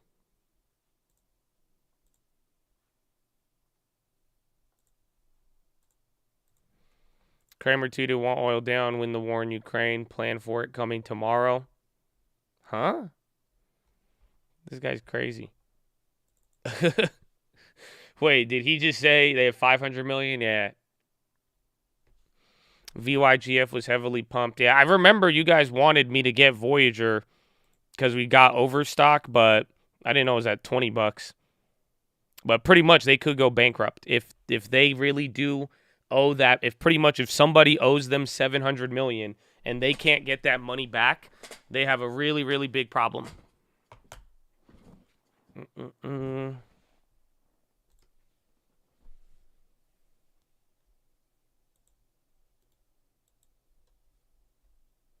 Kramer on Shroom. I don't get it. Why did Kramer literally said the war is going to be victorious tomorrow? I don't know. That just don't seem, that'd be crazy. I thought, well, because some people were talking yesterday, they were like, if there's like a ceasefire in a weird way, it would be considered a win for Russia. But we'll find out. SINV, I'm not too sure. They're up 80%. ETF, MG, Prime, Daily Inverse, Junior, Silver miners. So it looks like a levered inverse of silver. Do all the losers all the money they have on Voyager? Only if Voyager can't pay if Voyager has to go bankrupt, and most of the crypto exchanges, they all have it in their terms of service that they could sell your coins on behalf of a credit event. So they would have to have a credit event first. So right now, no. But in the event that they actually went bankrupt, and then they would be forced to liquidate, then you might actually be able to have that happen.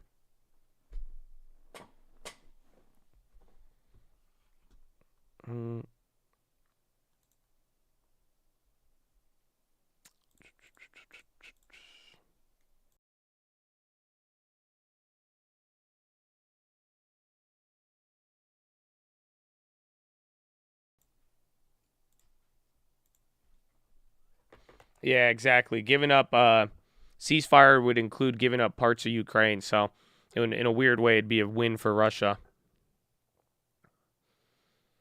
No rockets. Please, no rockets. It's not good for you. Not good at all. Roblox killing it today. Up 7%, not bad. Airbnb travel is kind of stuck. Boyle's on the high.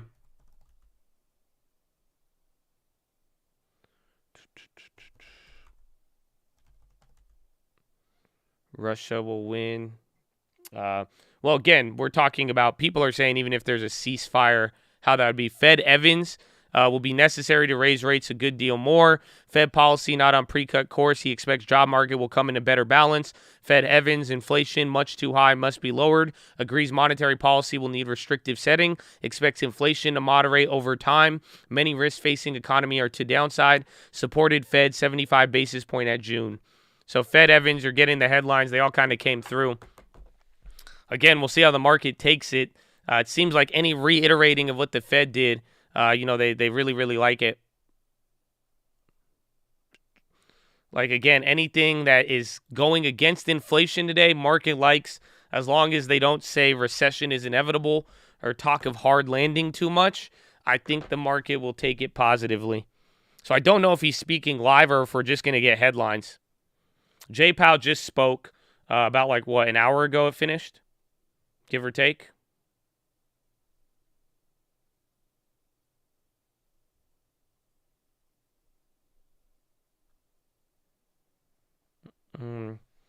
It's opposite.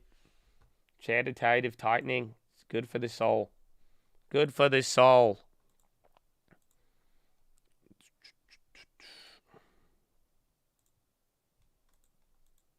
The XLUs, yeah, those did good. I was going to pick up healthcare this morning too, but we'll take it. It's good to have some small ones move. Hopefully it holds, though. That's the problem.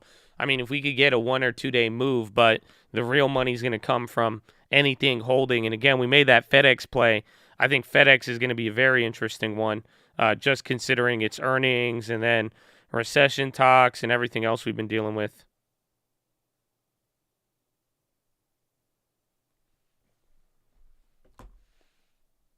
What's the exact price the SPYs will close at today? Please look into the future. Unfortunately, we're having supply chain issues on the crystal ball, so I could let you know in a couple of days or a couple of months. Obviously, there's factors outside of my control, and the lockdowns in China have affected everything, and I'm just here to do my job and not really comment on any other thing policy related. So thank you. So I get a hardware wallet. My Twitter is at Real Cult News. Oh, it's kind of loading. I think it is. My search bar won't work, though. That's stupid. Yeah, but you could follow me and go my latest retweet. You can see Troy, too. It's great.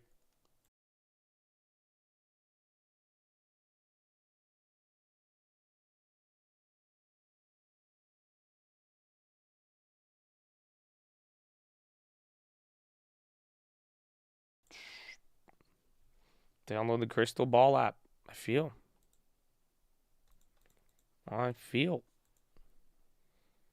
Not my job. My new logo. Powell was really aggressive about it, though, today. Remember that first lady? He was like kind of like getting defensive. It was very, very defensive. And then Peter Schiff was like, Powell is not saying anything when the whole point of this meeting is for Powell to advise Congress. He was spicy, yeah. But he was really like doubling down on it. And then that what's it called guy called him out against it. No, he wasn't against Warren. Believe it or not, it was somebody else, and like he sounded really defensive. And then that one guy said it, bro. There was like 2 or 3 people during the meeting who said it, and they were like, "You do know that everybody is gonna blame you, right?" Like I was like, man, I could only imagine being Powell in that moment. They're like, I'm just letting you know that once this does go problem and there is a problem and this and that, we're going to be blaming you, Sir Chair Powell. You know that, right? You know that. We're coughing up bones with inflation. You're like, what? All right, word.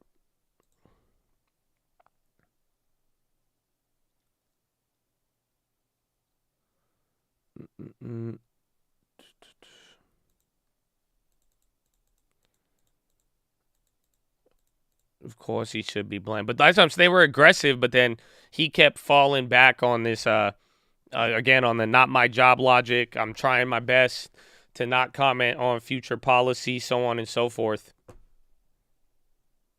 Jerome Powell. Interesting Biden gas video. I don't want to be accused of playing misinformation, so unfortunately I can't play it. Again, because I would be responsible for what they say, so I feel like going back, some of it may not age well. So we're going to prevent ourselves from any of that here today. My Senator Smoker voice, the guy like this. I don't know. I need to just smoke a blunt real quick.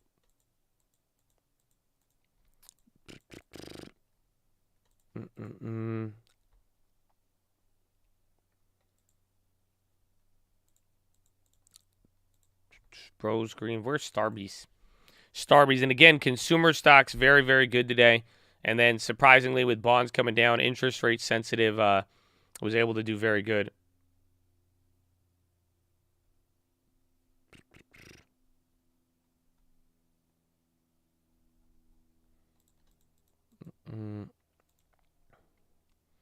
He said, you for real trying to smoke? No, man.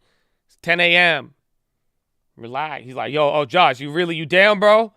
I was just trying to make the voice. I can't do it. Some of y'all were like, yo, Josh, I'm down, bro. Run it.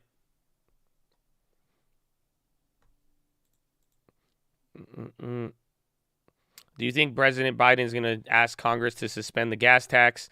Yeah, I think a lot of the states don't want it to happen, but I think he would do that. I think oil is already kind of priced into a little bit of it, but otherwise I think it'll go down a little bit, but then you might watch a counterintuitive action. So if they do a like a political ban on oil of some sort, gas tax, whatever it may be, usually it's like you might start seeing it go up afterwards. So pretty much I would expect a short-term negative reaction, mid-term positive reaction on the price of oil.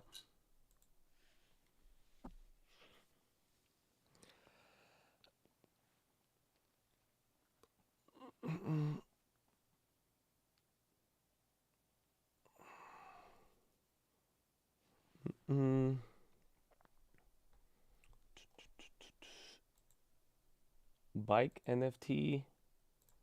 Let's see, we got it. There it is.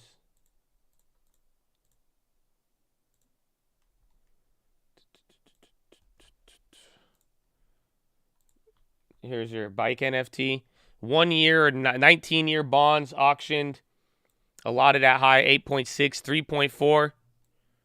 Here's your bicycle NFTs. Back in the day, they were pimping them out there.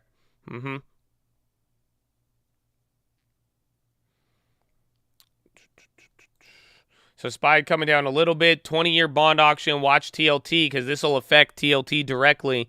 Again, 20-year bonds 3.48 versus 4.86, so slightly higher. So bond yields slightly higher, so it might come down a little bit, but again, it's moved a lot already. In your honest opinion, what will perform best in the next 10 years, real estate or stocks? I would probably go with real estate, but depending on where you buy it at. So it's like if you overpay for real estate now, I think you'll still make money. But like stocks, if you're like scooping up everything at the bottom now, you might end up being better. It's hard to say. I think, again, you could make a higher percentage with stocks, but a smaller percentage would probably net you more money with real estate. But I'm pretty bullish on real estate for the next decade. Again, just if I'm comparing this to the 1970s and how things played out, I'm really going to just use that as my guide as I have been, and it has not failed me.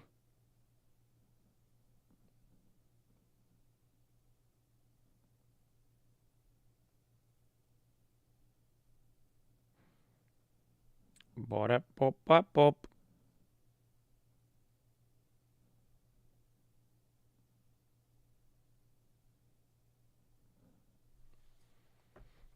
PEV. What's PEV? Phoenix Matter Inc. Up 117 at the high. I do like REITs and I do like Vici. It's just up a little bit more than I would like, but I do definitely like it. We brought that up on the first REIT watch list we had. I like Stag, Store, and there's one more. But I'm a big fan. I like IRM too, but it's just really high.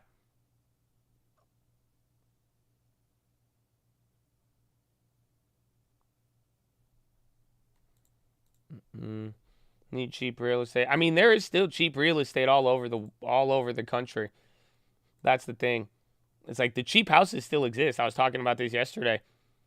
There's $70,000 houses still. You go to Kentucky, you got cheap ass houses. Indiana still has some cheap ones. So, I mean, you would be surprised. Kentucky, Louisville. Yeah, bro, $85,000 homes. Look at that, 2 minutes ago. Brand new in box. Dead stock. Okay, not really dead stock, but look, it's nice. Painted up a little bit. This needs a Josh Answer special. That's fine. All of this buffs out on the floor, and that's fine. Look, you got a nice little tarp window. Honestly, it works better than a real window. You know that shit ain't getting in, and it makes a nice sound. The bathroom, ready to go. Convenient vent here near the sink. Everything is chill. You got access for a full-size trash can. Really fun for the whole family. Maybe you have some smaller people in your family like Josh. You got a Josh height counter here, so he could use the cutting board and everything else. A nice little window. Get some natural light in here. Again, perfect space for the microwave and everything else you need. Again, everything just with a little touch-up. These are all just cosmetic. And again, maybe you needed a fridge in your other bedroom. Well, we made sure we provided that for you. Again, appliances are really expensive. This all comes with the $85,000 price tag, ladies and gentlemen. Maybe you need an Ethernet hookup. All of this is included. You get whatever is left in the house. Very long, deathly scary staircase. And I don't know why. What is this? Is that like a little JanSport backpack clip in the corner? I don't know. Where the fuck does this staircase lead to, bro? Hold on. This house is way more captivating than I thought. Again, we opted here for more cloth instead of tarp on the upstairs to make sure that, you got a little more natural light upstairs since it gets blocked out by the trees. But maybe you need to escape hatch at the top of the staircase. This is what we have here. And then we got your flowers for Valentine's Day or any holidays. He is risen. Happy Easter. I don't know. But great front yard, This is like you see the modern bricks where they space it between the grass. Beautiful out here. You get all of this. You get a runway in your backyard. Most people want a wide backyard. You have a runway. Just a straight shot. You could do laps, 40-yard dash, whatever you're into. Nice aesthetic backyard with the roll-up warehouse doors at the back end and offer the low price of $80,000, Chad. $85,000. $85,000. Let's see. What did he buy it for? He bought it in 2018 for $27,000. Honestly, not that bad. For the last 4 years. Y'all didn't listen to me in 2018 when we talked about this. So now there's a premium. Okay, not bad. Not bad. But they exist.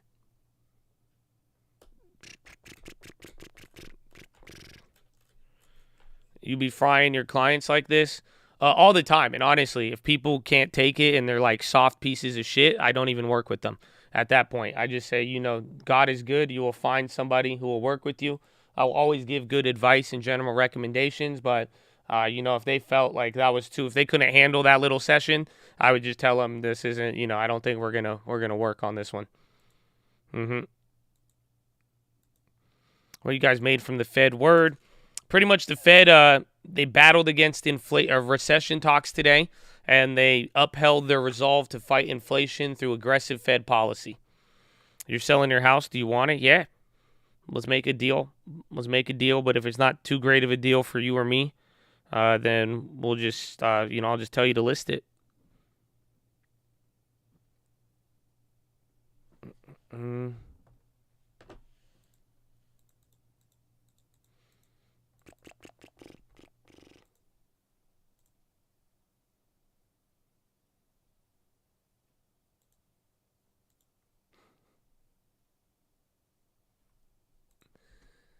This one's a good one. I like this meme. This is a great one. Jerome answers, baby. Jerome Iverson. Points, data dependent. Rebounds, transitory. Assists, not my job.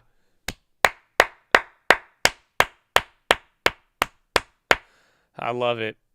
I love it. I love it. Points, data dependent. AXL, I still have the shares. I think we're up a little bit. We got in at like $6.99. I'm just gonna ride that one out. I think it's a cheap play. We bought it because of like a takeover rumor, and we haven't really seen anything happen. So I'm gonna still keep riding it until then. Practice, not my job.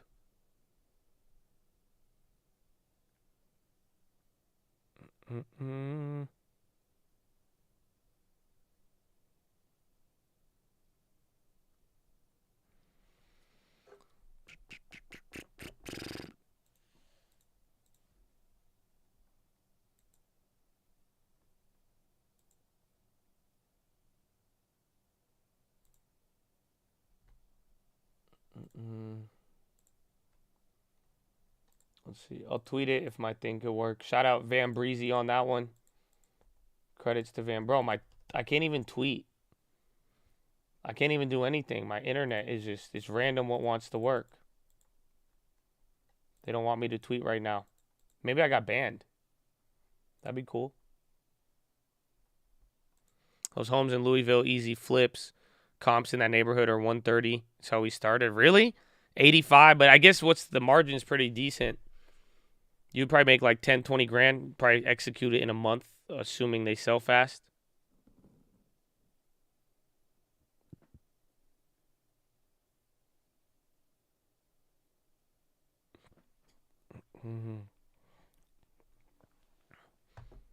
Are there downloads happening in the background? Not just going on and off, but Twitter has been really weird for me. It's definitely my individual internet. But as long as that's good. When it cuts off next, I could switch it. Rick Santelli auction rating B+. You have a sale house in Michigan, 130, great area.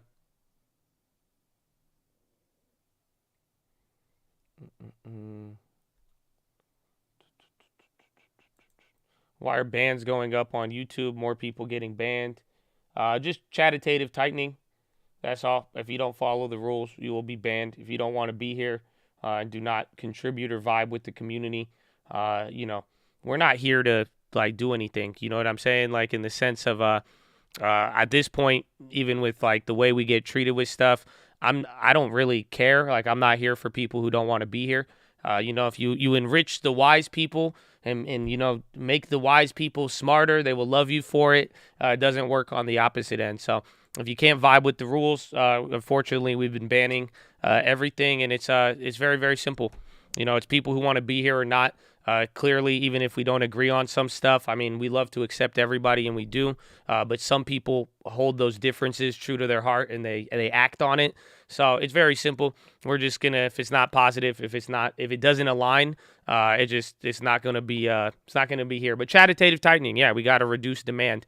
We need to reduce demand a lot. 100%. Amen. Amen.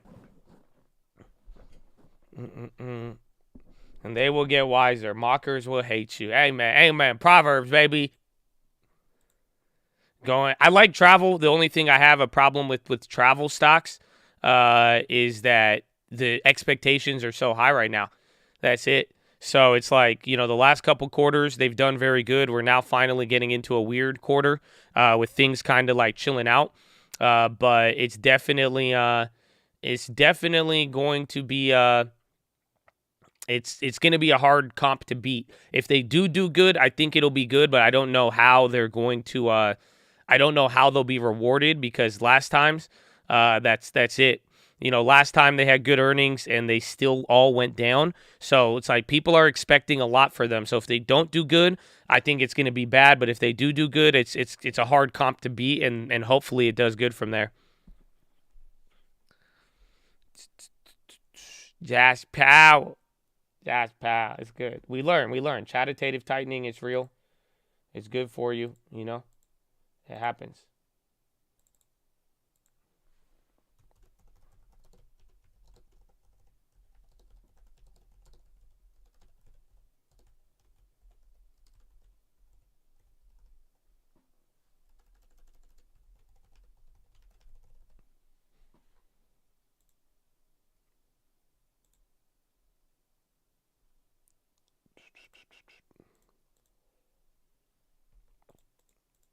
Elon Musk's child tells court he no longer wants to be related to her dad. Oh, I read that earlier, actually. I didn't know if it was like a clickbait article. The news on SAEV? I'm not too sure. Saive or Save? If it's Save, JetBlue yesterday upped the bid by $2. Did I hear you earlier about Airbnb? I did not. What did you say?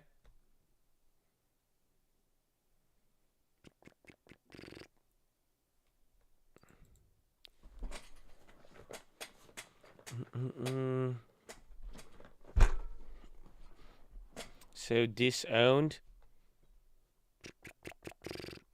No one is safe. The market, I don't know. The market's kind of chilled a little bit. Even though we just hit a new low last week, it definitely feels a little better. Hilton, they said they're doing better numbers than 2019, and they said they're raising hotel prices. Yeah, and I think that's going to be good, and everybody is, but the problem is now, it's just like the comps are expected to be good. They all have been saying numbers like that for every single quarter, and it just hasn't. The people aren't responding to that on the stocks pretty much. So it's like, even though these companies are doing good and expectations were high and they keep beating them, the market's not rewarding them. So now it's kind of hit it's hit a dilemma where we're entering in a quarter now where the expectations are high the business is like everybody globally is slowing down, but now business is high. And then even if they do beat it, is it still going to produce a positive response on the stock? Because even then, once they beat, and if they do beat it, everyone's going to keep raising the guidance again as well too. Or if they beat it and lower guidance, boom, we're going to have a negative effect on it. So that's kind of the problem that I'm having. So you said no one was talking about property in Sri Lanka for Airbnb since the economy collapsed. I mean, it could be a good opportunity, but you're going to run the risk of operating real estate in a foreign country. So like Sri Lanka, I'm sure they don't have Airbnb laws, but you might have to deal with like a local militia. So if you could get property, or if you have a plug there who could figure it out, honestly, that's like high risk, high reward, but it's not anything that I don't think I would be able to do it, to be honest with you.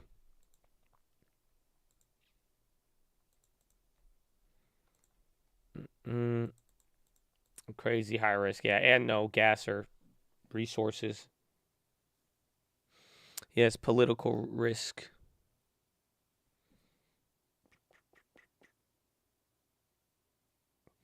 Sri Lanka only does land leases. That's how it is in Mexico.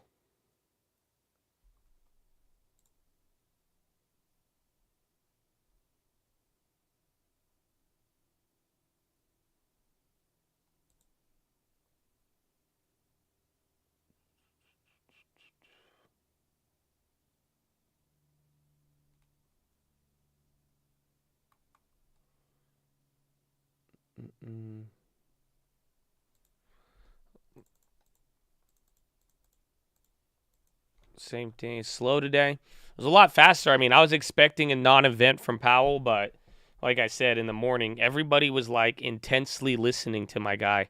It was just very, there was a lot of like immediate reaction, and people were very, very hyped up on it to begin with. So we got one more day of Powell. Tomorrow you're going to have FedEx earnings and then the bank stress test. So I'm sure before we know it, things are going to start moving around now, but definitely getting a lot of activity.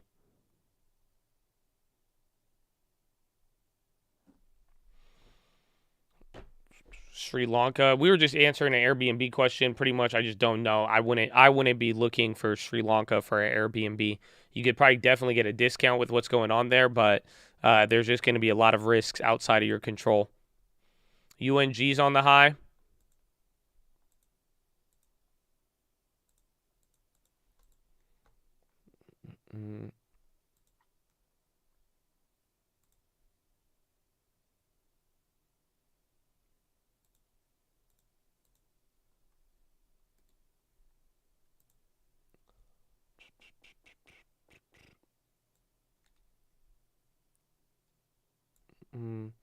And then, Mike, is it that house in Florida?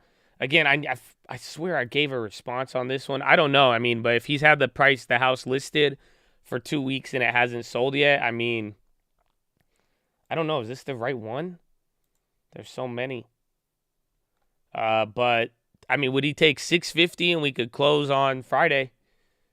But at that point, again, that's the hard part, is that now you got to think about it. If he's listed for 2 weeks at $800,000, I don't think I'm going to sell it. Again, if at this market, things have definitely slowed down and changed, but that is a little bit of the problem right there. We want PHILO. Oh, we are kind of chilling out. Damn, it's already 10:19. MO, they banned Juul. So there was a FDA report on they're going to ban the Juul from United States. That was like a $40 billion investment of theirs a couple years ago. And now it's going to...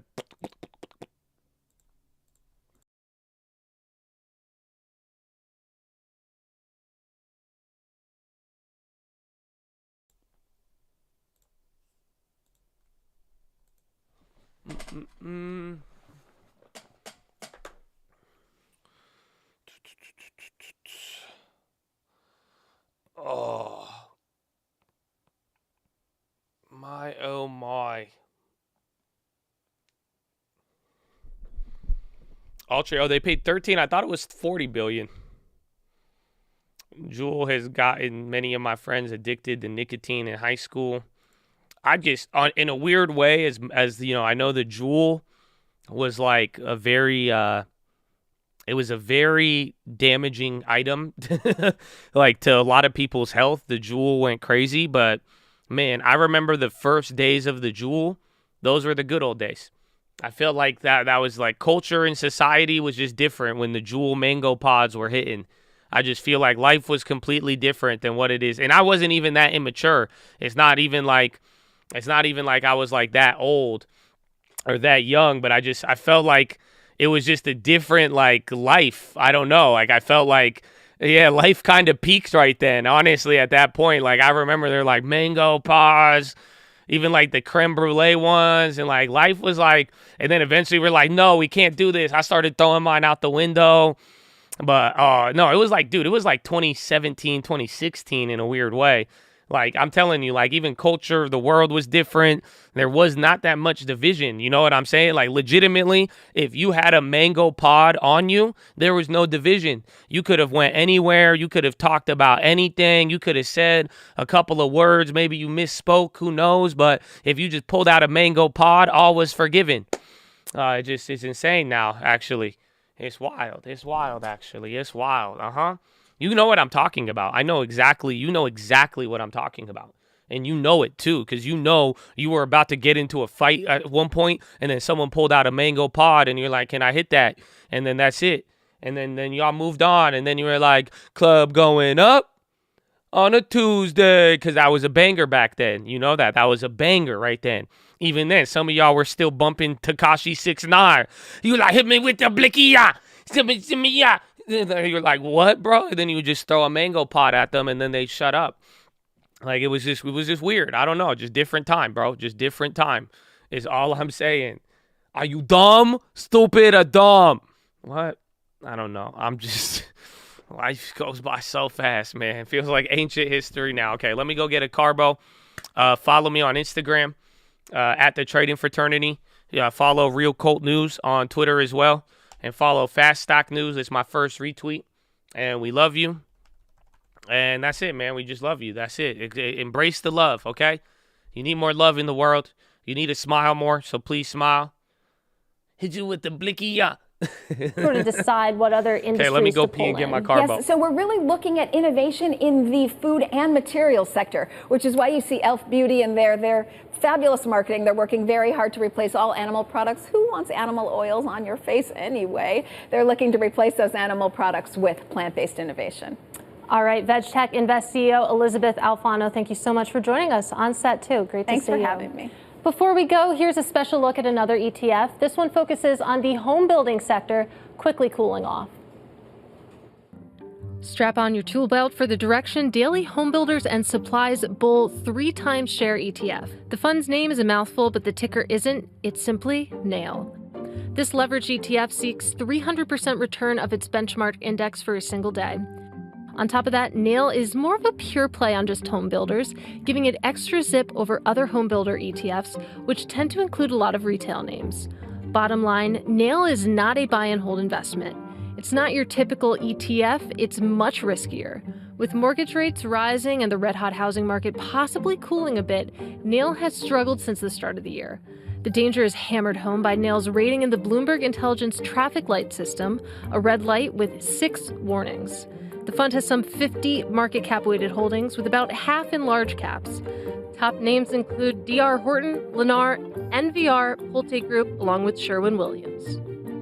NAIL has around $100 million in assets and an expense ratio of 95 basis points, in line for a leveraged ETF.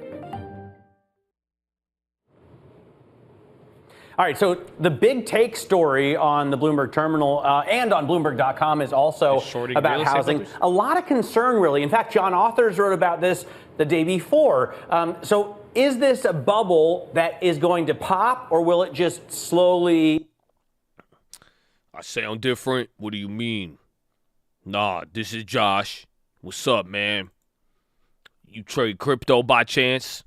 How's your crypto trading been going? Oh, yeah? Cool. Well, listen, I could triple your money if you just send me all of your money. And no, this is my backup account. Don't worry about it. It's fine.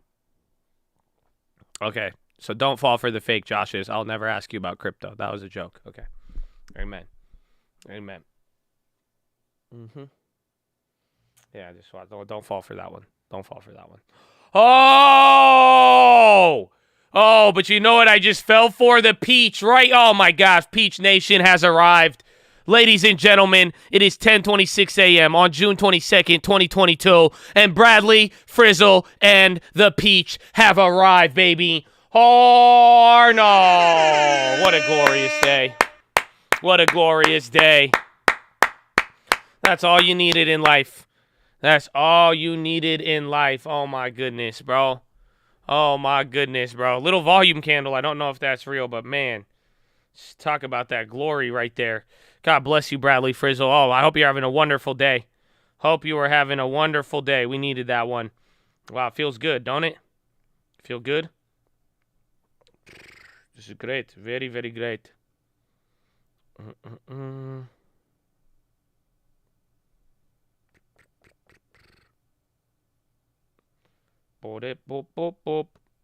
Man, that's hype. We love it. We love it. Kind of a shitty day. I mean, it's chill. It sucks that we haven't broke out to a new high. I mean, we still got 2.5 hours left, so hopefully we can. I think that will say a lot for sure.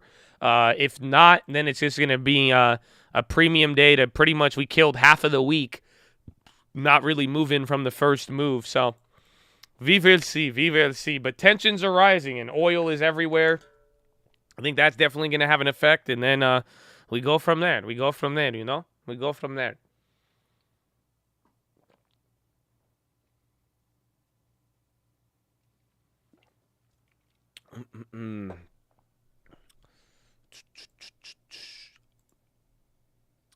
Ba-da-ba-ba-bop. I'm in a coat.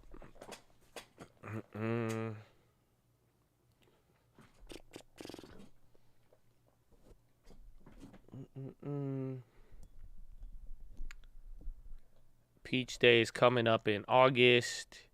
Is that like the official harvest or something? 377. The point we got to get to is 379. I mean, we've watched it do the dance. I mean, I think it might be able to break out from there, but even then, like 377, but we are still going to have to, we're still going to have to deal with some stuff. Pretty much, I think it could go past 377, but then we could still get resistance at 379. But we've seen this. We've seen the market not break a level up and down for a couple of days, and then when it does, it'll eventually just go right through it. August 22nd. Why do I know that? Why do you know that? That's crazy. That's crazy. It's meant to be. It's meant to be.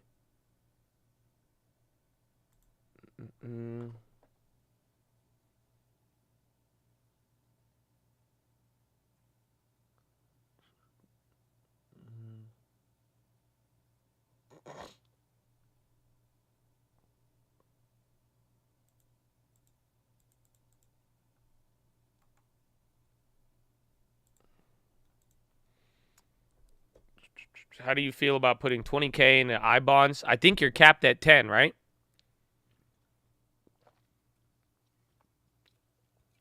I mean, 10K, it just depends on the rest of your portfolio. Like if your full total amount of investable money is like $50,000, I don't know if I would put 20% of that into a bond. 10% is great, and obviously, I mean, in this market, it balances out with inflation. There's a lot of other stuff, but at the end of the day, you do want to make sure that, you know, it's something that you should get the bonds as a very small portion of your portfolio.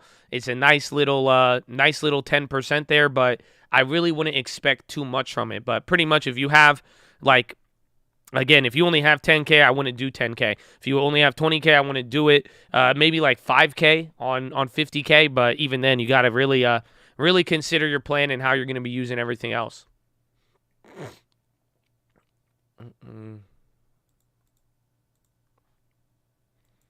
That's my B-Day. You can gift I-bonds. It's a loophole. So you could buy more than 10,000. I think you could still max just buy 10 grand and then that's it. If you gift it away, I don't know if you could buy more. I think natural gas, they have a meeting here on refineries. I think it could have some effect, but UNG, I was thinking about getting into it, but we will see. It's just going to depend there what's going on with Europe, oil, and even Russia. They announced some stuff here today with limiting oil by winter. You could buy 30K. Because I know they say if you deposit more, like they won't give you more, and then it gets like it takes like a 2 or 3 month process to return any of the I-bond money back or something. It's really weird. Has anything escalated in oil? Soon prices dropped because of China. They immediately got back on it. No, not really. I mean, there's been back and forth, couple of the nuclear deal or getting Iran, what we're doing with Venezuela, the meeting with the Saudis and how that's going to impact, and then all of the legislation. And then finally, after Powell and the big move, people were starting to talk about demand destruction and consumer being slowed down on the oil front. So those are pretty much the latest developments. There's a lot. And then just not to mention the original situation, the supply dynamics, what's going on with refineries, travel, supply chain, all of that.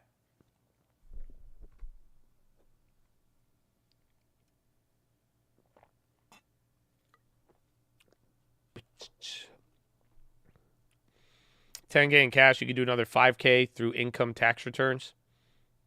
It's good. I'm glad a lot of you guys seem to know about the I-bonds. It's a cool vehicle, but at the end of the day, just a bond. It's a nice 10% though. But just don't go too crazy. Again, if you have a smaller amount of money, like you're younger and you only have X amount of capital, you're way better off just like I would rather throw it in a growth stock or something with a dividend that still could kind of move a little bit. You'll end up being a little bit better off.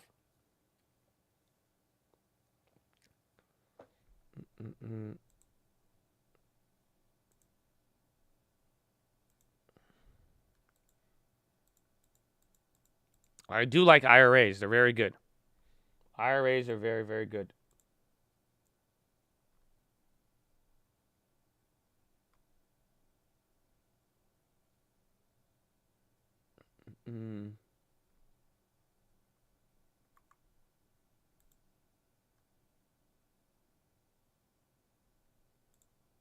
What time is it? It's 10:30. Today's kind of flown by. Semiconductors, they've kind of been slowing down, and we're going to see if we even get that chip bill, but they didn't do too bad. But again, anything deflationary, oil and other commodities going down, I mean, just don't forget what the price of chips did and all that demand did. So that's kind of been my initial theory. I don't think there's been anything since then. Again, we got a nice $20 a share on it, but now we're just waiting.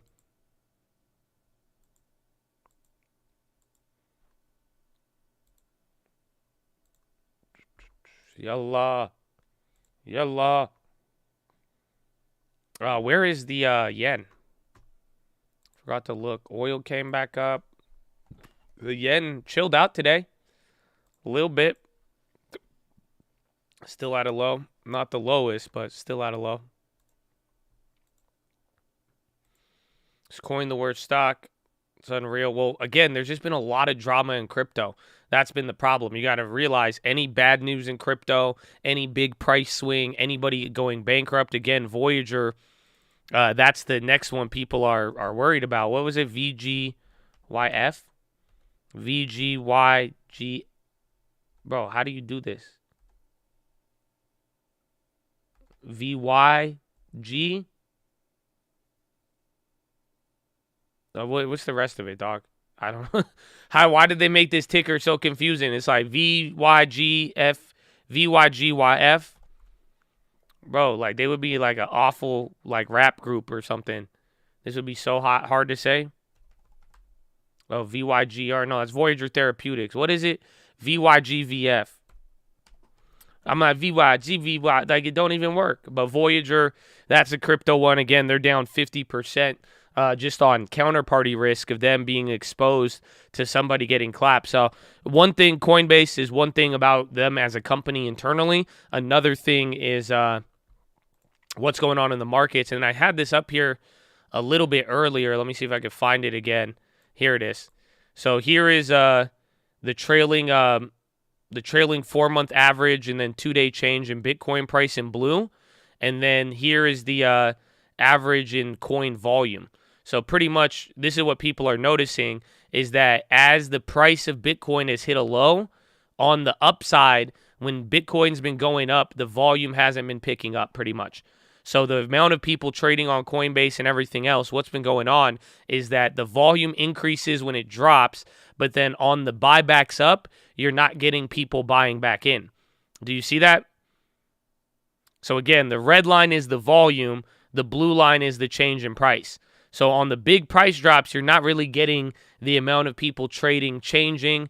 Price drops below. It's not like people bought in more, but from this period, from the beginning of the year till not, volume was going up a little bit, but then right when prices started to come down, you just saw a different effect, and especially right here now, as you're bouncing off of $19,000, what you got going on is pretty much volume is dropping on crypto or Coinbase and Coinbase exchanges. So that's kind of the point with it. You got most of your crypto on Voyager. See if you could take it out today. They're not in a problem yet, but people are forecasting that Voyager may have a secondary risk essentially. So the story is they gave like $700 million to A3 trading partners or whatever, and A3 went bust. But now Voyager only has like $500 million in reserves. So if somebody owes them $700 million, they're not going to have enough money to pay out everything, especially if that person lost it all. So you could get out of it now, like pretty much. If you could withdraw your money, I would go ahead and do that. Or if you could just transfer your coins to another wallet, you'd be good. But right now, there's no real problem that's been admitted with Voyager, but this is all speculation, and people are responding to that.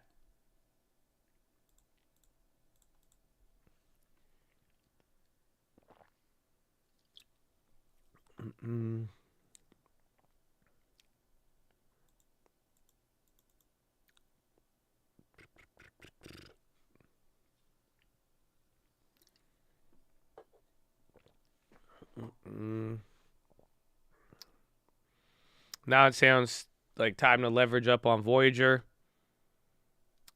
If you lose 10K, it's your problem. You use 10 million, it's the banks. Yes. It's just it's weird. I mean, that's the problem. I think this is where crypto comes to bite it in the ass. Just that because crypto's confusing. And it's one thing to, store your coins and not get scammed. But now I don't even think we know who is involved with what. Like all these brokers, like literally FTX is giving money to BlockFi.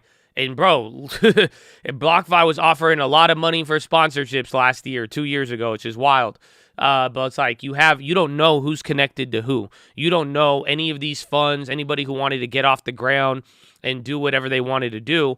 Nobody really knew what was you don't know who's working with who's backed up on this, who would have exposure to this crypto, this DAO, whatever it may be.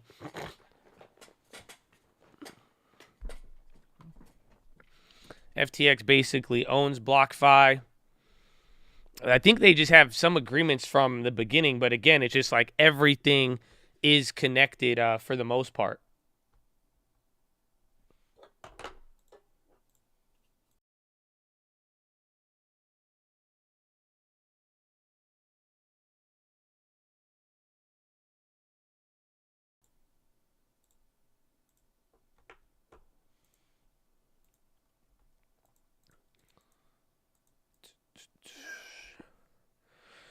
Coinbase. But yeah, that's why Coinbase has been so bad. Has to deal with all of this. All of this. Ba-da-ba-ba-ba. How's Michael Burry?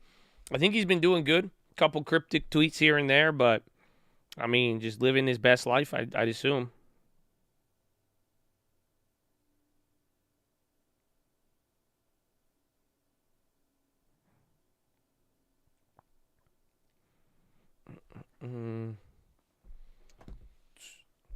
Let's see.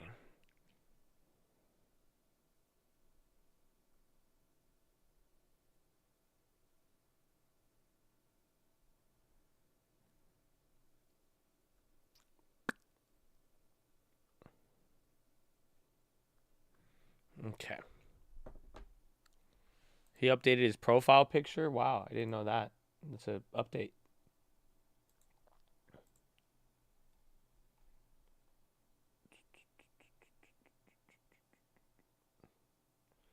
Okay. T-Mobile up 2. Is Coin clap forever? Now, if Coin ends up being the only brokerage that survives, like if everybody goes bankrupt and Coin doesn't, like, let's see. If Coinbase survives, this is why I like Coinbase. They were the first ones. They're out in the game. If they have some level of stability where they don't have to liquidate your coins, I mean, people have already experienced the worst possible thing that you could have already in crypto with Celsius. Everybody, all of the early warnings we would talk about that you didn't have to think about a year or two ago, all of the biggest fears have emerged now. Simple as that. What happened? People, not your keys, not your token. People were on a brokerage. Literally, I've seen people with $100,000 locked up in a Celsius account. So that now they can't get their money out there. That's it. They're going to take it all. So it's like this is the negative side to all of it, but give it a couple of years. If everybody gets clapped on this and then Coinbase manages a way to stay alive and they really don't violate their customers, they don't have to liquidate, and they don't have a big change of plans, they're going to be good. And they might actually be able to do it. Remember, they sold all those shares. They raised all the money with that bond. So we will see what happens, my friend. Yeah, people were spreading the FUD on Coinbase, but the ironic part was it happened to like 2-3 other people before Coinbase. And I think the funny part was nobody read the disclosures on the other brokerages and only reacted once Coinbase did on that earnings.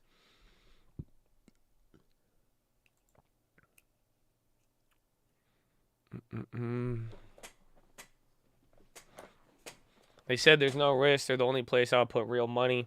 I mean, I've used a couple of crypto brokerages in the past, but that was the one really been a fan of. Again, Coinbase. So we'll see. We'll see if they last, but that's something to keep in mind. They're dealing with short-term pressures.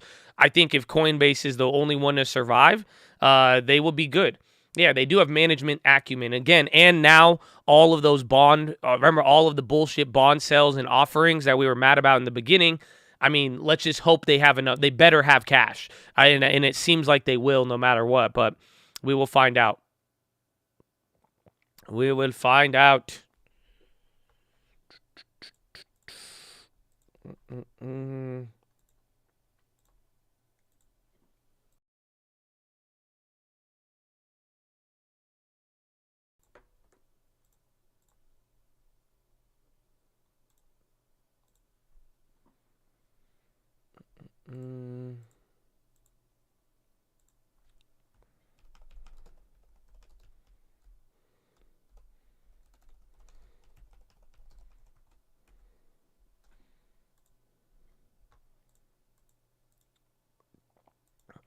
Do they get any money from people attending the sports events? No. And that's owned by crypto.com. Not Coinbase. Binance is kind of legit, but it's China. And even then, they're buying $2 billion of coins just to make sure shit doesn't crash. Coin at $6 billion. Well, we'll see, because if any big losses, you are going to need that money at the end of the day.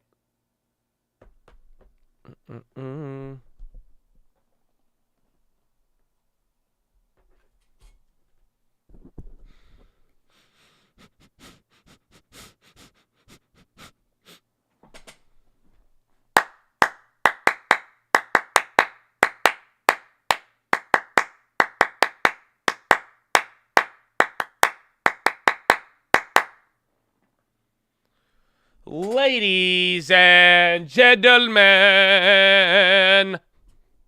what's up, man? How y'all feeling? Y'all feeling good? It's PHILO time. Of course, if you just got your PHILO alert, some people wanted the PHILO alert, and today's PHILO is very simple. Actually, it's not that deep, but it is very useful, in my opinion. And honestly, I'm just going to share a personal story with you and what happened to me yesterday and how I felt about it And, thank God for all of the PHILO training, just because it just came back to me. You know what I'm saying? And I hope a lot of you guys at times, I hope you realize it's very easy to respond to things naturally and instinctually. And that's kind of the benefit to the PHILOs. Honestly, I really hope you understand that, because at different times you'll notice how something you might have heard would have helped you a little bit. You know what I'm saying? So don't get banned here during PHILO. Again, chattitative tightening, ladies and gentlemen. We have a zero tolerance policy towards it. And here is going to be your answer to everything. At least this is what I got out of it. Calm down. My PHILO today is to tell everybody to calm down. Before you make a decision, calm down. Before you react to something, calm down. Before you get happy, calm down a little bit. Before you get angry, calm down a little bit. Trust me, your feelings and emotions, they will not always be your friend. No, no, no, no, no, no, no. Go with what you know and not what you feel. Again, control what is in your control. You guys have heard all of this, right? So why I'm telling you this is I'll just explain what happened, right? So yesterday we're dealing with all of this stuff here. We got like the channel, and everything going on. I got a bunch of people asking me questions, and a lot of my friends, like I even had Lending Tips call me up. I had another good friend of mine who watches the stream. He called me up, and like people are asking me. They're like asking me what's going on. Like, oh, what happened with this? And I'm explaining them the Trump interview thing and what happened. And I'll tell you, yesterday I was very, very disappointed by it. I was like very, very disappointed. You would have asked me yesterday. You guys were like, this is how a villain story was made. And I was like, yeah, amen. You guys were like, oh man, I could only imagine. I'm like, bro, this is about to make me go buy a Harley Davidson. This is about to make, it's like, again, I was very bothered. I was bothered because I was like, man, this is just very unfair. It's one thing to deal with it with all of us, but I'm like, dude, this shit is happening all across the world, all across the nation with like so many things. And I'm like, dude, I'm like this. It was just like, it just finally got to a point where I was like, dude, this is just wrong. This is absolutely wrong. I was like, I can't stand for this, bro. And like everybody I would talk to though, and I would start, people would call me and I would talk to them, but I noticed a lot of people were feeding my emotion. Oh, y'all don't feel me. Y'all don't feel me, chat. You see, this is why sometimes it's good. It's like sometimes you need to vent a little bit and sometimes you need to get things out, right? But have you noticed that sometimes, you'll be around people and they'll kind of feed into the emotion you got? I don't know if y'all feel me on this. I don't think y'all feel me, and I hope you do, because you got to realize this. As this is a little bit of awareness, because then at one point, you have me, I'm usually calm. Honestly, I usually do not care, to be honest with you. Again, I even told you guys yesterday, I was a little bothered. I mean, it's not like, bro, I've been treated unfairly my whole damn life. I've been judged my whole damn life. Half of y'all in here still judge me on a day-to-day basis, no matter what it is. It's like, I ain't never complained about, oh, I didn't get this. Oh, I got treated like this. Oh, no, usually I would just get back to work, grind, put my head down. You will reap what you sow. It always comes true. So, but even yesterday, man, I was just like, I don't know, man. I was like, I don't like it. And I noticed every time I would talk with somebody about it, everything kind of just got like, just more, yeah. I was like, oh, they're like, yeah, you should do this.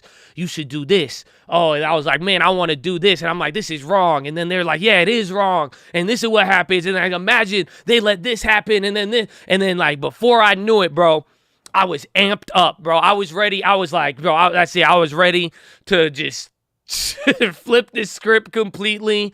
You know what I'm saying? Like, I was just feeling in a way. I was like, I wanted to do a lot of things. I wanted to put out a press release. I wanted to go after it. I was going to change a lot of things. But then I was like, all right. I kept talking to people. And then I did the watch list. And I got the watch list out. And honestly, I felt very good after the watch list. I don't think you guys know how much fun I have when I do it, honestly. That's why I'm very grateful for all of you who are involved in the channel, like for real. That's why I said too, honestly, some of y'all, you do not deserve to be here, but that's okay. We still love you. We're going to try our best. But, for the people who are really about it, because I really hope you get the same type of joy that I get, because, man, sitting down, finishing the watch list, and then, going over it, listening into it, getting myself ready for the market, getting ready for what I got to do the next day. You know what I'm saying? And like just getting kind of back into what I just do, right? And just sitting there, I was very calm.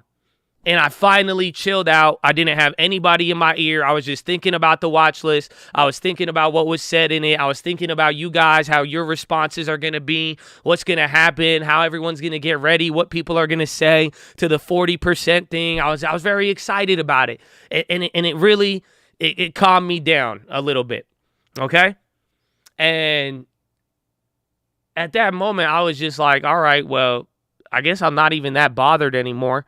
And then I started thinking like, well, I don't care if I get treated unfairly because I'm not going to let that make me act out of character.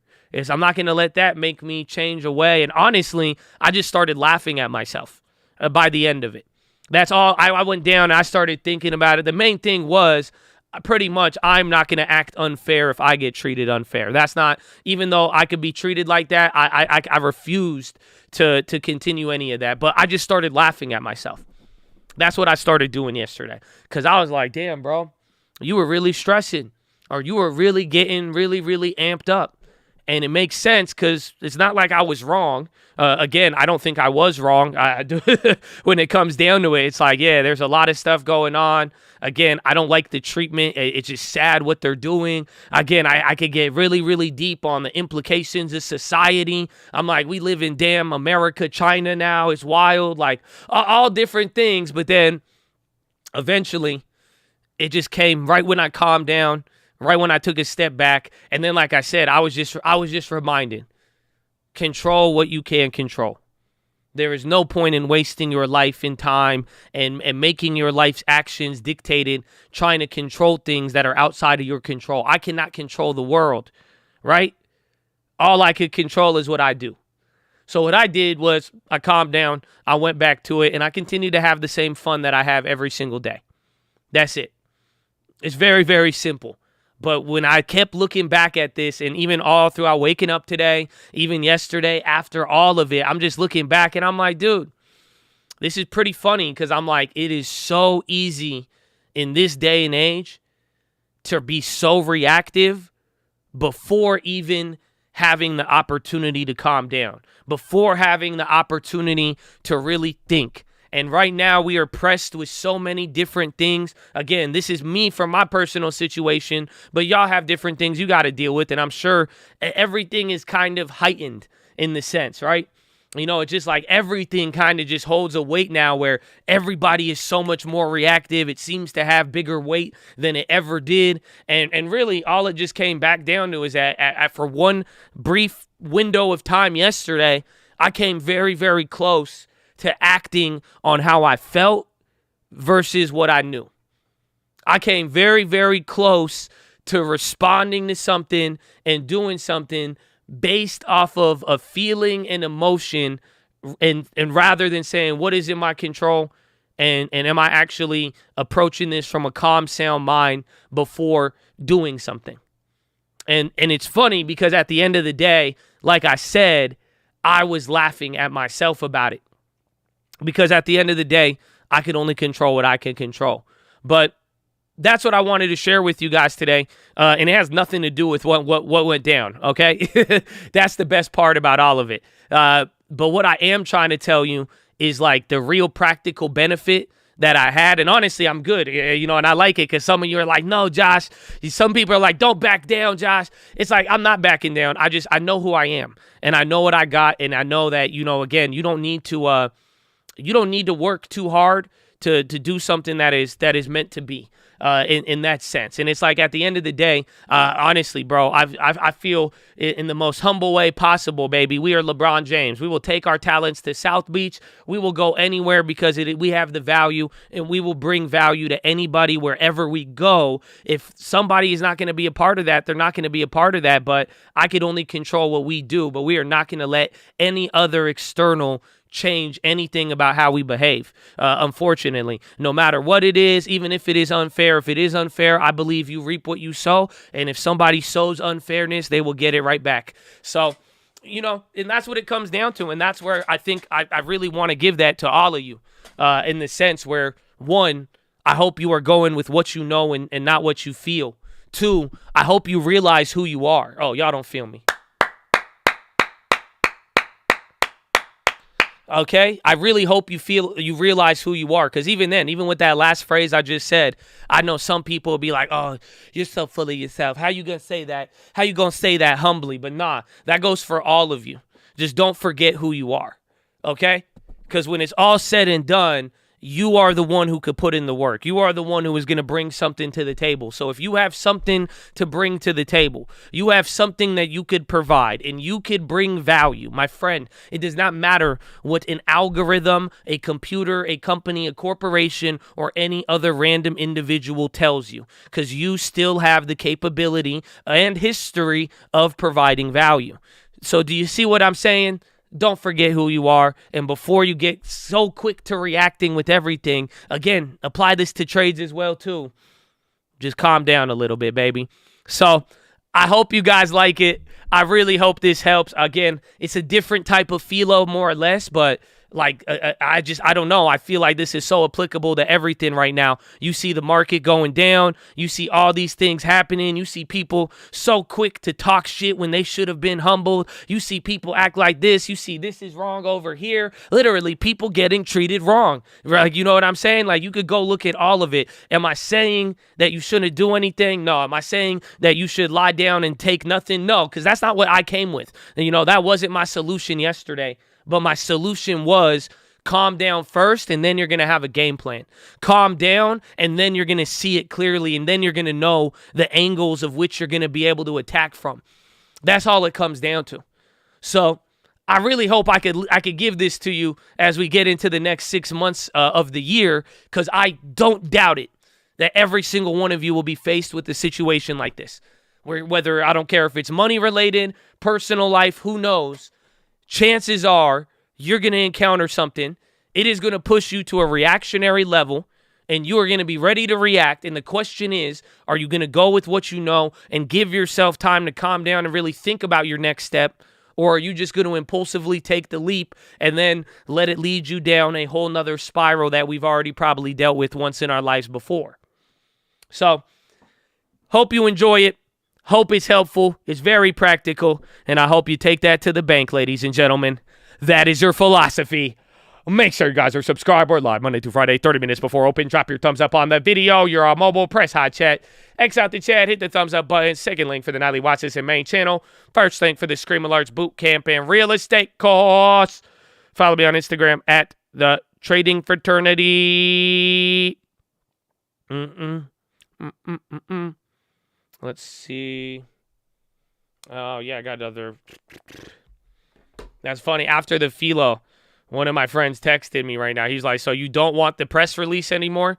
And I said, I don't know. I got to think about it still. I got to calm. I was going to put out a press release, a funny press release, but we'll see. We'll see. We'll see. Maybe we get some uncle. We'll see how uncle feels about it. We'll see how uncle feels about it.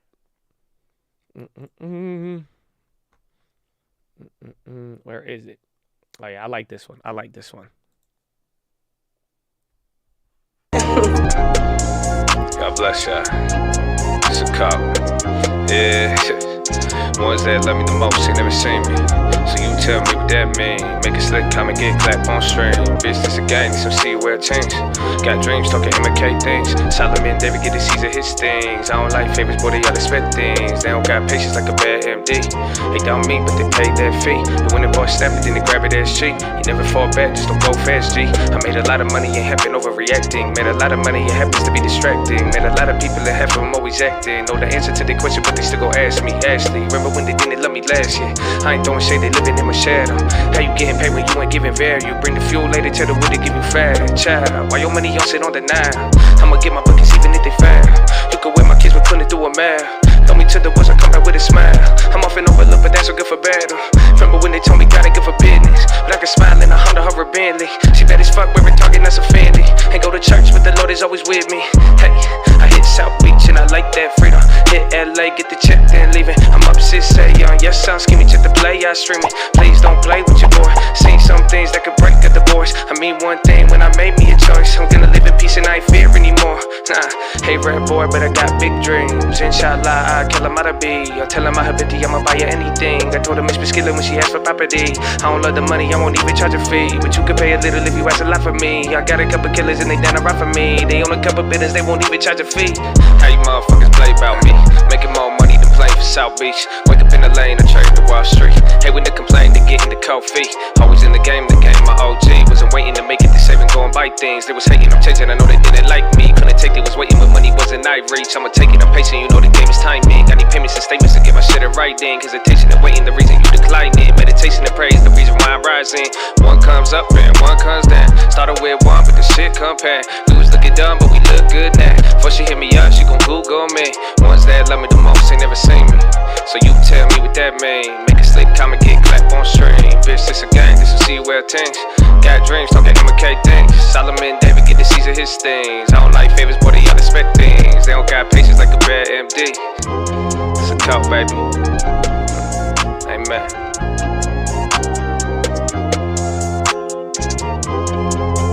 Oh, 2020, baby. Yeah. Got the color, got the put. I can make the money both ways. Oh wait, I can buy the whole chain. Go away. Got a lot of love and doing no shit. No games, small change. I just made my own band.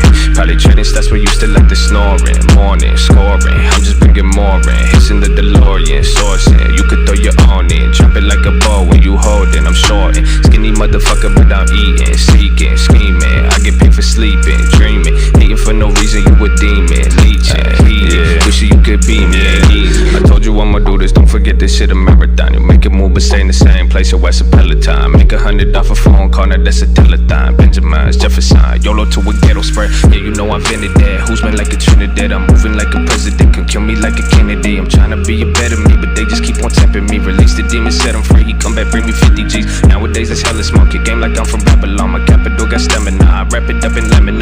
Talking in new blabbering, but I'm not understanding, bro. You hating and complaining, but you still watching the channel, bro. I do this for the real ones, but the hate is still involved. I just closed another building, I'ma give it to my bros. It just took a little patience and it took a little hope. Yeah, the faith is never wasted if you reaching for a goal. Do this for the real ones, but the hate is still involved. I just closed another building, I'ma give it to my bros. It just took a little patience and it took a little hope. Yeah, the faith is never wasted if you reaching for a goal. Chicago, 2020, baby. Who the fuck you? I did what they said I wanted though. And where the fuck is y'all now? Who the fuck are yo? They was at the bar, I was chilling in my room. Now they wanna call like the stock about to move. Said I take it far, but I ain't take it up with yo. Now get up out my way, I ain't tryna be rude. Been hated on before, what you really wanna do? That ain't stop me getting more, couldn't stop me making moves. I look around and see you now, I see you in the gym. You back down, but asked how the reason was you quit. I'm back now back down, got up in my shit. I'm a cold, I ain't a crib, ain't a blood, but got the drip. I got brothers in the streets, I got brothers in the banks. I got houses on the beach, properties in other states. Get the knowledge back for free while I be screaming, God is great. I believe and I create, see the need to replicate. Lost a lot of shit, but I guess that's part the plan. I had loved ones up in dip, got some people in the can. People try to steal my shit, now they reaching for my hand. I feel bad they ain't around, but they ain't holding, let me down. She lose 100K, the next day I get it back. I made millions with some trades, I made millions with these tracks. Playing like just like a game, in the bank showing my stats. Shit you say I'm calling cap, you could play but you just mad. Did what they didn't wanna do, now I'm buying cribs when I ain't even need a move. I was just a kid, they said I didn't have a clue, but they saw just what I did, now they tryna do it too. Tryna go to heaven, I like living with a view. So I'm tryna build a building, maybe cop a Bentley too. I guess you see I'm eating, but still want a lot of food. I guess the harvest plenty and the workers always few, bitch. Oh, Chad. Oh, another one? No. We got to get back to it. Nordstrom's and Kohl's. All the retail stocks are coming down. Kohl's said that they got a, what's it called? Kohl's got a, They lowered the bid, the franchise group that was offering on them. Yeah, Biden is speaking right now on oil and gas prices. I would just watch the price of oil and gas. I pretty much already could assume what he's going to say, but I do not want to take the risk of disinformation, so we are not going to be listening to that one today, unfortunately. We are at work. Work is always good. Work is always good. Coles has been doing this all the time, bro. It's been going back and forth and back and forth. It's crazy. But then watch the retail plays. We're going up 377.80, ladies and gentlemen.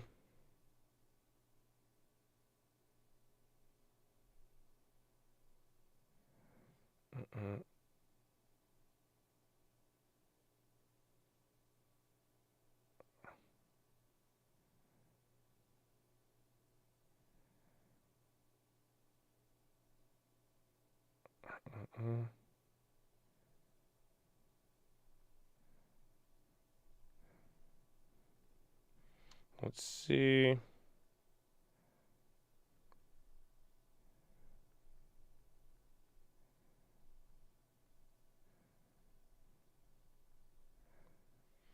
SPY high of the day. Again, 379. So remember, like I said, we could get above here. It's not about really breaking 377, even though the last couple days, we got to get like to 379 flat and actually break. So a point above.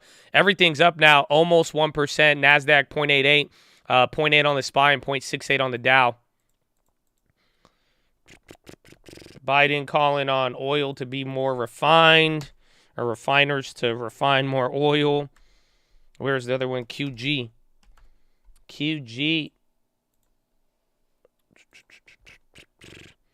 UVXY puts go burr. Does market get clapped if banks fail to stress test? Yeah. If, let's say, because we don't know the situation they're going to put forward, but if they go and do it, like it's going to be like if they do a situation where it's like 10% inflation and all of the banks collapse, the market's going to shit bricks. But other than that, it really just depends on the situation and how they go about it.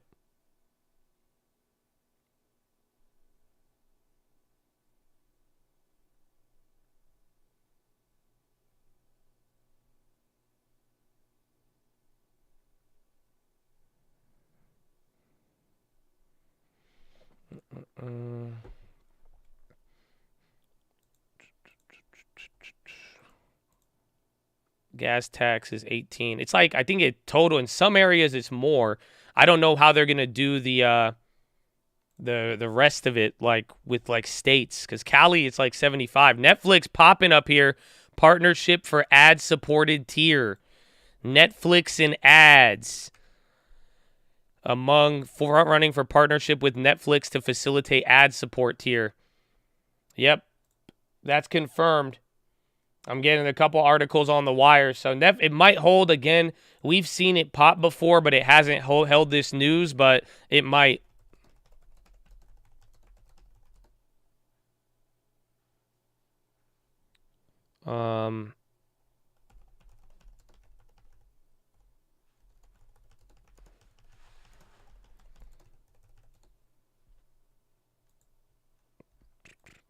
Stress test, no. Stress test is a hypothetical situation to see how the banks would perform. So that's going to be tomorrow. They do it twice a year, semi-annually, and they go and they review situations. They look at the balance sheets of the banks and say, in this type of scenario, what would happen? So they simulate a highly stressed scenario, and they see would the banks be able to survive in that type of environment. So Netflix pop and drop off that. Roku might move off of that, actually, because remember, people were talking about that the other day. But again, Comcast and Google are mentioned in that article. Comcast, Google, in talks to partner with Netflix on ads.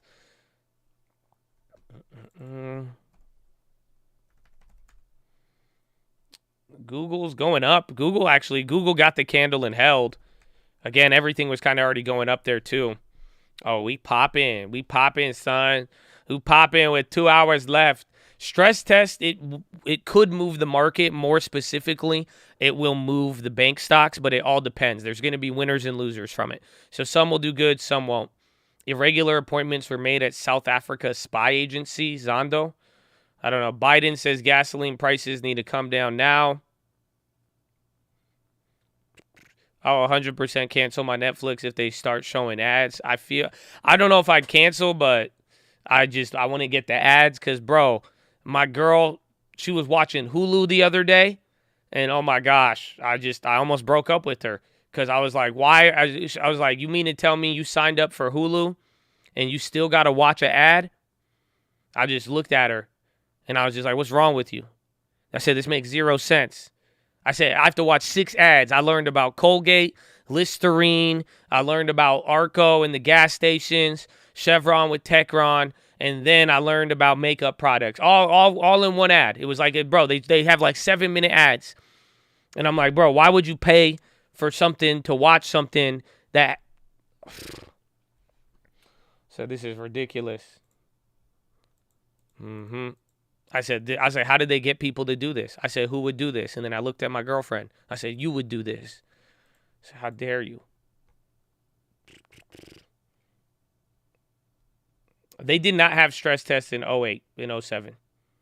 And Boomer, I'm glad you like the PHILO, bro. It's a good PHILO. It really is, man. I hope you are all reminded. I hope you are all reminded. You got the spirit, bro.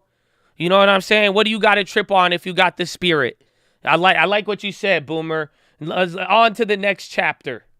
Let's see what the next chapter brings. You could only control what you have. Someone else controls the rest of it. It's good. I feel, bro. Amen. You need that peace. Yeah, just calm down a little bit. It's good. If you got the spirit, bro, that's it. I think even Kendrick said that. And I didn't lose sleep because I got the spirit. That's it, man. That's it. It's great.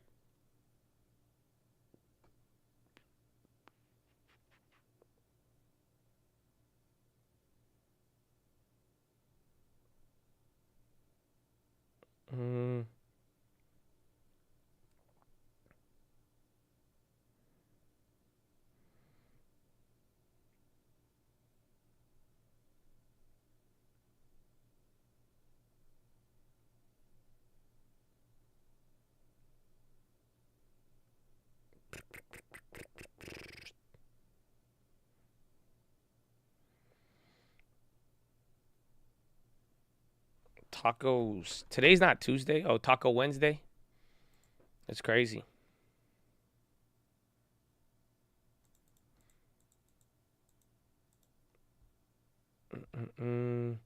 Netflix. Netflix might come back up again. We just got the ad news, but the stock has a very interesting history with responding to the price increase or the ads and all of that. Would I ever move to the Bay Area? Yeah, I would live in Palo Alto.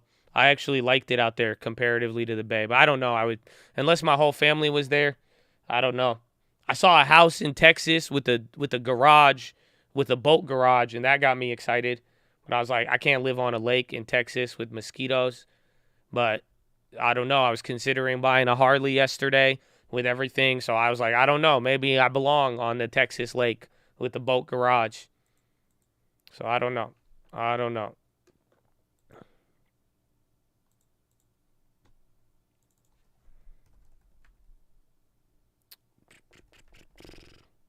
Appel, ACM. What's the other one we got? DGI? Or DIG? Which one was it? AGI? No, ADI. Analog. Apollo Reliance asks 4 banks for Boots bid finance. Let's go. I mean, Walgreens been getting absolutely wrecked the last couple days, so might be able to go in a little higher.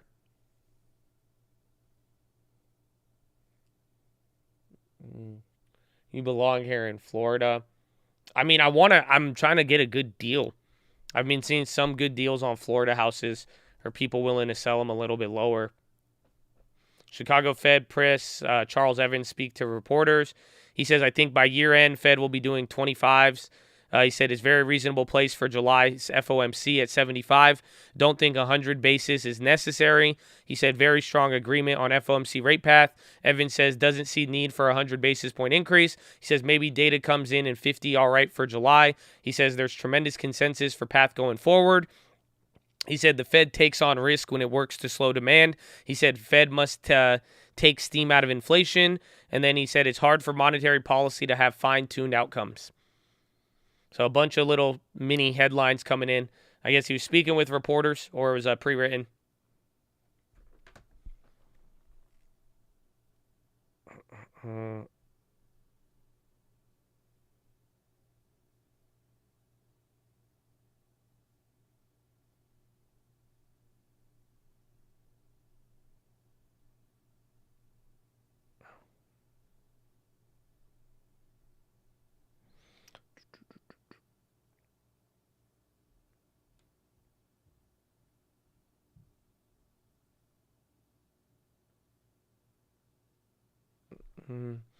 Biden wants to use the profits to increase refining. New high of the day, 378. That's it. We're going to hit 379 after Powell spoke today. We will hit the price point of when we closed on the Powell meeting.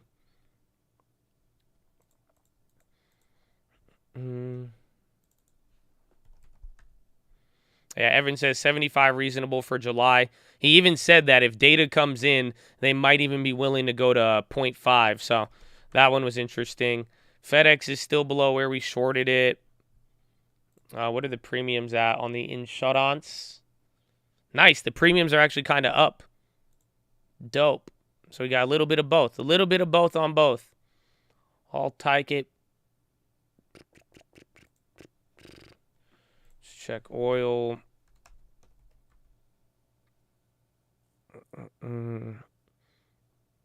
Break the lows, 380. Crude, bro, I should have brought that other crude one this morning. It's my birthday, big 21. I feel, oh, my parents are taking me to the casino to celebrate. Give us your baccarat strategy. I'm planning to play. Thanks for all the free knowledge. Horna. Happy birthday, Dave. God bless you. God bless you. Baccarat strategy, I don't know. Just play the dragon. No matter what, until you hit it, put $5 on the dragon minimum. And then if you run out of money on your last hand, just put like 10, 20 bucks on the dragon. Honestly, make sure there's easy baccarat. Okay, you have to go for the dragon. That's it. The dragon, bro, it's crazy. It's crazy.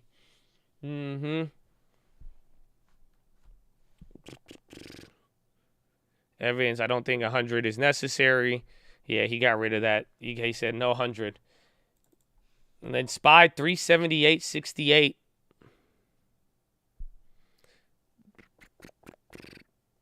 Just don't chase. I've chased the dragon before in baccarat. It's expensive. Said he feels old at 21. I know, you're lucky, man. 21, you're good to go. You got a lot of life. Got a lot of life ahead of you, God willing, baby.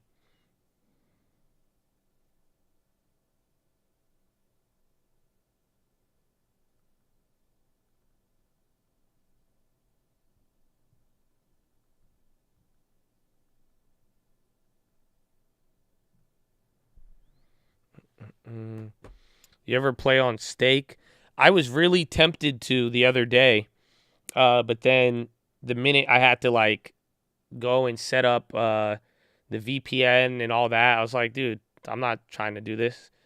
Like, nah, this is way too much. And then I had to like transfer the crypto and then do all that. I was like, nah, I'm not. This is too much for my personal computer.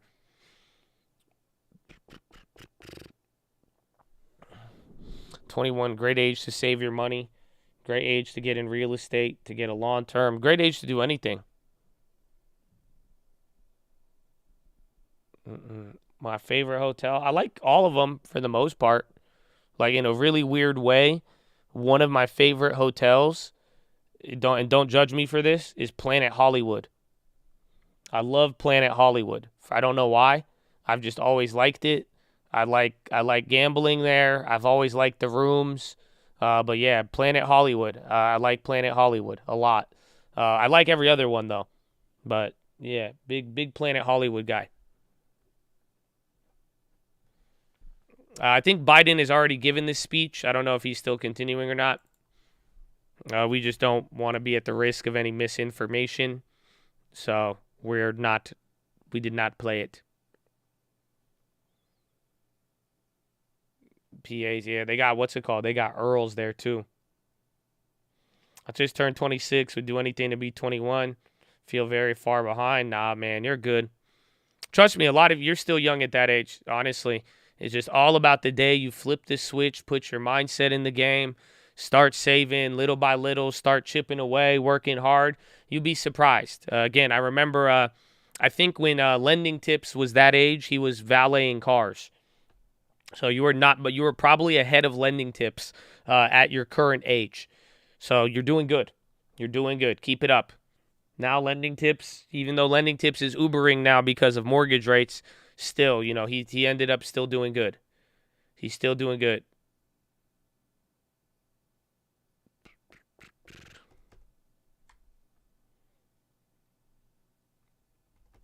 I'm 34. Started 4 years ago. I said it's a good time to start, man. Good time to start. So SPY hit a new high of the day. We're coming down. We'll see if it changes again. I still got the FDX, the FedEx. Again, they have earnings tomorrow.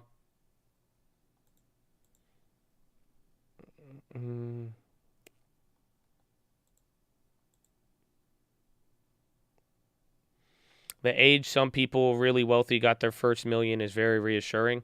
It really is.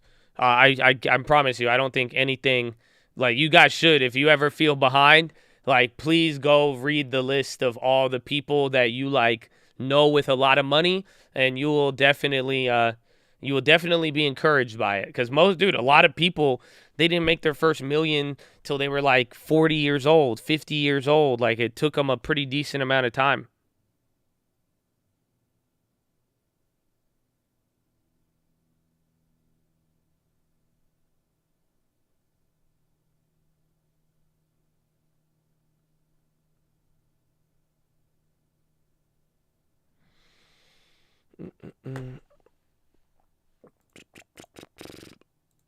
I agree. Kim K didn't get her money until she was 8 years old. Honestly, don't compare yourself to Kim Kardashian, asshole. You are not Kim Kardashian, okay? Even then, I don't even think I could compare the two of you in any way, shape, or form. So honestly, why don't we just chalk that one up to outlier, and you just, that's it. There's no, he's like, he really brought Kim K into this one. That is on your level. That's the first available comparison you found for yourself. There's not nobody else, bro. I would have compared myself to Morgan Freeman because he didn't make his first million till like 40 years old. But like, I'll be like, okay, Morgan Freeman. Okay, maybe I'm not tall, dark, and handsome like Morgan Freeman, but still, I got a beautiful voice. And maybe I could sound like this. I don't know. But still, like, you know, I don't know. But like, I would have picked him. You know, I would have picked any, but I wouldn't have been like, nah, man. My counter example is going to be Kim Kardashian. That's why there's no hope. What? Dog, you ain't even ever met Ray J in your life. So, nah, hold up. Skirt. Okay, so, nah, I'm just, that's it. But I would have compared Morgan Freeman. Oh, yeah, you did compare me the other day. Yeah, you were like, no offense. I'm like, no offense taken. That is low-key a dream of mine. That's it, man. Oh, you guys. Oh, I have the funniest. Bro, I have the funniest story ever, actually. Oh, my gosh. It's the funniest thing ever. I totally forgot, bro. Because we were talking about this. Actually, this is applicable to feeling behind and how life works, bro. So you guys remember my sister, right? You guys remember when she came on and she already came on and talked to you guys? I remember, and she was like spitting a lot of San Francisco ideology on you guys, right? And she was telling you guys, she was saying a lot of things. She was like, white people. She was saying, nah, we acted like she was just crazy, right? You guys remember her, right? So that's it. The one with the nice voice. Stop trying to hit on my sister, Daniel Garcia. Okay, I see you. I know you waiting for it. He's just like, Josh, hook me up with your sister. I'm like, for your own good, I'm not going to. Okay, that's it. You give it 2 years, you're going to move to San Francisco. You're going to be wearing one of the fucking backpacks across your chest. You're going to have dreadlocks. You're going to be talking about, this stock market's a waste of effort and how exploitative it is. And then you're going to be like, I don't know, man. I think everybody got their own truth. And then I'll be like, what? I'll be like, I agree with you, but not really. And then I don't know. So that's this, bro. I'm just telling you. And then we going to lose Daniel. He'd be like, nah, I don't want to flip houses anymore. Okay, anyways, I'm getting off topic. Okay, I'm getting off topic. Okay. Anyways. But, so with that sister, I should save this story for Friday, but I feel like it's appropriate right now. Bro, I got to play Monopoly with my sister. And I'm telling you, this was the most eye-opening thing I've ever experienced in my life. Because, again, my sister is a big, she does not like capitalism. And we played Monopoly. And it was funny. It wasn't until the last round when we all lost where she kind of realized it. Because I kept trying to trade her a property because we were playing with her friends. It was her friends, my girlfriend, and then her friend's husband. And, like, we had a big game. And at this point, there was already, like, 3 Monopolies. I was about to lose already. I was like, all right. And she was trying to make a trade, and she didn't have, like, she was just offering dog shit to try to get a property. And I was like, no, like, you need to have a rational offer so somebody will take it. So I tried to give her this piece that she needed. And every time I tried to offer it to her, she thought that I was scamming her. She was like, I don't trust you. She's like, no, this isn't a good deal. This isn't a good deal. No. And she wouldn't trade with anybody. And she just had a bunch of cash. She had a bunch of these properties. She could have, like, created monopolies or stopped them. Like, she was in a very good position. In the whole game, I was even trying to give her a damn, like, I was just trying to give up. Like, I was trying to not play, and I was just trying to give her my cards so she could get a monopoly, and she wouldn't take it. But she was like, no, why would I take that? Because then won't she build up? I don't want her to build up, even if I get a monopoly. Like, it was just like pretty much by the end of it, we ended up all losing. The one person who had the first monopoly won. And then she kind of realized it. She was like, oh, so you mean to tell me if I worked together with you earlier, it would have played out differently, but now we're all just poor. And I said, well, yeah, there you go. That's the point I've been trying to tell you for the last decade. But it's cool. It's cool. I feel you. But here's the point. Because then she was like, no, this is so sad. She's like, this is too realistic. She was like, with life, I don't get it. She's like, how did like this? She's like, it's all based on luck. And she was like, look, the person who had money in the beginning, they won no matter what anyways. And I was like, no, because I was like, your friend's husband, he had the most properties the first half of the game. He got the first monopoly, and he was the first one to lose all of his money. And that's what I told her. I was like, it's a mix of life is a mix of both luck and decisions that you make. But that's the point I was going to show you. One, there was a nice little example between capitalism and socialism, but even then, the whole point I was trying to say, and even for you guys, I don't know if you've ever played a game like Monopoly, but you could be up in the beginning, and you might have had good luck, but if you make bad moves, you could still be the first one to lose all your money.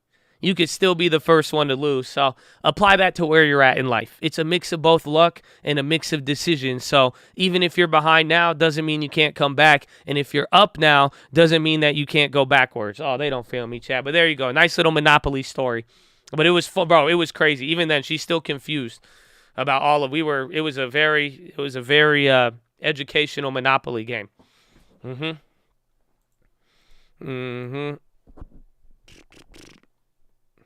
Ain't worried about the leaderboard. I'm worried about the final score. Tell him. Ain't mad. Monopoly PHILO. No, bro, it was wild. I wish I recorded it. You have no idea. Because, like, you had to have seen this trade I was offering. And then she was not taking the trade the whole game. And then little by little, we all just got poorer and poorer and poorer. And then that's it. We couldn't do anything. And she was just not willing to, that's it. I was like, cooperation. I said, don't be worried if the other person makes money or this and that. I was like, no, come on. But yeah, it didn't work out.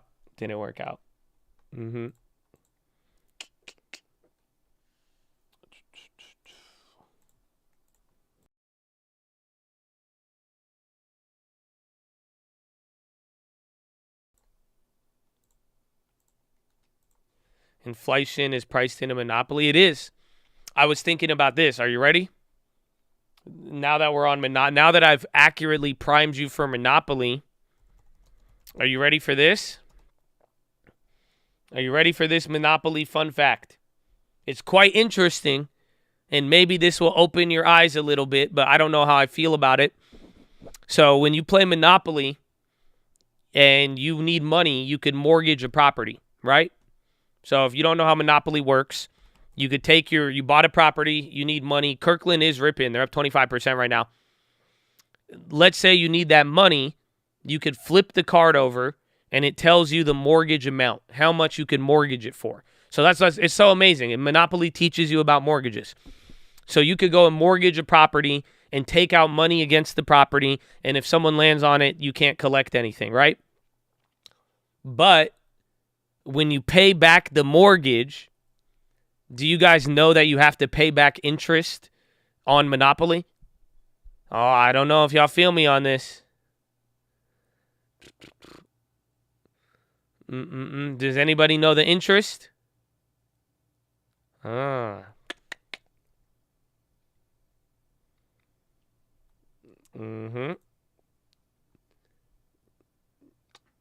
It's 10%. So you have to pay back the full mortgage amount plus 10%. Ta-da! So Monopoly was invented in 1935, but essentially what I'm trying to tell you, all of the real estate in Monopoly operates at 10% interest rates. Y'all don't feel me. I'm just saying it was 10% back then, or you could say our interest rates are getting comparable to 1935 and what was standard for Monopoly. But think about it. Back then, that was standard. 10% would signify the interest rates. 10%. That's what you're paying on the mortgage. So for you to pay back your mortgage, it would be that 10%. Now it's like 6.7. Now it's like 7. You know what I'm saying? But pretty funny. Pretty funny. 10 because it's the easiest to calculate. Hey, man, call it what you want. I see an interest rate. That's all I'm saying. Yeah, just don't tell Powell. That's all. I don't care what you call it. That's a 10% interest rate. It's very simple. Mortgage backed by, it was a fixed asset backed by real property. No, that's a mortgage. I'm just saying 10%. I didn't know that. Yeah, it's very good. It's very good.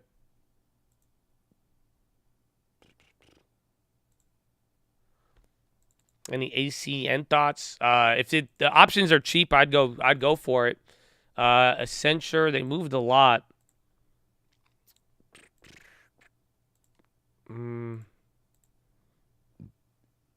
They're in the middle ground. They have a lot to go till 2020 and a lot to go back to the gains.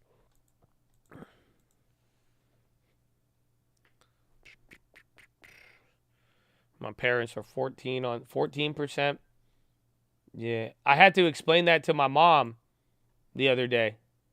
Because my mom was asking me about interest rates, and then I was like, Mom, when you guys bought your first house in America, it was probably 10% interest or more. She said, oh, I didn't know that. She had no idea. That's the crazy part. And then I started thinking, I was like, how many people, when you really think about it, there's probably a lot of people who don't even really know what the interest rate means, if that makes sense. Again, my mom didn't, even on her, like now she kind of understands it, but she couldn't even tell me the first interest rate she bought on their first house when they got to America. She has no idea.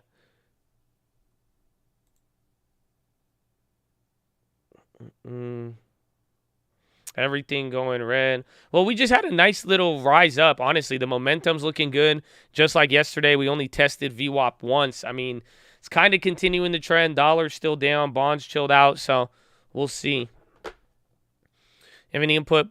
Polestar, PSNY. I would appreciate it. I don't know how to play this one. That one, I mean, if it's still SPAC, I'm scared of it.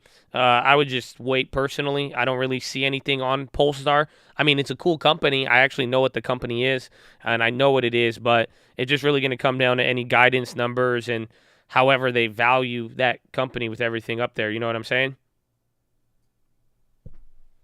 5% on real estate. Wasn't long. It was 3.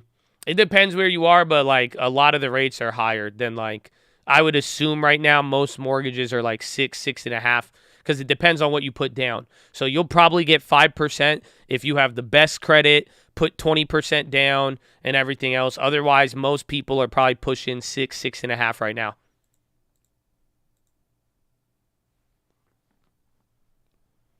Wibix, WBX, or no, Wallbox, WBX, Big Pop, Wallbox, WBX. No news on the wire right now. Check Twitter.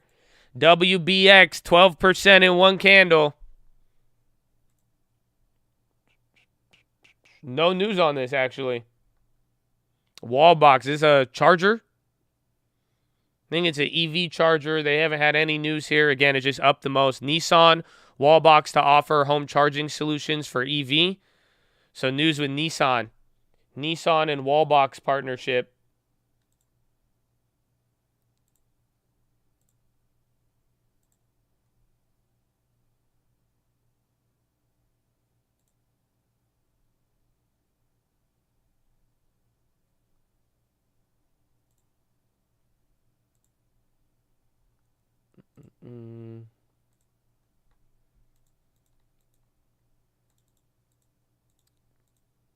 It's crazy. Mortgage payments have doubled. Like, it's stupid. That's why I said, bro, I wanted to take one of the houses I had, sell it, and then use all the profits and then roll it to a bigger house. And then I just looked at the interest rate on the new loan and I was like, there's no point. Honestly, it's like, but it makes me want to keep my original one. But I'm like, if I wanted to grab something bigger right now, it just does not even, it does not make any sense until we at least have some certainty on what's going to be happening. But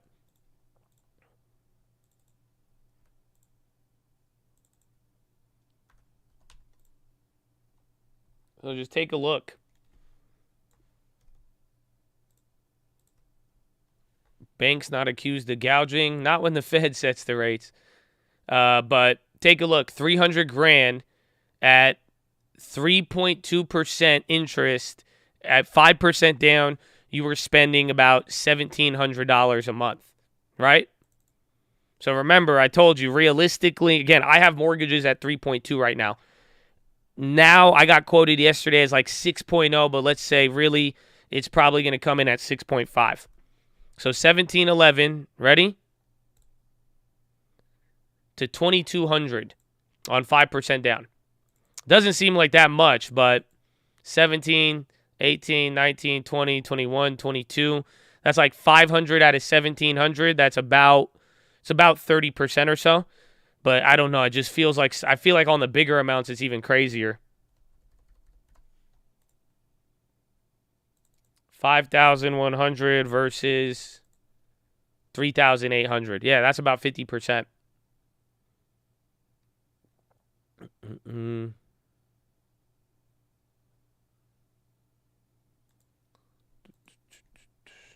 think it's wild that when the market is going up, everyone reporting news is sunshine. When it's falling, we should have seen this coming down.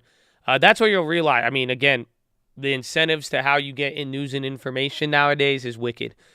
So I don't know. I wouldn't even be confused about it anymore. That's why it's on you to kind of, hold it down more or less.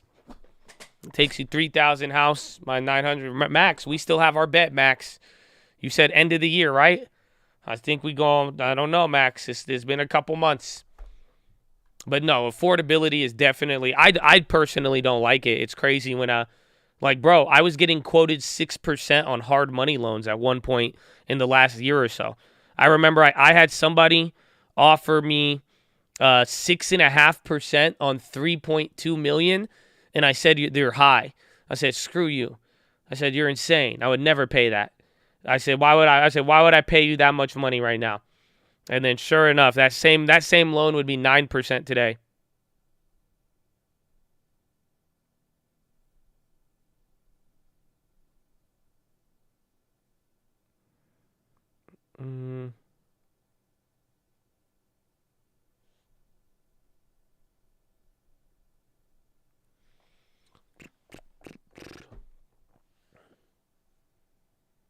Do short-term mortgage get through this? End of the tunnel is 2.5.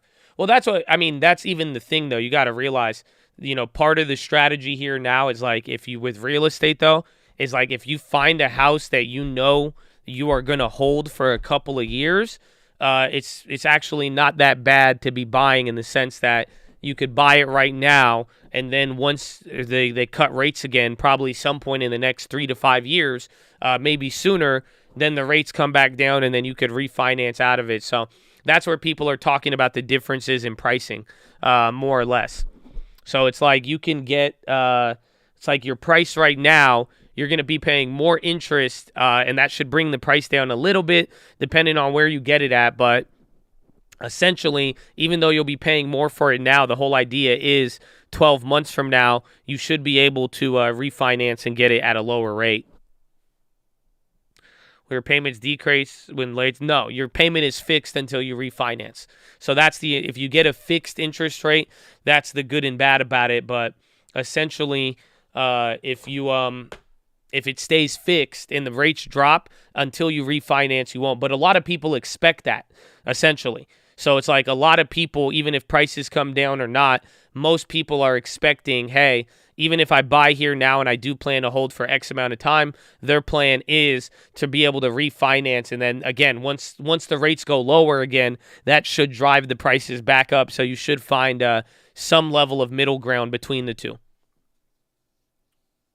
So you could snag something at higher rates. Yeah, that's the benefit in this market. So do you see what I'm saying? This is why motherfuckers are asking. It's like, I'm still shopping. Please send me a property, tradingfraternity@gmail.com, because what's going to happen now? If rates go higher, it should theoretically slow down the prices. So it's now, if I could buy something with a higher interest and it allows me to get a little bit lower of a price, a better deal, now I'm paying more for the mortgage, getting a better deal on the equity, but then 3 years from now, I should be able to refinance, cut that interest payment by 30% again, and then that should help raise the prices back up there again. But the whole idea is if you could make sure you get a discount on the property, then it's okay to pay for higher rates, because the plan should be over long term, you should be able to refinance out of it. And then even by the time you're able to refinance, that should actually help boost appreciation in your property.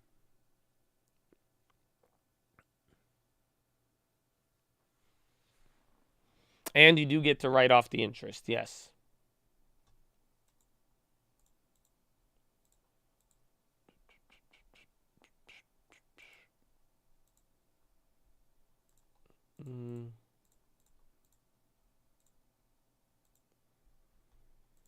Interest only. Yeah, interest only. I think if you're going to do like a house flip or anything like that, but don't get too crazy with it, because most of the time interest only is like usually a 12-month bridge loan. And then again, I mean, at that point, all of the equity would rack up against you, especially at a higher interest rate. So just be cautious, but just keep in mind, there is longer-term real estate strategies, and that's why real estate is very hard to bring down in this sense, where it's like, again, the expectation now, I think it's about 5% decline maybe by next year, but still not too crazy. But the whole idea is there is a lot of strategies where if you're looking ahead for the future, the mortgages, all of that, you are able to actually just refinance out of something. That's where it's like some people are willing, if you could get good quality property, something you're going to use, or it's exactly what you want, higher interest may suck for a little bit, but you know how the Fed is designed. They're eventually going to lower it, and that is your opportunity now where your prices start to appreciate again, and then you save money on the mortgage rate. Yeah, rates aren't going lower for the next 12 months minimum, but that's what I'm saying. If you have a longer term or a middle term plan for real estate, it's not really as intimidating. Pretty much, if you buy, like, high interest rates suck right now and the price is high. I personally don't like it, but it's like if I found the right property with the right discount where it's like, okay, they're giving me a good deal on it. Again, rates are high. They're having to slow down. You have less competition in buyers, bidders. You could buy it all cash too and then refinance later at that point, but maybe your cash could probably get you more at this point. But whole idea is that down the road, you will be able to pull refinance the whole loan and then just get it at a much lower price, but you'll have to deal with it for a little bit. You refinance when the rates cut. Yeah, because the whole idea is eventually the rates are going to come down. Even in the 70s, that's what people did during the 70s. Like you see these people who bought these houses and they were buying during high interest rate. You know, how did they do that? Refinance is when you take out another loan for the house. So if you owe $100,000 at 6% today, and then 2-3 years from now, the rates come back to 2%, you could go to another bank, take out $100K on your house, pay off the old $100K, and then now you would have a new loan at 2.5% on the same asset versus at 6%. This is all assuming inflation won't continue longer. Yes and no. Like I'm saying, 3 to 5 years. So this is assuming that the Fed won't be raising rates for 3 years, pretty much. 3 to 5 years, I don't think the Fed will be in a continuous cycle of raising rates. They might be, but the whole idea is eventually, and the longer it goes on, the more likely you are to start seeing rates come down again. Again, that's what happens with the yield curve. That's what's going to happen with the bonds. Remember what I told you with TLT, what's going to start happening? Once everybody is over being worried about inflation, what's going to happen to TLT? Once the whole inflation, once people start, if you get any data over the next 6 months showing inflation is not peaking and not destroying everybody's lives and doing all of this, what's going to happen?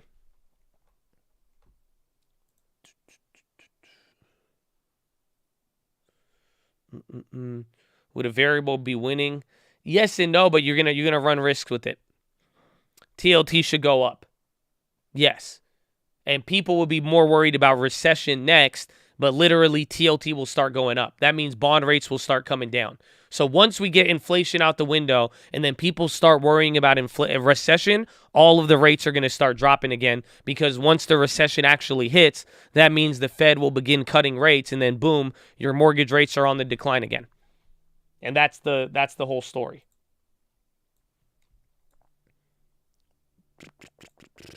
So where's the 70s? So here's during the 70s. Again, it happened a couple times. So again, or no, where was it? 70s, the rates just went from 6 to by 75, it went up to like 8. So 8.2, can we get longer? Where was it? There it is. So there it is. It started at 5, went up to 7 or 8, pretty much went up 50, 60%, came back down again after 1 year, shot back up to 8, came back down, shot up. So in the decade, it took him up to 15. And then once it dropped 15 to 10, 10 back up to 13, then 10 to 7. And then by another 10 years, you came right back down to 5. And then just ever since then, it kept dropping. But all throughout these, pretty much if you were buying real estate on the pops, you pretty much refinance on any of the drops. And like I'm saying, this is a longer point. It's going to be a longer term one, more or less. So we'll see what happens. But that's kind of the strategy with real estate. If you buy the tops, the whole idea is to be able to profit off of the decline. The average rate, I think, is 2%. No, I don't know. I think it's very hard to say.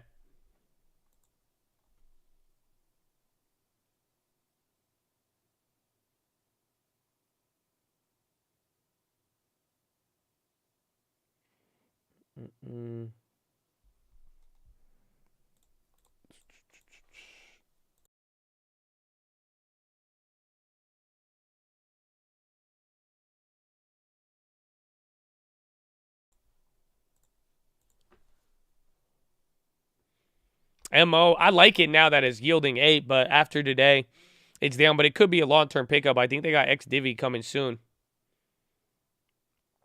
SPY versus yields. Interest rates were 18 in 1980. The market bounced by 1980.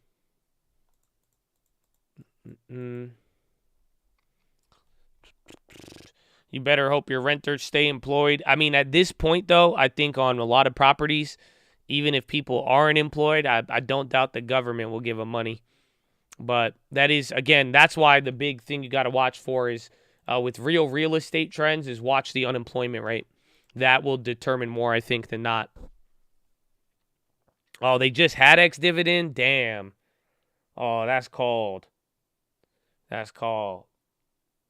And Airbnb. I mean, again, my worst month on the Airbnb was like, what, $2,000 or something like that. But even the Airbnbs have been killing it still. I don't know how. That one has been, it's because it's been over like a year now, a year and a half, and that one is just absolutely killing it.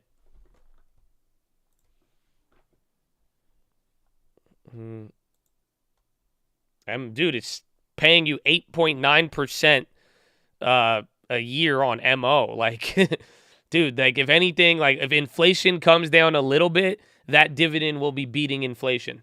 If inflation comes down a little bit in the next 3 months. So it is very attractive. I would say very, very attractive.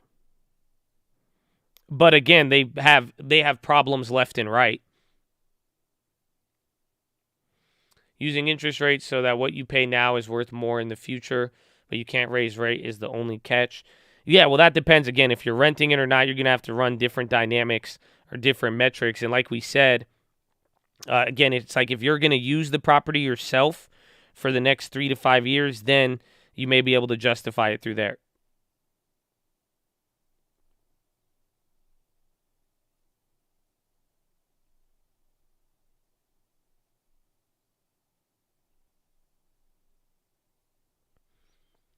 Where did $9 trillion go?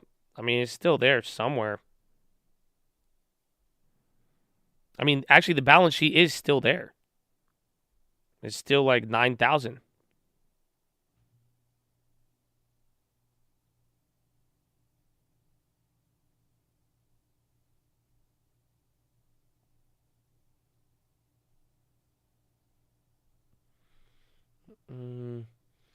Over 6 is risky. It all depends. It's like, so if you give me, pretty much, this is where people are missing out on everything. There is value relative to rates. So what happened when real estate went up? Real estate was so cheap because the money was cheap. So you're saying, well, hey, interest rates are 2%, 3%. So when everybody was buying houses, it made sense. Even in 2021, literally, like I was saying, I said everybody was even talking real estate crash at the first quarter of 2021. And I said, no, that's a lie. Why? Because the rates were bottoming still. The rates were still dirt cheap. You were able to get it at 3% still. So based on that, even if you were paying a higher price for the property, if the rates were so cheap on that amount of money, what the asset is, a necessity, all of that, you are getting a really, really good deal. You see what I'm saying? Yes, it made sense even if you couldn't evict because the price was just so low to get that. Who was going to give you, where can you get $1 million at 3% right now? And obviously you see nowadays it was harder than what you thought, right? Back a year ago, 2 years ago, they were just throwing it out. So now the rates are higher. So now some of the prices now you have to think, does this make sense? If you're going to live in it, and like I'm saying, down the road, you could do something with it, but that's what you have to ask yourself. So right now, that's what I'm telling you. My game has not changed. That's where people don't realize it. I've always been about finding the deals. I don't force any real estate deals. We help people out. We make sure we can find a way to profit and get our money at any which direction. It doesn't really matter. But my game as a real estate buyer has not changed. I just have to change my numbers. That's all it comes down to. So what am I looking at now? I'm saying, what's the deal relative to the interest rate?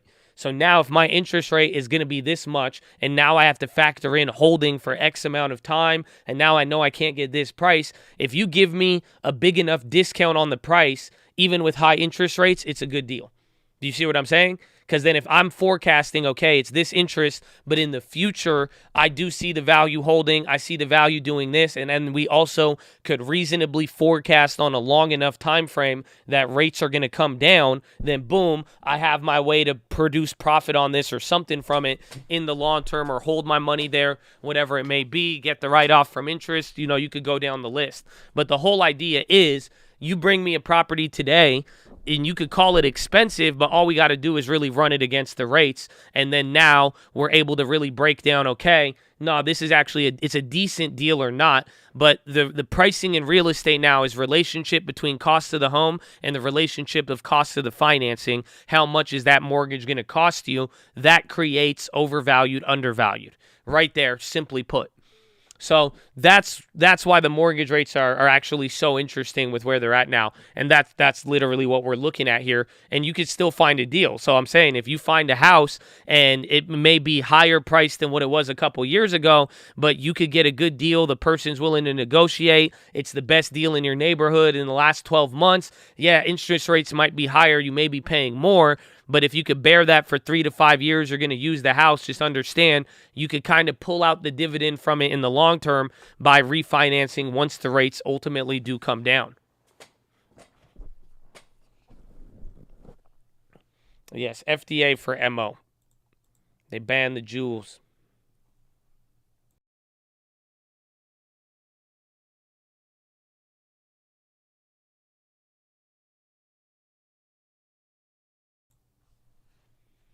Am I flipping? Have I held any properties? Oh, yeah, I've held a lot. In 2022, there's only I didn't really buy that many this year because all of them were either just, one was a house flip, the one that I documented for you guys, and then Lending Tips did a house flip, but I bought a couple of new builds that I've been holding on. I locked in my rate from a year ago, so I wasn't really worried about them, but actually just a couple of good flips helped pay for a lot of low-cost purchases that I made. So I'm doing anything, but I'm willing to hold stuff long. There's properties I even bought at the end of 2021. I'm still holding on to them. I just had one renter leave. I got to clean that property up and get a new renter in it, and that's about it, realistically. But everything still down to hold them. If I find it's honestly harder to flip now, just because you don't know what you're gonna get from it. That's it. It's just like now, like I'm saying, I got people that a couple 6 months ago, they came to me at like 800,000, 850. I thought the house would have sold immediately. I would have offered them low 700s, but now it's not selling. So now my offer is probably going to be in the 6s, but it's stuff like that that's pretty much going on. Rather than, yeah, I could buy it and then sell it immediately, and I know I'm going to get 100, 200 grand more than what I paid. That is the only problem.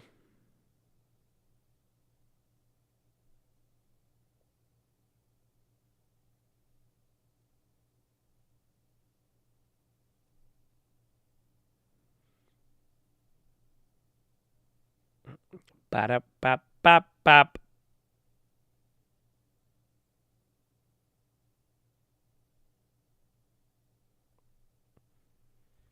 This is great and motivating. Amen. Are you ever scared of debt? That's what stopped me from buying a lot of houses.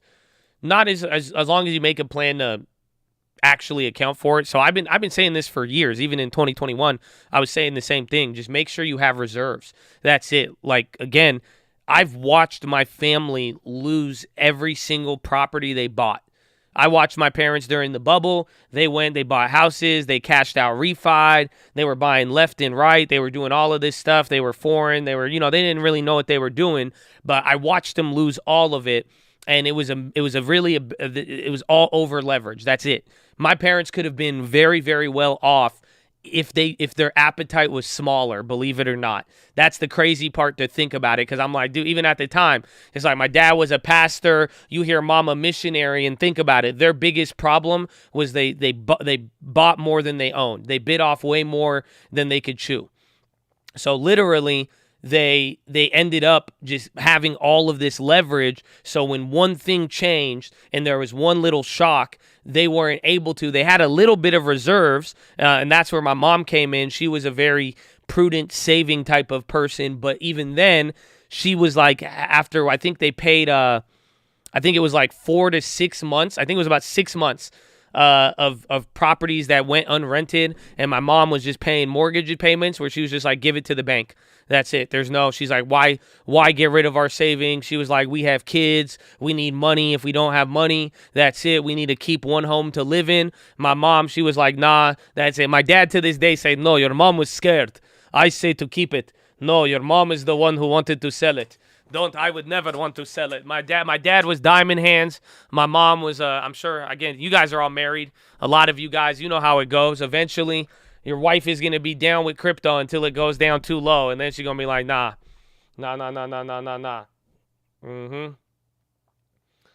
This guy keeps mentioning we should go big on real estate and unsure. Are you listening to me? Is it true to go big? You just got to listen to what I'm saying. I mean, again, I think it's a smart investment if you go about it smart.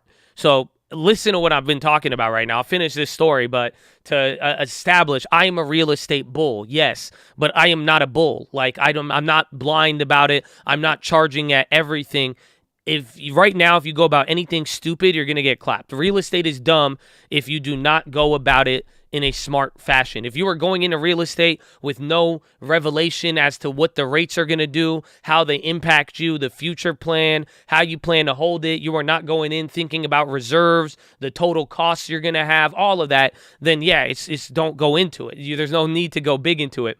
You see what I'm saying? So same thing with stocks. Like right now, I think stocks are very attractive, but you have to be smart about it, right? You have to go little by little. If you already have holdings, it's different than if you don't have holdings. You got to be able to figure all that out. So, but any investment right now is stupid if you're going about it without thinking about a lot of these things that you really need to forecast. If you go about it smart, you'll realize every single money industry right now, or at least capital markets, stocks, or real estate, it's very easy to realize if you put in a little bit of thinking, there is a way you could balance yourself or change the odds more or less. If you're going in blind into real estate or stocks right now, you're ignoring everything and you're just not even thinking, you're just thinking, I want to make money, I'm going to buy it, and not really taking in the impact of interest rates and what this is doing to a lot of different things and how you could set up a balance, how you could balance your portfolio, how you could keep reserves and balance between growth and dividends. You're going to get washed out very, very easily. There's just so much going on.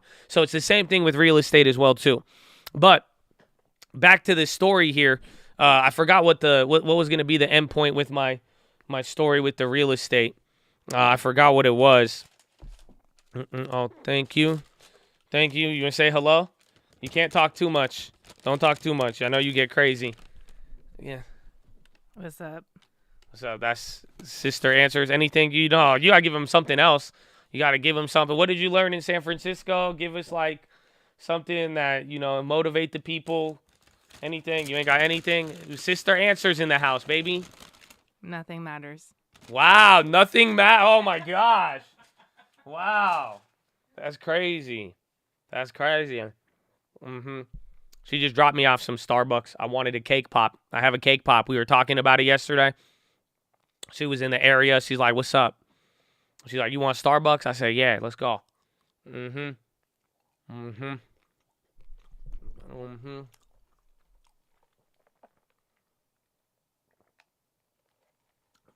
It's good. I think she still has sushi corn. I don't know. She walked out. She walked out quick because we remember last time it gets crazy. It gets crazy. Oh yeah, you have 10 goats. Well, I hate to break it to you. Honestly, I'm glad that you brought that up because remember when I was telling you about 10 goats if you were trying to marry my sister? Interest rates were a lot lower then. So all I'm trying to tell you is now with interest rates a little bit higher, I don't know. We might need to change the amount of goats is all I'm telling you. That's the thing I'm trying to teach you with this whole lesson. You see, because when I made you that first offer and you were presented with Sister Answers and I let you know the minimum requirements, the debt to income and all of that, you forgot to factor in the interest rates. Now, bro, come on. I'm just saying, you got 6% interest rates and you think I'm going to do the same 10 goat deal? Things are different now. Things are different.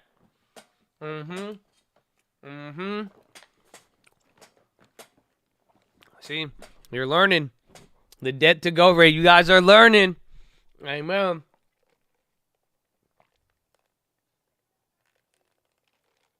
Oh, yes. We were talking about over leveraging. But yeah. So like I said, my dad wanted a diamond hand. My mom didn't after holding for X amount of months with no renters. And they ended up foreclosing on every single house that they owned. They were even in foreclosure on our final house, and they were able to do a loan modification so that we wouldn't be kicked out and having to move from where I grew up in. So why did that happen? Did they not make money? No, they made great money in real estate. My dad was doing a real estate brokerage. He also, was also investing in flipping properties. You know what I'm saying? He was doing all of that. They had money, but what did they end up doing? They had more loans. So right now, the only way you're going to lose with real estate or anything right now is if you just over leverage yourself. So if you don't think about that, and if you're not thinking about, okay, if you're like, oh, bad debt is scary. No, it's scary if you get debt and if you don't forecast how you could pay for it for the next 12 months. It's if you take on debt assuming that only one thing and one thing only is going to happen. Oh, Chad, this mic is not working. I know this mic is not on because you all don't feel me. Y'all don't feel me. Oh my gosh. Can I say it again? Taking on debt, thinking that for the next 12 months, only one thing is going to happen. Oh, y'all don't feel me. Y'all don't feel me. Do you not realize this is a lot of our problems in life? Is that most of us, we make a big financial decision assuming that only one outcome is going to occur over the next year or two? Yes or no? Like you didn't buy a brand new car thinking that, oh wow, 12 months, you're like, well no, everything's going to stay the same for the next year. Boom, you buy the car, 6 months later you got to move.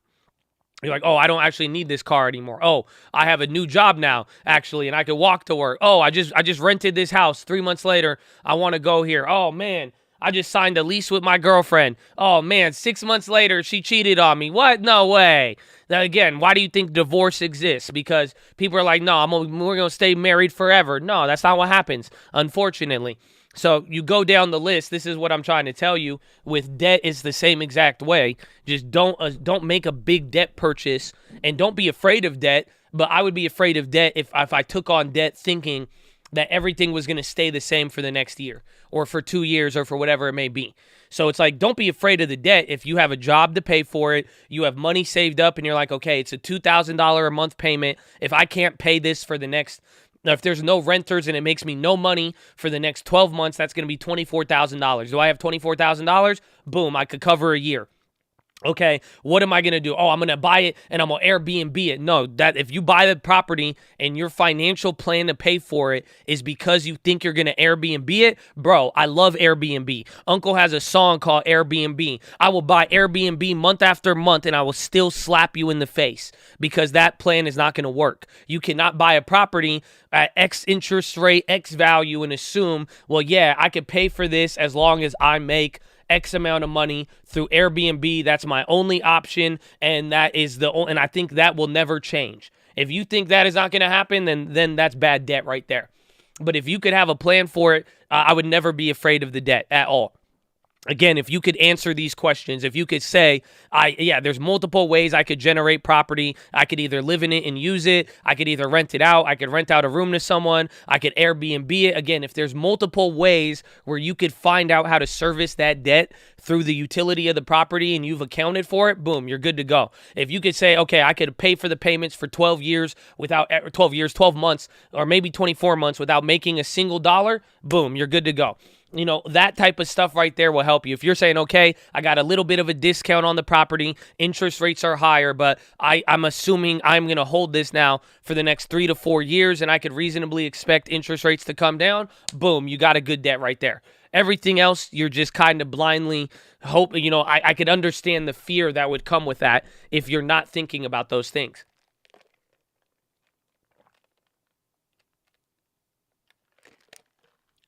He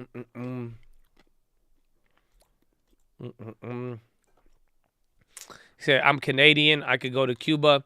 A Western woman is too corrupt. Yeah, bro, we were just talking about interest rates for a little bit. I feel you. But nah, just calm down. It's okay. It's okay, though. We were just talking about good debt versus bad debt. All I said is just things change after 12 months. I did not mean to rip open any Band-Aids or anything. You guys are good.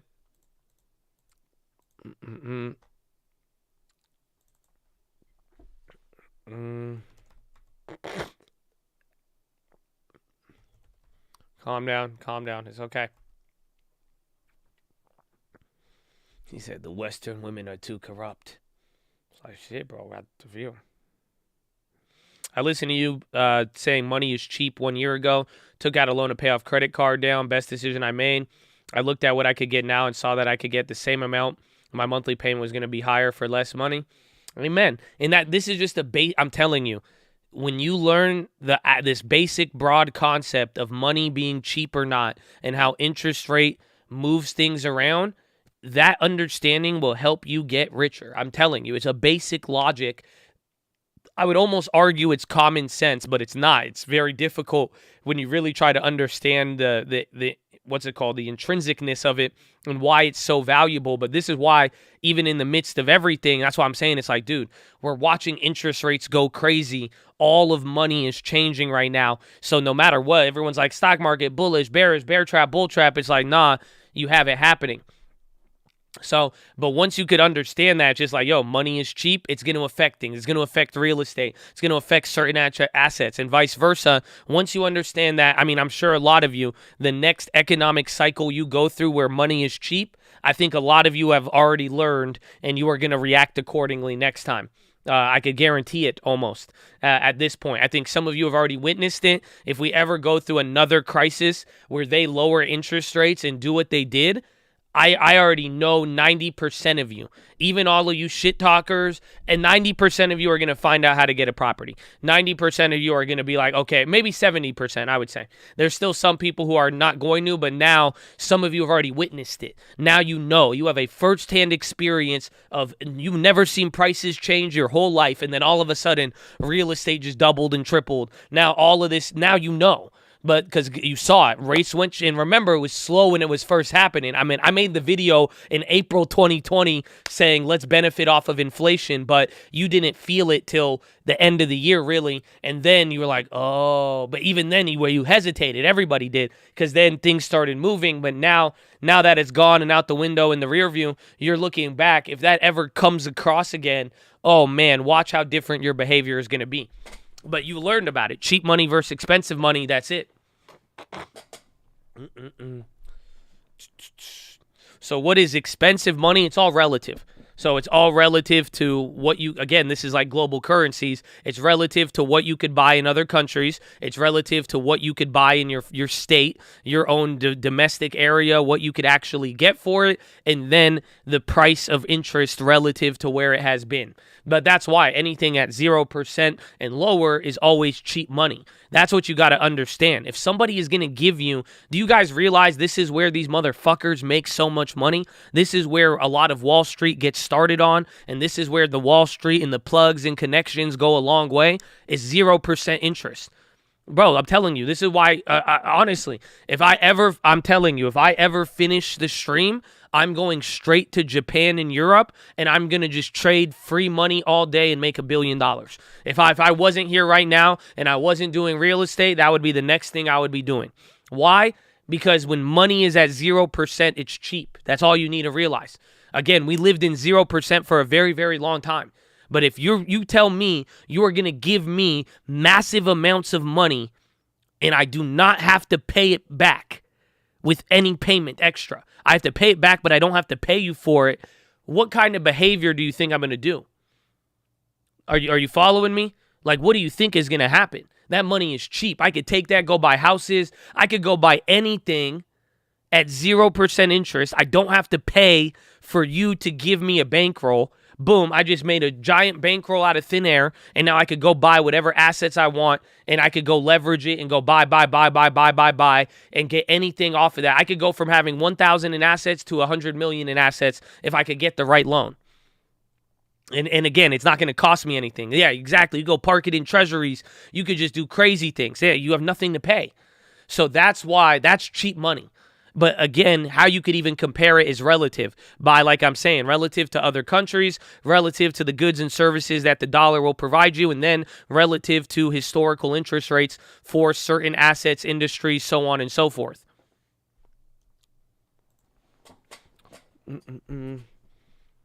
Taxes, though, no one's scared about taxes. That's what we learned in Monopoly. After the person in Monopoly had the most money, and they had all this money, and they took all of our money, and they landed on luxury tax, they didn't care about paying $75. You see that's what happens. Again, you're going to go make you'd be surprised what you could even write off, too, in that sense. But it is crazy. And then if you operate in a foreign country, too, how would you pay back the loans? You're going to pay them back unless you lose all the money. That's it. And if you lose all the money, you'll lose whatever they let you borrow against, or pretty much how much equity you had backing it up, and then how much more did they let you borrow than equity that you possess.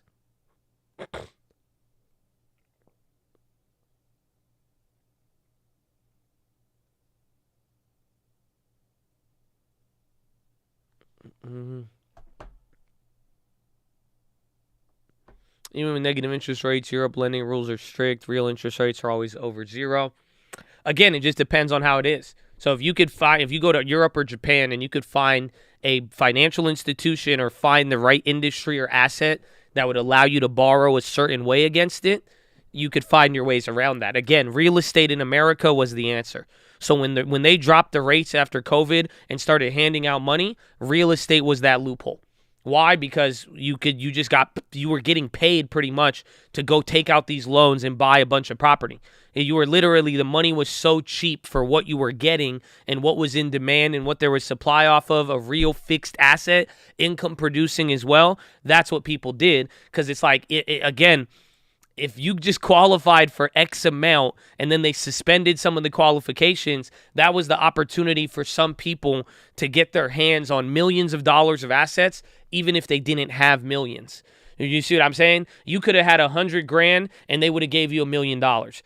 Pretty much. You could have got away with 10%. Again, I did a couple of 10% ones. Remember, we compared the crypto account. I had one house I bought $70,000 out the door for the loan and everything else. It gave me $700,000 to leverage. That $700,000 turned into $1.5 million. Again, the Bitcoin went crazy and everything too, but very similar. I gave a bank $70,000 and they gave me $750,000 to leverage. So do you see where I'm saying? It's like, if you find those right deals when money is cheap, then there you go. Whenever you say real estate is not affordable to common people, well, that's not what we're talking about right now. I agree with you. Right now, that's where this whole discussion started, and what we boiled it down to was that affordability, it all boils down to rates. So you may not think it's affordable now. For a lot of people, they're priced out, but even then, there's people who are on the cusp of the market right now where it's like, it's not affordable now, but now what happens when rates start coming down in 3 to 5 years? People are going to be able to refinance and all of that. But I do agree with you. The affordability is the issue right now. Everybody keeps saying it's going to crash. I disagree, but I do 100% agree that affordability is the issue, because I notice it myself when I'm engaging in real estate transactions. I'm looking at loans. I'm still getting quoted, all of that, and I'm noticing a very substantial increase in payments. FDA investigating another infant death led to Abbott baby formula. Uh-oh. Abbott's dropping. Abbott baby formula death.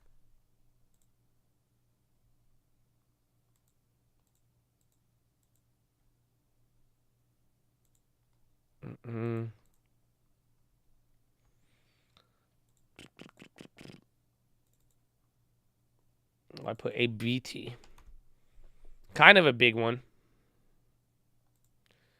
I got my insurance test. Can I get a horn? Amen, baby. Hard. You're on the way to Series 7. Oh, we love it. Oh, wait. Did I hit another button? My bad. Jerome Powell. God bless you. Meta's on the low now. They were up in the morning. SPY's kind of coming down. Meta flipped. They're about to go red. Remember, they had a little bit of a run in here in the early morning. Early morning chopping.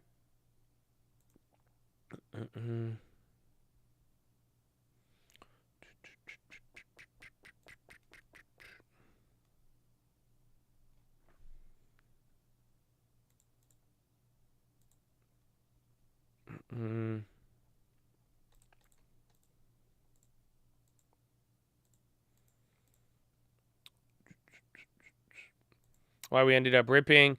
People liked Powell's attitude this morning. He seemed to hold a stiff or a tough resolve towards inflation, but not worried about recession. Talk down recession concerns, and a lot of discretionaries and other things were kind of going up from that. And then oil dropping again kind of eased some things, but it did bring down the oil names.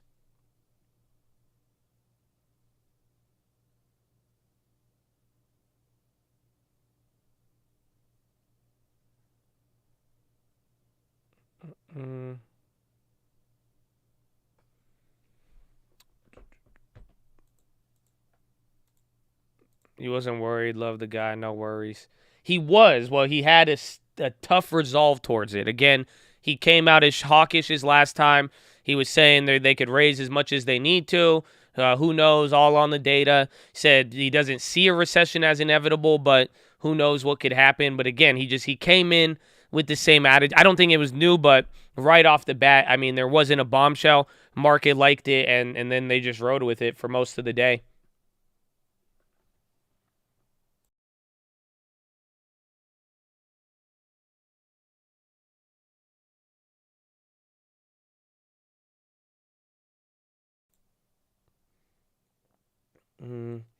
Thought it was out of reach, but closed last fall. If you want to, you'll make it on a house, baby. Let's go. Amen. Amen. And like I'm saying, just in general, I strongly advise everybody to keep looking into this. You know what I'm saying? And just like I said, you have this education for a reason. Again, we are always willing to help and give you a breakdown, but just compare the cost in the future pricing and what you're expecting and all of that stuff. So you can see, okay, the rate, if I do get a better deal and all this. And again, if you go and tackle your debt, you figure out ways to go get the money from the banks, the loan programs, all of that, you will find something very, very good, and you will find that it's actually closer than you think. Or hopefully I'm telling you right now, hopefully you just walk away with a fire deal too. Again, these are the moments, and again, if it does get a little worse here, I mean, God forbid, but God willing, you know what I'm saying? We'll see what happens, but at the end of the day, it's like you're already noticing people are willing to kind of go lower now already. So you're going to start finding your deals here, and you may, just keep hunting, and you're really just going to find the next one. That's all it comes down to. FedEx clings to long-term technical support ahead of earnings. I'm just waiting on my moment. Yeah, Emma was really bullish. That was just external event, FDA news. We had it early. We could have played it, but it was already down like 3%. I didn't think it was going to drop like 5 to 7.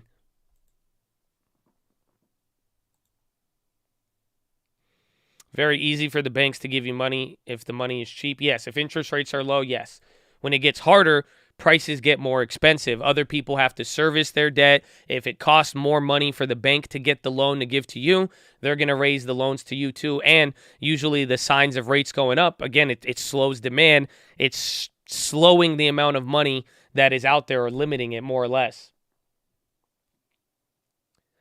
How would the average person buy a home in this market? Let's say you wanted to ignore everything, right? Let's say okay, house prices are so expensive.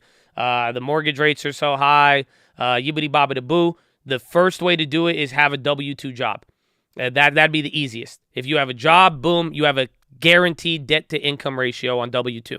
The next thing to do is find the easiest loan program you could find and take advantage of any local and state and federal incentives to purchase a home. Meaning they have down payment assistance where you could get up to 20 to even, I think you get even 90% of your down payment back. So I've seen some people get up to $70,000 from the government on down payment assistance. You could get an FHA loan, 3% down. If you're a veteran, VA, 0% down. You could go with Wells Fargo. They even have 5% loans on some of them. Again, you'll either need a job, go to a local credit union, but the whole idea is shop for the best sort of low accessible mortgage that you could get.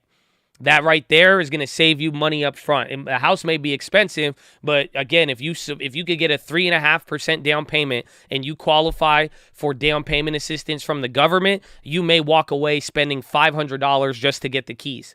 That's if the property even costs like $300,000. You would be very, very surprised. But that's how you would start for it. Again, the only other limitation will be your debt to income. And if that is a problem, you would have to get a cosigner or somebody else to back it up, or then things start going out the window. But yeah, that's how I would do it. That's how the average person could go get a house right now. And it's there. I'm telling you, the government will pay you if you don't have a down payment. But if you have you're going to need the debt you're going to need a job, a W-2, whatever it may be. But go look up the government down payment assistance programs. Look up your state. Go look up your city. Again, if you are even if you have any minority background, if you're part of a community, an Indian reservation, if you're a teacher, if you're a nurse, a police officer, what else? I'm telling you, there's so many things people don't know. This is what I'm telling with knowledge and education. You just got to go and find somebody. I've seen it in California. They've gotten $70,000 on their down payment. Literally, the government paid them $70,000 to purchase a home. So their down payment, even though they bought a nice, expensive California house, they thought it was too expensive. They did FHA loan and they got the down payment, their closing costs, everything. Again, the government will pay you. So it's all out there right now. So you could go and find it. No, anybody could find it. You're just going to have to see where it is. And then you will need a job, though. Debt to income, W-2, you'll need stuff like that. But the whole point is, call the FHA, go look up, call bankers, but just go look up any local down payment assistance in your area, and it's there. It's actually there. So that's how I would do it as an average person. I wouldn't just say, oh, it's too expensive. No, I'd be like, wait a minute. They're giving you free money. They're giving you 1% loans, 3% loans. Again, if you're a veteran, you could get a loan for 0% right now, and the debt to income will be a little bit more loose, believe it or not. So again, even if you're retirement, you could use that income as well too. But that's exactly how I would go about it. Or you could buy an EV and live in it. Amen. Amen. I appreciate your positive changes. What if you're an influencer and don't have a W-2? Go make yourself your own company and pay yourself a W-2. Or you're going to have to take a business route loan. So even if you don't have 2 years of history, you could go for a business loan and would have to use your bank statements, but you can't do less than 10% down, and your interest is going to be about 1.5 points higher. But it's still possible. You're just not going to get down payment assistance the same way unless you take the steps to put yourself on W-2 as a business owner, which is easy. It'll just take some time and planning. Again, if you work a job and or you plan effectively, that's how you're going to get into a house with very minimal barriers. If not, then the price and the upfront cost is going to go up. That's it. So if you're self-employed and you didn't plan, you didn't set up a corporate structure, you didn't pay yourself income, it's going to cost you more money to get that house. If you don't work a job and you refuse to work W-2 and whatever, even if you could get 0% down and the government will pay for everything, if you don't have a W-2 that'll qualify you for the amount that you want, you're not getting anything. So that's all it comes down to. And like, those are the things I'd be working on and planning for, and I would let that set the parameters and then attack from there.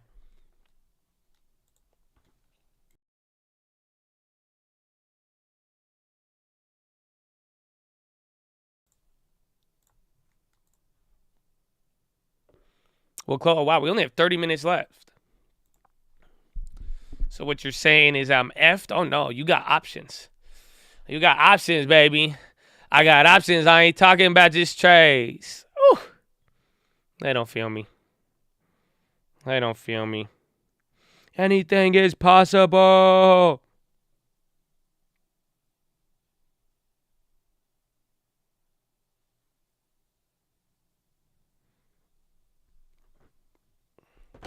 Government grants first-time buyers.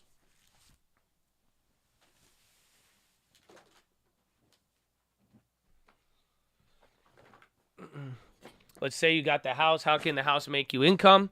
Well, that goes back to what I said before buying the house. What are the possible options? Is this a house you will live in? Can you live in it? Are you going to Airbnb it, or is it going to be a rental? There's not too many options, but then you go from there. SPY below VWAP. Meta has gone red after a positive 3. You had Zoom Scalar with stuff. Again, FedEx, that was the only other play we made. And that's it.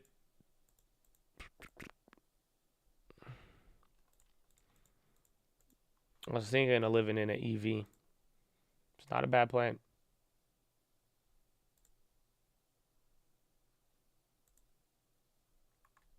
Mm-hmm.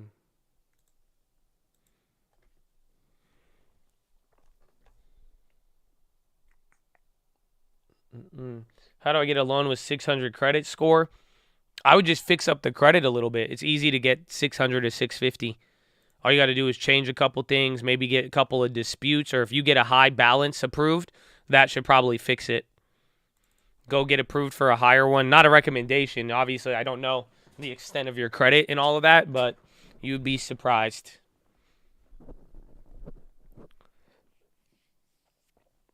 Are there mortgage sites? There's like government sites that explain it. Unfortunately, there's a lot of gatekeepers in real estate. That's the thing. That's why real estate sucks. You have to like actually call people. You have to deal with people. Most of them are boomers and really slow and they're assholes. Remember when we did that with the loans?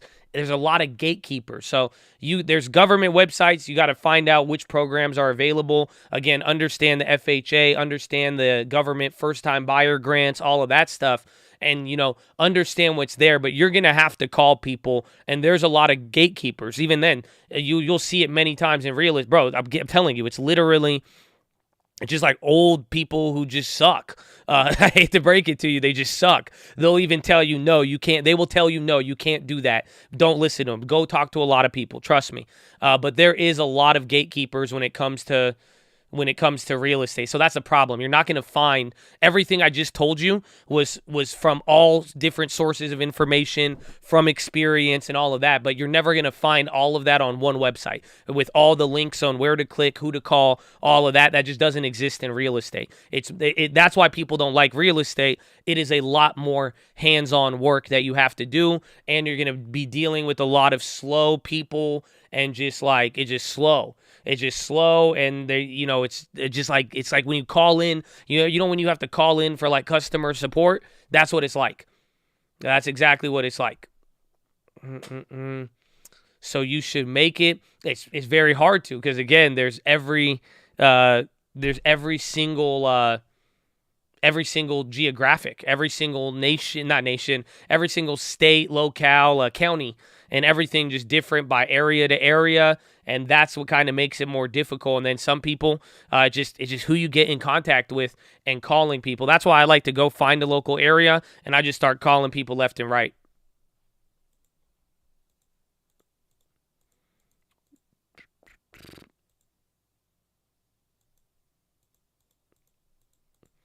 Best play the slow move. Amen. It's a lot of work, but it's worth it. That's it. Like, that's the only difference I have is I'm used to the bullshit. That's the only difference when I see real estate and I'm like, oh, you guys got to do this, go do this, go do this. It's like I've experienced this my whole life just watching dumb people operate in real estate. That's it.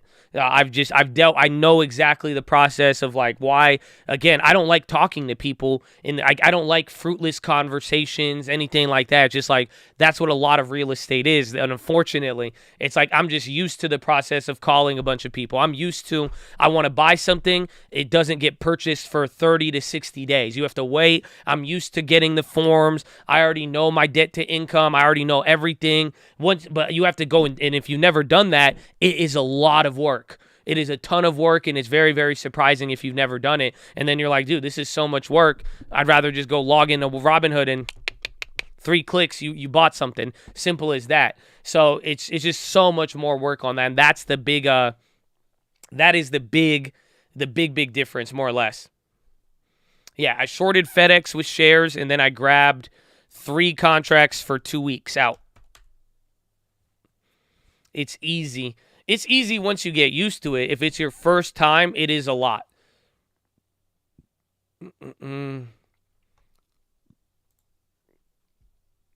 Economic advisor on the White House. That refining capacity in particular has fallen since the course of the We'll give you the recap. pandemic. I just need to go pee. And follow me on Instagram at the Trading Fraternity. 30 minutes left, baby.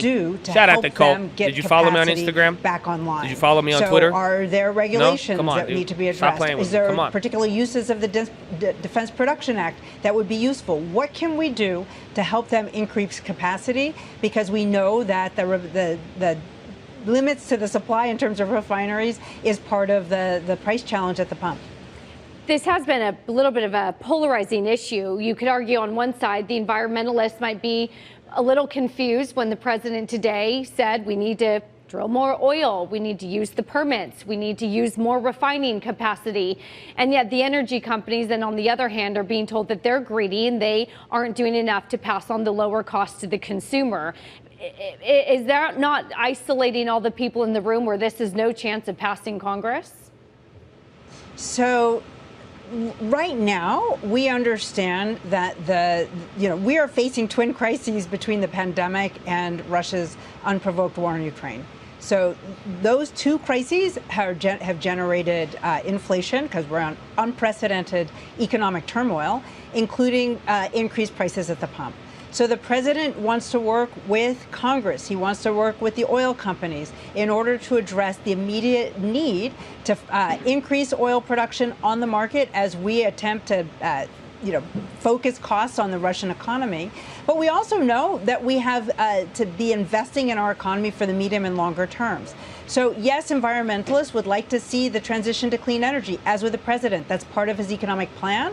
And the fact that we want to increase production in the immediate term in order to address inflation is not inconsistent with the fact that we also need to be making investments in clean energy in order to reduce costs for American consumers, and to do so in a way that we reduce reliance on just one or two countries around the world, that we retain our energy, retain some independence. So this is a situation where we need to walk and chew gum. We need to address the immediate situation in terms of getting more oil on the market, helping consumers with this inflation. But we also need to be making investments in our economy so that we have increased economic capacity going forward. And I've seen the point raised a few different times today that, this is a supply problem, and that creating this tax holiday on gas prices, it's actually going to increase demand and actually be counterproductive in the long run. How does the administration square that circle? What's the response to that? So it's a 3-month tax holiday. The president understands that we need to be transitioning to clean energy. He also understands that we're facing constrained supply, but he's also working hard to increase the supply of oil on the market. So this is part of a portfolio, which includes historic taps of the Strategic Petroleum Reserve of 1 million barrels per day by the U.S., 240 million barrels when we work with our allies and partners. It includes welcoming the decision by OPEC Plus to increase production over the coming months. It means increased use of biofuels over the summer to ease prices and to change the mix of fuel, at least in some states. So the president is looking for ways to increase supply as well. This is just but one piece of the portfolio. Has there been any discussion of price controls? So the president understands the challenge that price controls can inflict. Everything's on the table, but right now what we're focused on is increasing supply and also helping consumers just a little bit at the pump. The president is also considering a strategic, look at tariffs. He has said that. So he's looking at all kinds of options to help.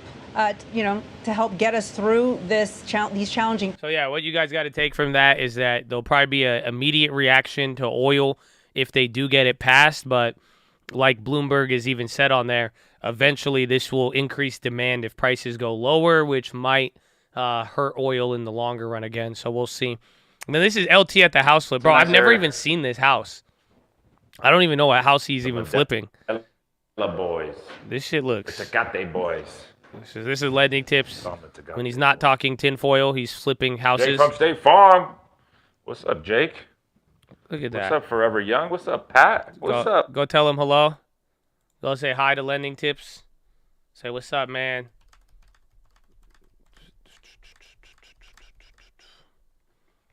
Nice, Jake from State Farm. So we're below VWAP now. Second time with about 22 minutes left, ladies and gentlemen. GGPI's moving. Uh-oh. Caesar was all over that one. That one's up 12.5 right now.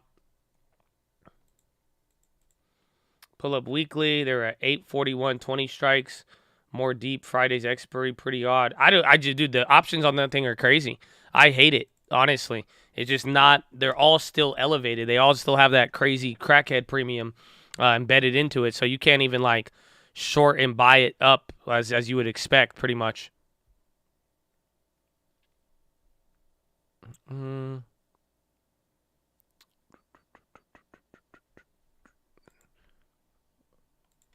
DRI puts. I was thinking about that in the morning. I wanted to do or not DRI, DHI. I wanted to go for the home builders again. They move big, but I was like, again, remember last time we made money on the upside, but it's a little bit more difficult because the premiums are still kind of jacked after the last couple moves.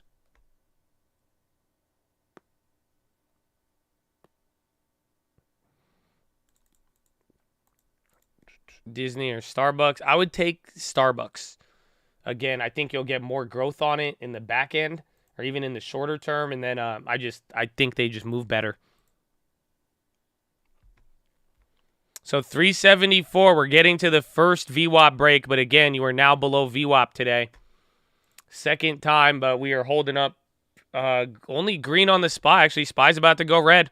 So that's it. NASDAQ and Dow are already down. Dow just flipped red. SPY is going red now. Meta on the low again. And then S&P is red here. And then 0.1% on the NASDAQ.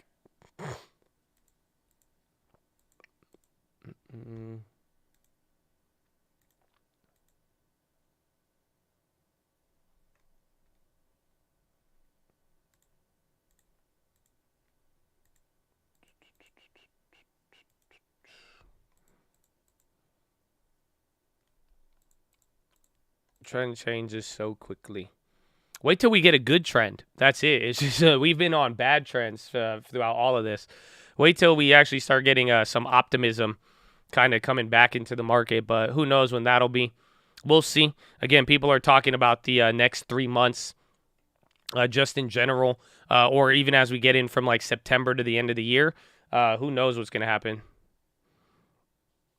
Meta 52-week low. So there it is. Facebook completely flipped. Again, they were up like 2 or 3. Yeah, Twitter is selling off now too. I think Facebook premiums are up. Yeah, a little bit. They're not really moving too crazy here. And then FedEx, we're up on that one.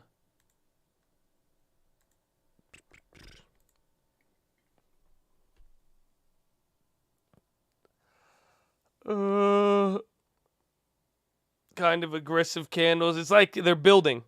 It's building. There's only 20 minutes left, but it is unfortunate, though, that we broke the cusp and now we're red. So it's like a little bounce from here could save the market. But if this trend continues for another couple of minutes, it's going to kind of just widen the margin, though, today. Remember, we were down pretty decently, and we never got past 379. So day number 3 tomorrow is going to be Thursday. We have yet to get past the Fed moment. Or the Fed close, and I don't know if we're going to close there, but now we're negative on the day. But we were down. I mean, we were down at 370 at the morning. Yes, 0.07 red on the SPY. Not too crazy. It's weird. VWAP is going up, so if we get a bounce, just watch out for this one. All these ETFs have ex-divvy. I know, it sucks. I know. Because that's going to have a big effect, too. People are going to go for the divvy. And then we see what happens. And then, again, any of the long terms we'd want with value in a divvy, I mean, you're going to either have to decide, do you go for it or do you go for more clarity? Do you go for the dividend or do you go for more market clarity? I think Q2 negative GDP. Maybe, but they adjust things with the GDP. I mean, again, they cook the books in a weird way. But pretty much, I personally, I don't really care about GDP. As much as that hurts to say. And what I care about is the balance of trade more, and then all of the other stuff that we're seeing with both the Fed, interest rates, and the dollar, and then other currencies. But I think the GDP, again, as GDP moves, they weigh it against, employment and like participation and other things. So I don't know how it will show up, but I'm not really too concerned with the GDP number, more or less. Apple confirms iPad will no longer be supported as a home hub in iOS 16. Does that make anybody sad or no? I don't know what that means. Why would a new home offer $30K off new builds and $9K towards down payment? Is there a catch? Those used to be normal back in the day. As of late, when demand was really, really high, the builders weren't giving you shit. So now the builders, again, because a brand new build is considered a luxury home. You know that? So most new properties are considered luxury. If you're not buying an existing home and you're buying a brand new build, you're more likely purchasing a luxury product and you don't realize it. But they offer a lot of incentives. They used to, but like I'm saying, nowadays with things kind of slowing down and the prices already kind of having that luxury premium, they're more willing to offer incentive.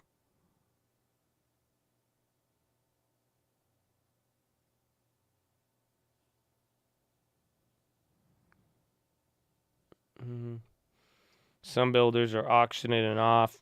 I've just seen some builders just slash the prices, and again, some are just now willing to. Some of them are willing to have ads, pretty much, or not ads, incentives. They have ads when you could buy your new house, but your new house comes with advertisements.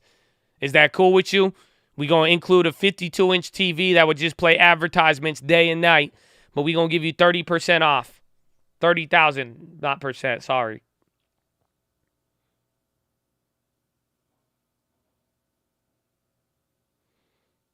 So it's luxury because it's new.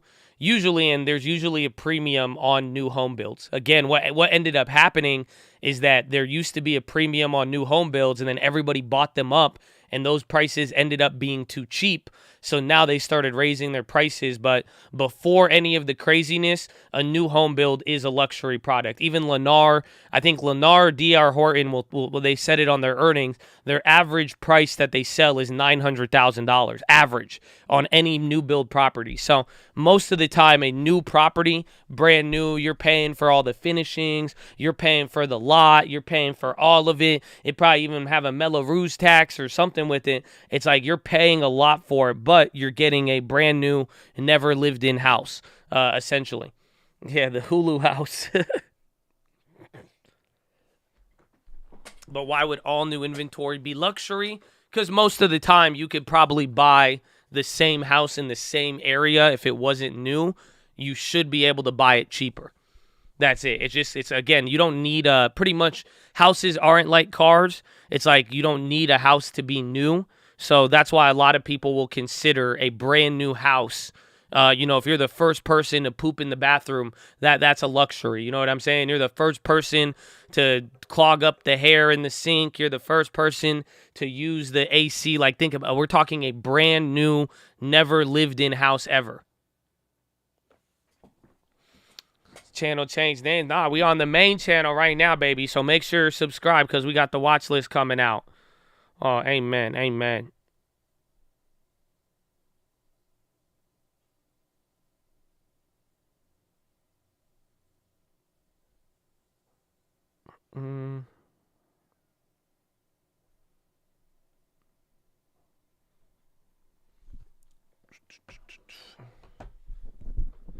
Brand new? You're raw on the contractor's the first one to poop in it. Not after it gets registered. Like, once it becomes a real new standing property, I don't think so. So technically, just it doesn't count. That's all I'm saying. That's all I'm saying. They're all cookie cutter. Every new build is just cookie cutter, four layouts, 4 McMansions, and then they just build them over and over again.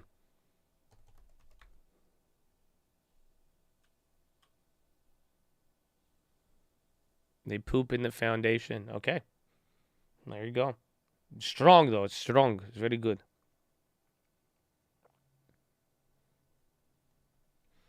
Let's see.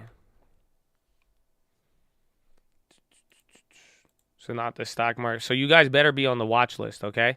I better see you on the watch list tonight at like 4 or 5 p.m.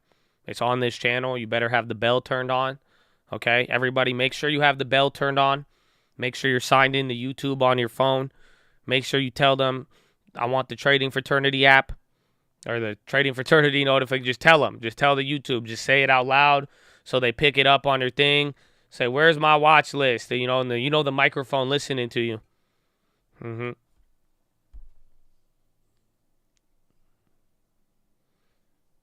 You're always on the watch list. Good. I hope, because you got a shout out on the watch list yesterday. I hope you got it.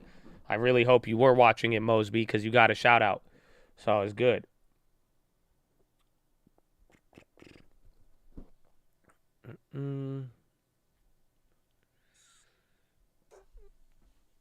Red. It is getting a little bit more red. You got about 1/3% on the NASDAQ now. Dow 0.07. Just appreciating how and what you say. God bless you. No Madron. Orna. Amen.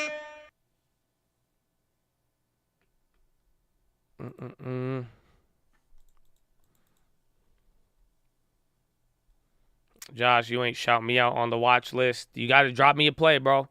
You got to drop me a play. I like ideas. Honestly, I don't think you guys realize, like, every idea that gets said here, stock related. I mean, I'm usually listening to it. And then especially when I have time to think over for the next day and get ready for what's going to happen, you know, a lot of the standout ideas come to mind. I think even on the watch list before that, we had another Chad call out there with Altria and all that. So, I mean, yo, you guys got plays and ideas. That's watch list material right there. You know what I'm saying? That is watch list material.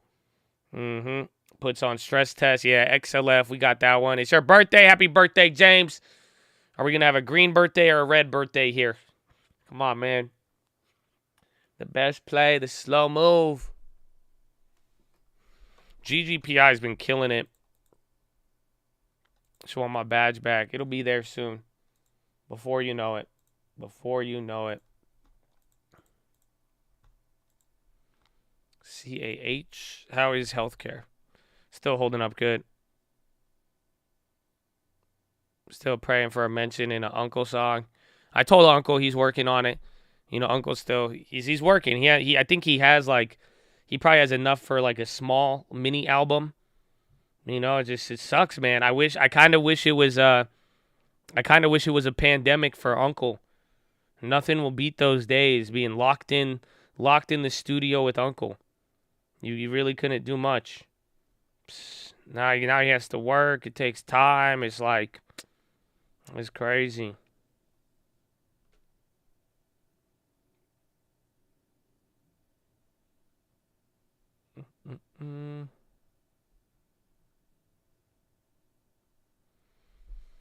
Stress test is probably going to come out tomorrow after hours.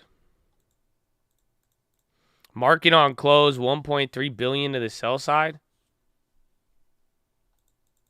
Now he hitting South Beach because he liked that freedom. I know. Nah, man, there's nothing like it. I'm telling you though. Like that was it. The pandemic, you can't go outside, too scared to go outside, and then everything going on, and then just stuck with Uncle to make music. Are you kidding me? That was a very rare opportunity. That's what sucked. It kind of messed up some of you guys as Uncle fans, because then you were expected Uncle to be dropping left and right, left and right, left and right. But it's just like, bro, that was a pandemic. You know what I'm saying? He was giving you pandemic music stimulus that was there, and now they've been raising the rates and stuff. It's crazy. It is crazy.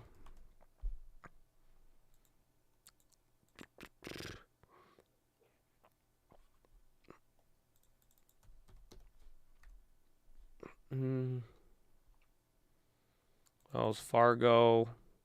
I still want to short the Wells, but it's just expensive. It's like insurance. You're going to open up yourself to like $4 of risk on insurance.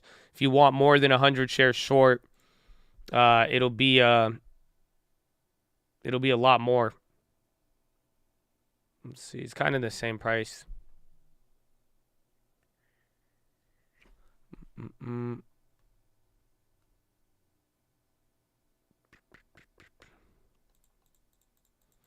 Uncle said it was transitory. Nah, he got some, though. He got some good ones. Don't worry, he's working.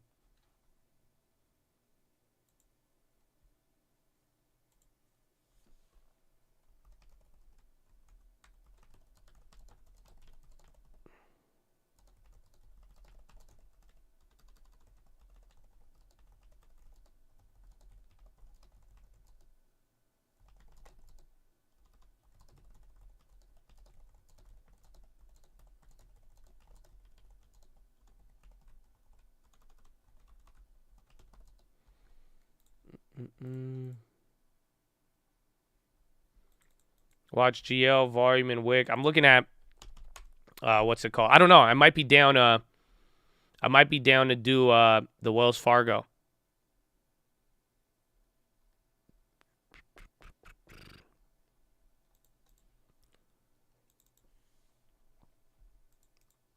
Market's doing the Dougie.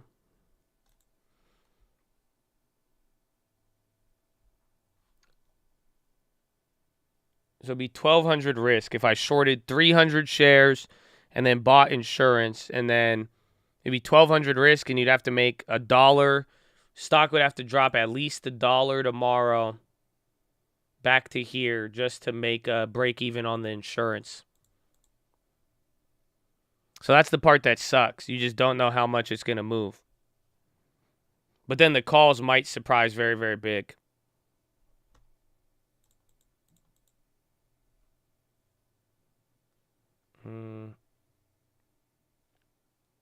I already have 2 calls on 2 banks, Morgan Stanley and what's it called? Morgan Stanley and Citi.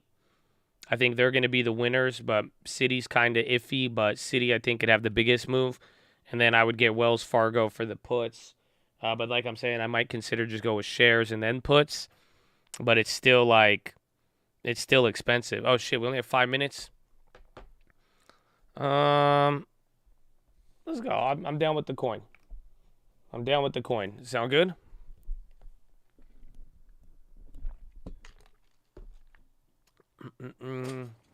Heads, we go forward. Tails, we fall back.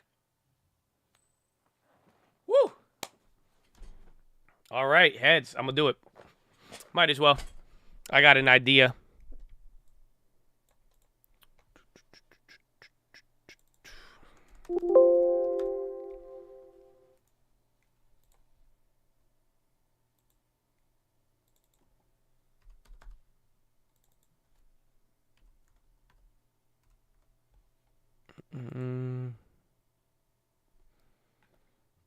All right. Okay. I short sold 300 shares of Wells Fargo. And then I'm going to buy the calls here in a second. But we have a little bit less of time. I guess I don't have too much time. I'll just buy them now.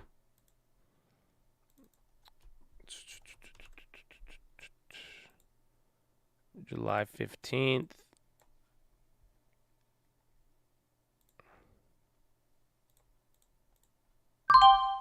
And then I bought 10 of the July calls at 42. So $450. I'll need to make $1 per share to get my my thing back, and I have like $1,200 max risk on that play.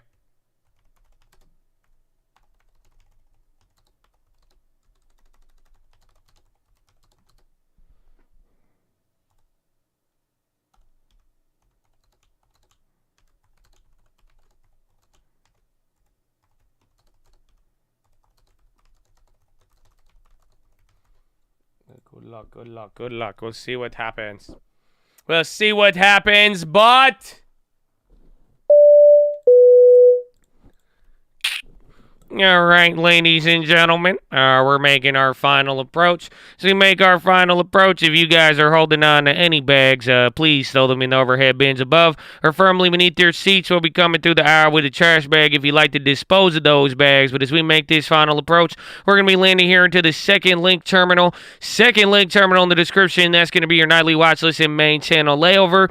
And then we're going to be taking out promptly around 6 a.m., 6:10 out of sunny San Diego, California. As we make this final approach into San Diego International Airport, it's about 78 degrees, partly sunny. You may hear some thunderstorms. Getting a little bit weird in Cali, but otherwise a good neutral day, just like the S&P 500. We are no longer under COVID guidelines, so no masks are required, but we do ask that you exit one row at a time and drop a GG on your way out. As always, we appreciate you guys' business. If you're interested in your Cold Rapid Rewards card, please flag down your flight attendant, and we'll get you that as soon as possible. As always, thank you for flying with the Colt, and hopefully have a wonderful evening.